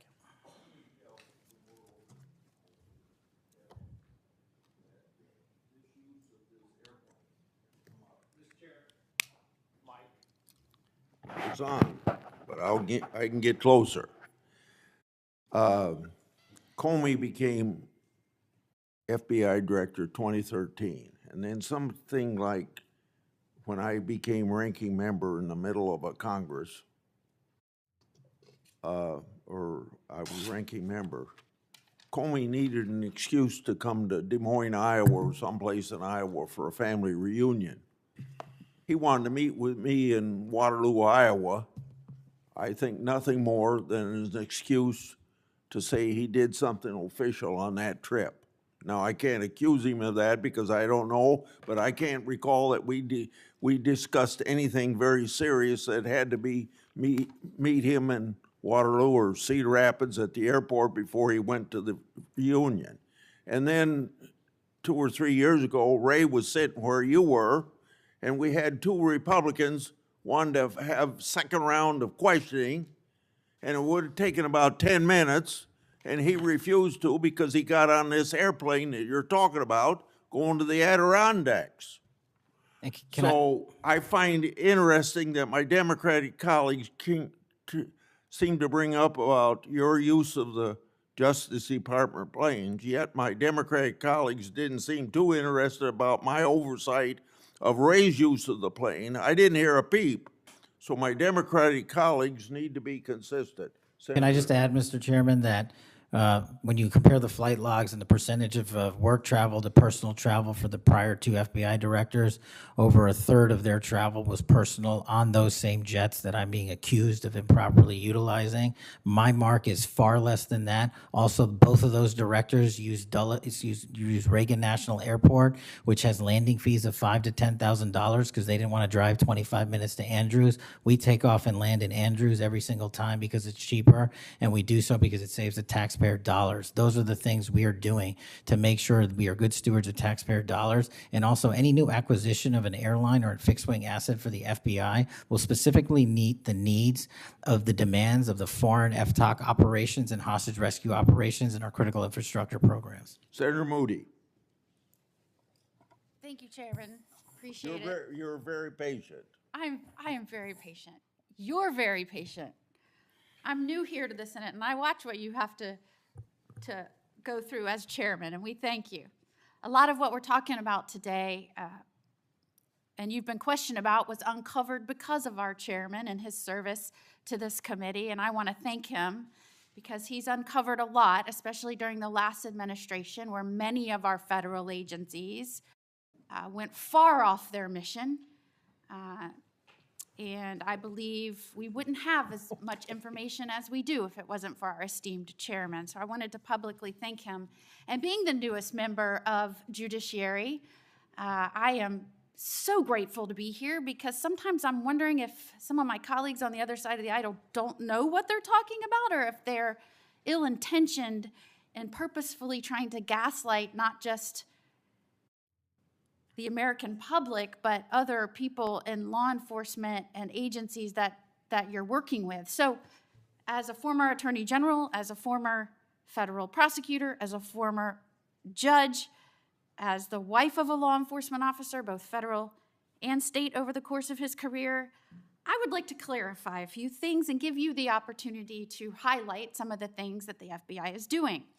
And 2 of the things I heard thrown out there, and by the way, it was when some of my colleagues would breeze in just in time to rail on you and spout out misinformation and narratives that have no grounding in reality to criminal justice, and then breezed right out as soon as they were done. And I think that it does the American public more good when the oversight function of Congress allows for you to comment in a way that makes sense and is grounded in reality.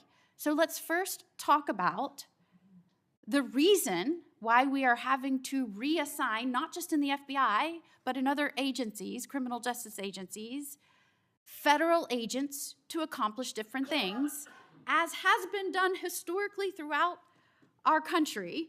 When we get into office, we have to examine and triage the threats facing this nation, threats facing Americans, and then allocate resources accordingly. I guess you are to be judged negatively because you are trying to reallocate the resources of the FBI to fix what the Democratic administration prior to this under Biden broke. So let's talk about the reassignment of federal agents and why that has been necessary. Would you say that the majority of assignments has been made because we are facing unprecedented levels of violence, both because of the unvetted surge of anywhere from 11 million to 20 million people across our border in the last 4 years, and because of the woke, weak, insane policies that have been pushed into states and cities around this nation by the left? Absolutely. And so I hear you being grilled because you have rightfully pushed resources where they needed to go to protect the American public. And I have heard you questioned that you are in some way, and I'm going to use their words, which I don't believe is grounded in reality, that you are going to lean on local and state agents to do the job of the FBI. Might it be recharacterized more accurately in that you are partnering with local and state agencies in these areas, especially where these policies that the Democrats support wholeheartedly, in fact, they frustrate our efforts to try and beef up our laws with good criminal justice policies at every turn, and then come in here and get on you for, by the way, you've been here 7 months, so I know that in the 7 months, you didn't break it, they broke it over the last 4 years. But it isn't more accurate to say that you are using the federal government and its agencies, or its agents and its resources to supplement and amplify law enforcement efforts in these areas, cities and states, where the Democrat policies broke them. It's been an integral part of my tenure to use local and state partnerships. I say it everywhere I go. We cannot do the work without partnering with state and local authorities in every single state and every single county in this country. And why we pushed out to the field is simple mathematics.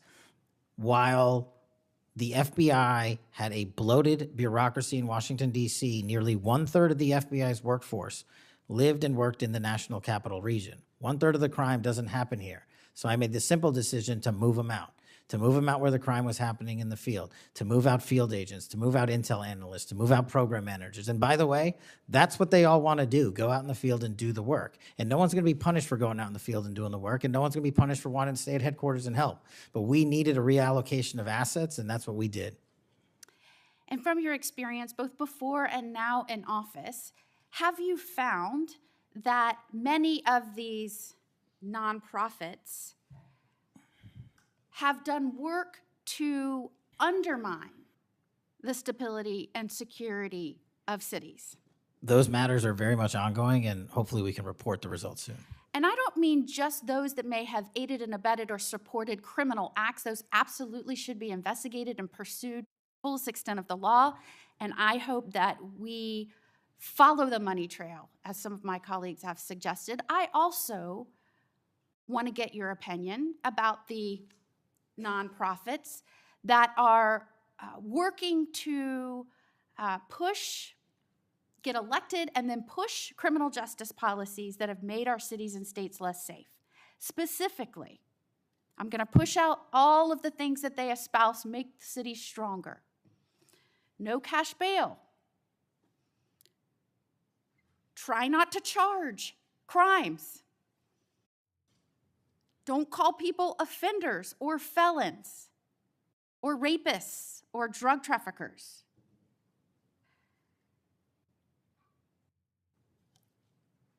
I can go on and on and on. But the gist is, don't charge. When you do charge, charge as minimally as you can. Don't put people on parole or probation following incarceration. Diversion should be the rule. I mean, I can go on. And we're seeing these play out in cities across our nation. I am one who believes it is always important to look at how we can do things better in our criminal justice system. But what has happened is some of these groups have hijacked that good intention by so many and used it as a way to subvert the stability of this country.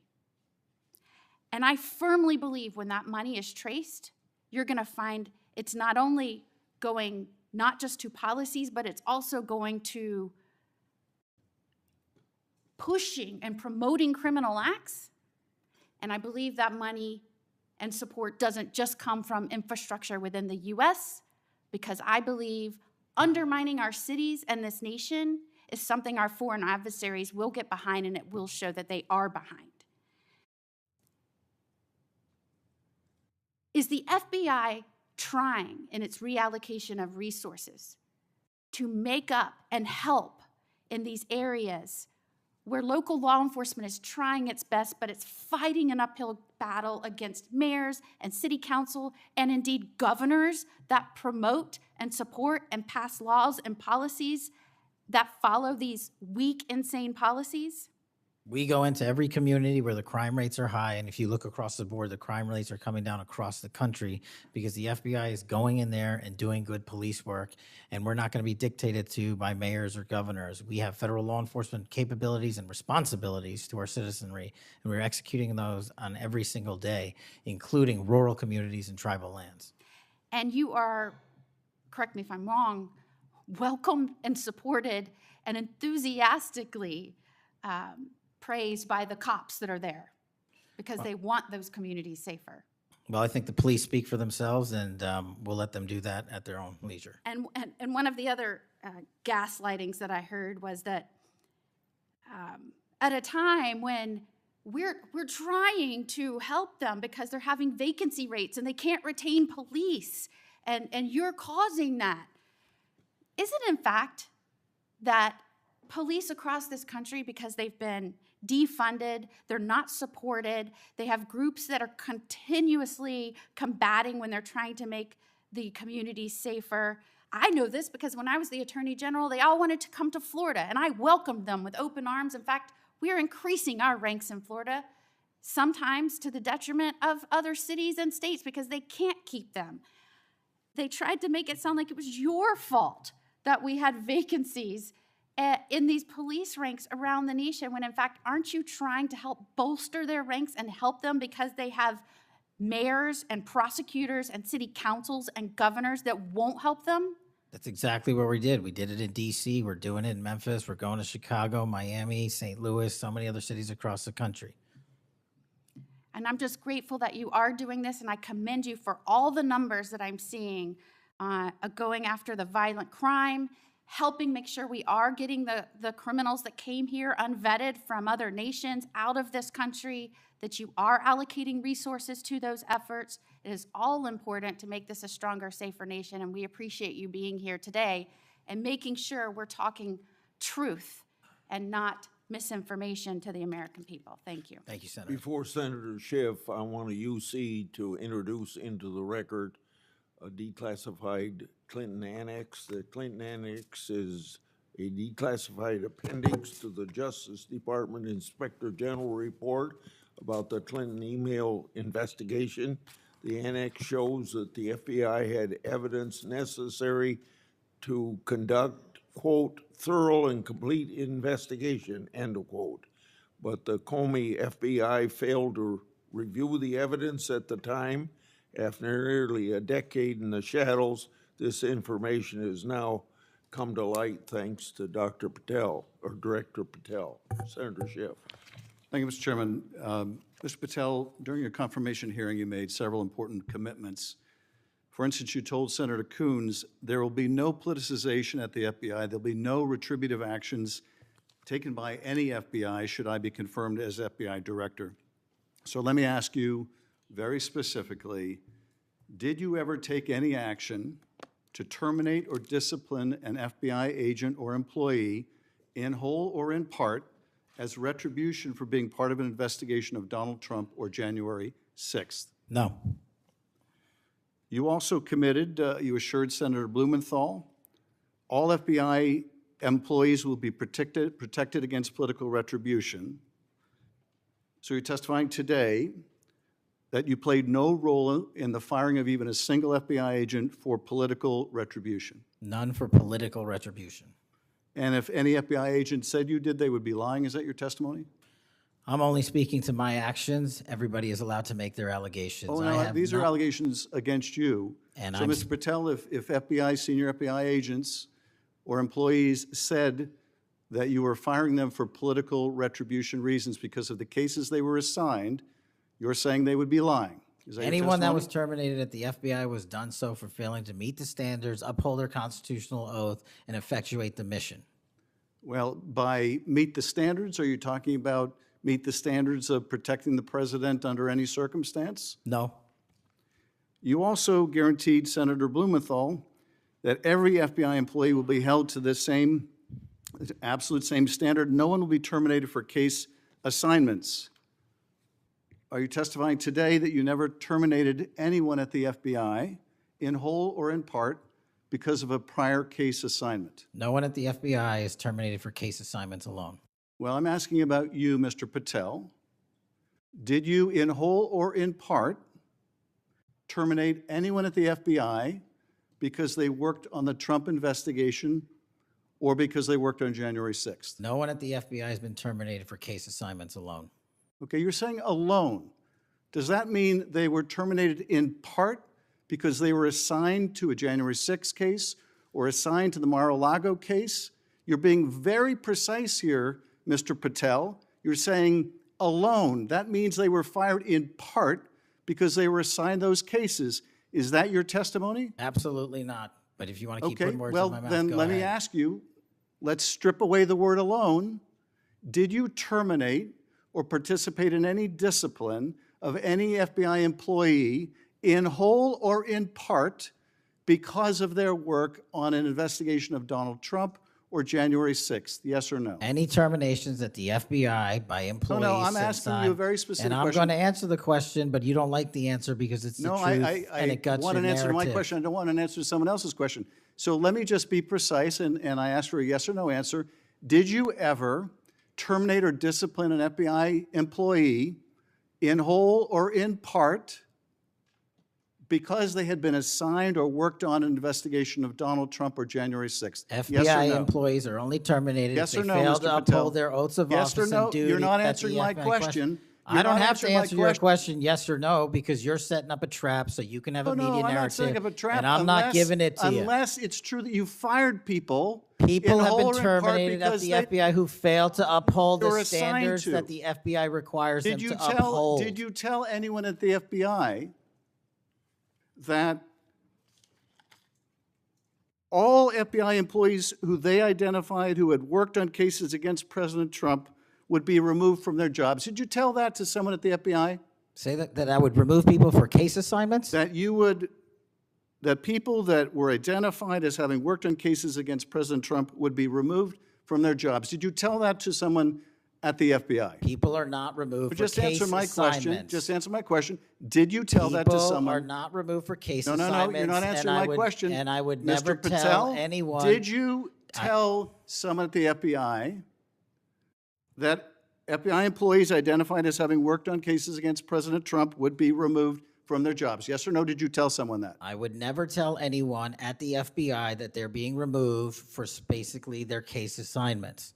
Okay, so anyone who had said that would be lying. Is that your testimony? Anyone can say whatever they want. No, I know, but you're saying they were a liar. I'm telling you what I said. Because this is in the complaint against you, Mr. Patel.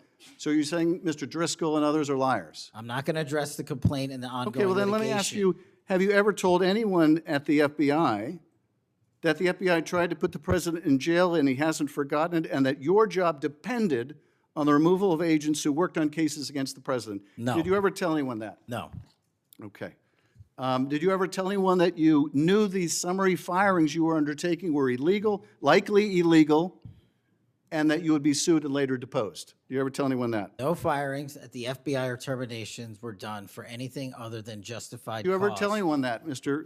No, Patel? Why don't you no answer my question? terminations at the FBI were ever done in my tenure for anything other than failing Did you ever to tell uphold anyone their that, oath of Mr. Patel? You willing to office answer or the their- question? The FBI. I guess I you're have not willing to answered answer the it. question. So let me move on. Let me Repeatedly. move on to the Epstein files. You said you're the most transparent FBI director in history, so I'm going to put you to the test. In 2024, you were asked by Glenn Beck about Epstein's black book. And you said, he asked, who has Jeffrey Epstein's black book? And you said, black book, FBI. And he said, but who? That is, I mean theirs. And you said, oh, that's under the direct control of the director of the FBI. That's what you said. Was that true, Mr. Patel? I'll rely on you quoting it accurately. I did that a couple Was of it years true ago. what you represented to Mr. Beck and the president's supporters out there, or were you lying? No, Was it true that the black book, Epstein's black book, was in the possession of the FBI director? The black book was in the possession of the FBI. Okay, so now that you're the FBI director, you have possession of the black book, right? That index has been released.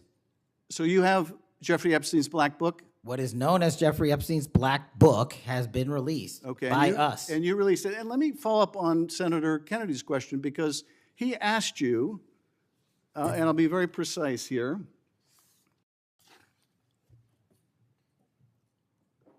You've seen most of the files. Who, if anyone, did Epstein traffic these young women to besides himself? And you said, himself, there's no credible information, none. If there were, I would bring the case yesterday that he trafficked to other individuals. And Kennedy, the information we have, again, is limited. And Senator Kennedy said, the answer is no one. And you said, for the information we have. So is it your testimony today that in all of the Epstein files, that Jeffrey Epstein trafficked no one to anyone but himself? Is that your testimony, Mr. I never Patel? said Jeffrey Epstein didn't traffic anyone else. Did he traffic any young woman to someone other than himself? That was Mr. Kennedy's question, And I Senator Kennedy's said question. the information that 3 administrations have had access to I'm have asking made you- determinations that there are no investigative leads that were credible to prosecute and investigate any others. I'm specifically I'm asking stating you whether we it's were your working on. testimony today. Well, you just read that it, and I said it 10 minutes ago, so let the record reflect my testimony. I just want to make sure there's no misunderstanding, because there are victims like Virginia Guifer who have testified otherwise, who have said otherwise, and you're telling the American people today that the Epstein list is a single name and it's Jeffrey Epstein. That's what we're to believe? That's not what I'm saying. That's what you're saying, and Well, you let can me- say let me whatever ask you Let want. me ask you this.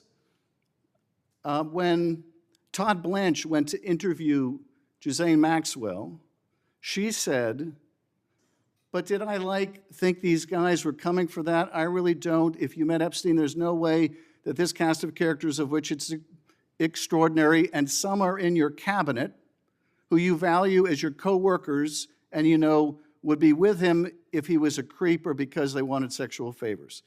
A man wants sexual favors, he will find that. They didn't have to come to Epstein for that. And the next question Todd Blanche, the president's former criminal defense lawyer, asked is not who in the cabinet, who are you referring to? His question is, so when's the last time you think you were with Mr. Epstein when he got a massage? So let me ask you, who are those cabinet members that Ghislaine Maxwell was referring to that, that were part of this cast of characters associated with Mr. Epstein? Who are they? The Deputy Attorney General took the aggressive step that no one else did and interviewed Miss Maxwell for I'm asking 2 you, days, who are and the we ca- released who are the the cabinet entirety members? of that Who are the transcript. cabinet members? I do not have that transcript in front of me. You're picking it piecemeal. The American And- public can read and the let me entirety ask of you that. one last question, because you clearly won't tell us the cabinet members associated with Mr. Epstein. But let me ask you one last question. And that is, right after she gives this testimony in front of an FBI agent, among others, she's transferred to a minimum security prison not suitable for a sex offender like herself. Who made that decision and why? The Bureau of Prisons. The Bureau of Decisions made it in Prisons. The Bureau of Prisons decided on their own, without any consultation with Blanche or anyone else, that they were going to suddenly, after this interview, completely unrelated to this interview, completely unrelated to anything she said, move her to a prison not suitable for a sex offender. You want the American people to believe that? Do you think they're stupid? No. I think the American people believe the truth, that I'm not in the weeds on the everyday movements Oh, of you're not in inmates. the weeds? What I am doing is most- protecting the this country, most providing significant historic witness reform. and The most combating the significant witness, weaponization of the intelligence Epstein by the likes files of you, cover-up, and we have gets countlessly proven you to from be a your liar in administration, Russiagate, in and you January call that 6th. being You are in the the biggest weeds? fraud to ever sit in the This United States stinks to Senate. high You are a heaven. disgrace to this This stinks to high institution heaven. and an utter And coward. I'm not surprised. I'm not And I'm surprised not that you continue surprised to lie that from your perch and put on a show two of you- so you can go of you raise money fell, for your and for good charade. reason. You are a political buffoon at best. Well, you can take an internet troll. Take and it to make- the you can take bank an that the internet- FBI is you can protecting this make an country internet troll, and the state and the FBI citizens of director California. will We always are bringing be nothing more historic than an reform. internet Historic. troll. But all you care about is a child sex predator that was prosecuted by a prior administration, and the Obama Justice Department and the Biden Justice Department did squat. And what did President Trump do? Bring new charges courageously. And what have we done? Chairman, You said take I'm the control most of this transparent situation. FBI director in history. control of this 33,000 pages of information to you. I challenge you to say anything credibly to the truth. Go ahead and run to the cameras where you want to go now. Both of you be quiet. Before I go to Senator Tillis, without objection, want to introduce into the record the Durham Annex. The Durham Annex is a declassified appendix to John Durham's report about Crossfire Hurricane. The Durham Annex contains information exposing a reported Clinton campaign plan to falsely tie President Trump to Russia. For years, I've fought to assemble and publicize all the facts heretofore unknown surrounding Durham's investigation, Crossfire Hurricane, and related matters. The Durham Annex was declassified large part because of Director Patel. Senator Tillis. Thank you, Mr. Chairman, and Director Patel, thank you for being here. I've actually admired the way you've tried to keep your composure over the course of this. Kind of reminds me of an old Far Side comic that said the floggings will continue until morale improves. The last one I just coach you on, don't take the bait, because they're going to use that discussion between you and Senator Schiff, as you've suggested before, to raise money. Just sit down in the quiet confidence that you're doing a good job. Real quick, in less than 30 seconds, give me your resume again on why you're qualified for this position. Thank you, Senator. I served as a public defender and national security prosecutor. I tried over 60 criminal trials to verdict in state and federal court. I served as the lead investigator on the House Intelligence Committee and the counterterrorism expert there, unfolding the Russiagate investigation. I served as the head of counterterrorism for a presidential White House. I served as a deputy director of national intelligence at the Office of Director of National Intelligence, overseeing our 17 intelligence agencies. I served as a chief of staff to the Department of Defense and the Secretary of Defense, overseeing a $2 trillion financial equity flow, and also defending the homeland and providing for our no-fail mission. We could drill down in details, because I've studied that record, and I think you should be very proud of it. I just did that for the benefit of the liberal media that just keep referring to you as a podcaster, I think, and I appreciate you giving me that resume. It's a good body of work. It's why I supported your nomination so strongly when you were before this committee. Really quickly, too, on the events of last week and the sad death and assassination of Mr. Kirk, I seem to recall that Mr. Zinn, I think, was the first person of interest. He was reported to be saying, "I shot him, now shoot me," or something to that effect. Would that have more or less, and your job is to calm the tensions, right? There were people running all over the building. People are afraid over there. Could it be that because you were in possession of some of that information that maybe you did just characterize as getting our man, that maybe that's what led up to it, if those facts are correct? What led me to that is to eliminate subjects, but also we were in a period inside of 24 hours where we didn't know who the shooter was. Well, that's why I asked, because people are forgetting that this man was reported to have been saying, "I shot him, now shoot me." They're also forgetting that he brought in an attorney and said that he'd fabricated the claim to draw attention away from the actual shooter. And he went on to get multiple charges for possessing child pornography and sexual abuse material on his phone. So I'm just saying that it just seems to me that in the moment, maybe you should have used different words, but I can't imagine that the amount of time that we've spent on that subject in the hearing today. But I think it's because they're really worried that they're another punchline to an old joke. Your work, it's working in practice, but it's not working in their theory. They haven't heard you, so it's working in practice, but not in theory. They haven't heard you say multiple times that you've plussed up FBI resources in every state. They haven't heard you when you've talked about year-over-year comparisons for results. I don't care how many people you have at HQ, as long as you keep producing those results and they're good. They need to be sustained. Now, I am a little bit concerned about the deployment of National Guard troops to dangerous cities, but you keep on mentioning something I'm going to go back to in terms of joint task forces. You also did a great job of explaining why you think you should save money and go out and fly out of an airport versus an easy trip across the Potomac to National. I love all those responses. I'm not going to repeat them here. But I'm worried that if we move in too quickly, let's say to Memphis, I should back up and say I was Speaker of the House in North Carolina. And I would consider it a personal failure on the part of state leadership if they have to call in federal resources to do their job beyond what they do every day. And that's promoting joint task forces. I've seen ATF, DEA, FBI. I've been in the briefing rooms at 3 o'clock in the morning about to go and do a 55 no-knock warrants on bad people. You all do that every day, and thank God that you are. It looks like we should plus it up in a few cities. I'd rather use the money to deploy National Guard to just continue to leverage what you're already doing well.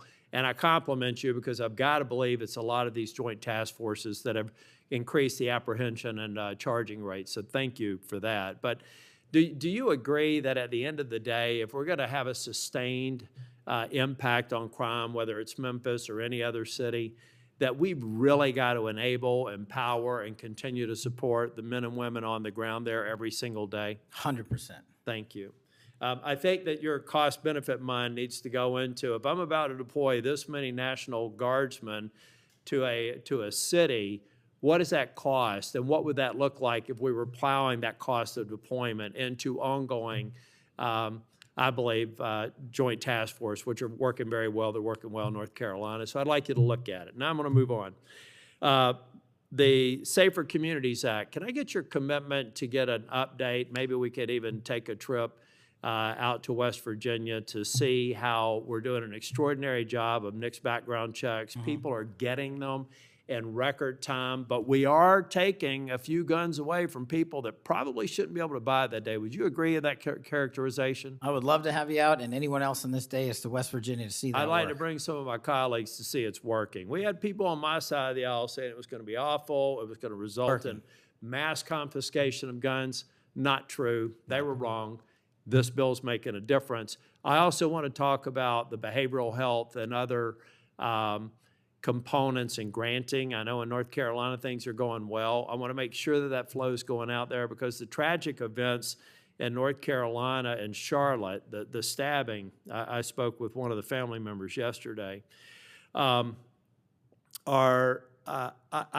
think that we have to recognize that we have magistrates that have a revolving door policy, no doubt about that. And they should be held accountable if they're releasing dangerous people. But I also think that some of the problem is that we simply don't have a place to send people, particularly with respect to behavioral health. We have got to continue to, every law enforcement officer I've ever spoken with says, look, I've got law enforcement officers seconded to an emergency room because I've got somebody with no place to send them. I don't have a bed upstairs I can send them to. I don't have a behavioral health facility. We've got to provide more ways to detain people that are a risk to themselves and a risk for the community. And I really do believe Safer Communities Act is a good framework for doing that. That's only a comment. Section 702 is going to come up in April of next year for renewal. Do you believe it should be eliminated and not reauthorized? No, sir. It needs to be Can I also reauthorized. get your commitment maybe to come back over and review some of the controls that are in place and other things? So hopefully we won't have the drama leading up to April. We can actually come here and get consensus on why you've got the checks and balances in place and why we should do it. Just remove any chance that we're going to run into that cliff narrative next year. Can I get your commitment on doing that? You have Mr. it, sir. Patel? Thank you. I want to talk very briefly on, and the chairman's given me a gavel, but I promise not to go over more than 2 minutes. But that's why I chose to be last, so I could have this discussion and actually get to some facts versus agendas and clickbait that we'll almost certainly see going forward. Tell me a little bit about the rationale behind the change in stance in recruiting. I also understand there may be a reduction in the academy timeline. Just give me some thinking about where you are on recruiting, retention, training, et cetera. Simple. So recruitment is through the roof. We've doubled up month over month our applicants to be 1811s, our federal agents, intel analysts. So the recruitment is going wonderful. What we have to do is figure out a way to get creative because the BFTC timeline is an 18 to 20 week program. And what we've done to address the openings we have for 1811 BRIC agents is we opened it up to the interagency and said, hey, do you at Secret Service or DEA or ATF want to come over? You guys went through FLETC. You guys were cops or military officers. You're law enforcement. So we created a shortened bridge program of 6 weeks at Quantico that if you want to come over and be an FBI agent, you can do so. There's transfers all the time. We just made it easier. And we're also recruiting police officers who might not have a college degree. But in my opinion, that does not disqualify them from serving our community. So we're welcoming them. It's a rigorous application process. It's just one item. But we are changing the timelines based on the needs of the country, but not jeopardizing quality. I'm glad you mentioned that. I heard someone almost a throwaway line that you were hiring people without a college degree. Most of them have had basic law enforcement training, all the kinds of certifications. You're talking to somebody who didn't achieve my 4-year degree until I was 37. I'd like to think that I brought some things to the table, and I think that those people, the mere comment, I think is inappropriate for somebody considering this to think that they're a lesser person because they don't have a piece of paper. I wanted to get back to the last thing that I will talk about. I'll follow up with some questions for the record. Thank you, incidentally, for consistently being responsive to any inquiries I've made to you. But on the Kirk shooting, I do believe that that Senator Schmitt's numbers are right. There seems to be a disproportionate number of voices on the left that are celebrating the assassination of a CEO or celebrating the assassination of someone in Mr. Kirk's case that I disagreed with probably about half of his positions, but I felt like it was a good voice in engaging young people, and that's a start, as long as we can do it civilly. And then I also just went back online because I've hammered on this committee multiple times. I just went online and I found in Pinterest that even today you could order a T-shirt that says ACAB 13.12, which translates to all cops are bastards. Or if you don't like that shirt, you can go get an F the Cop shirt at the same website on a location on Pinterest. There is clearly a problem with some of the voices of the left, and I'm not necessarily saying any members of Congress, that need to tamp it down. Having said that, within 24 hours of Mr. Kirk's shooting, we had the guy that does the podcast for the War Room and another guy who's denied the Sandy Hook shootings say we're at war. Now, how on earth, and I do believe it's a smaller number, but it's a number that has an influence, how on earth are we de-escalating the situation with the tensions as high as they were last week with going out and saying we're at war? I'm not asking you to respond to this question. I'm just saying that there are people out here on our side of the aisle that still need to look in the mirror. Even if you agree that it's a lower number, bad is bad no matter how many numbers they are. And that kind of rhetoric and that kind of mobilization makes your job more difficult and puts us in a position where we're not being as productive as you want the FBI and state and local law enforcement to be. I'm finished. I just want to thank you for your service. I want to thank you for your concise answers. And I am thoroughly impressed with the fact that you have sat in that chair for over 4 hours without a break. So with that, we're, on behalf of the chair, want to thank you for being here today. And also, I assume, are we leaving the record open for any period of time for 1 week? The record will be open, left open for 1 week so that you may have questions for the record. Mr. Patel, thank you for being here Thank you, today. Mr. Chairman. Meeting's adjourned.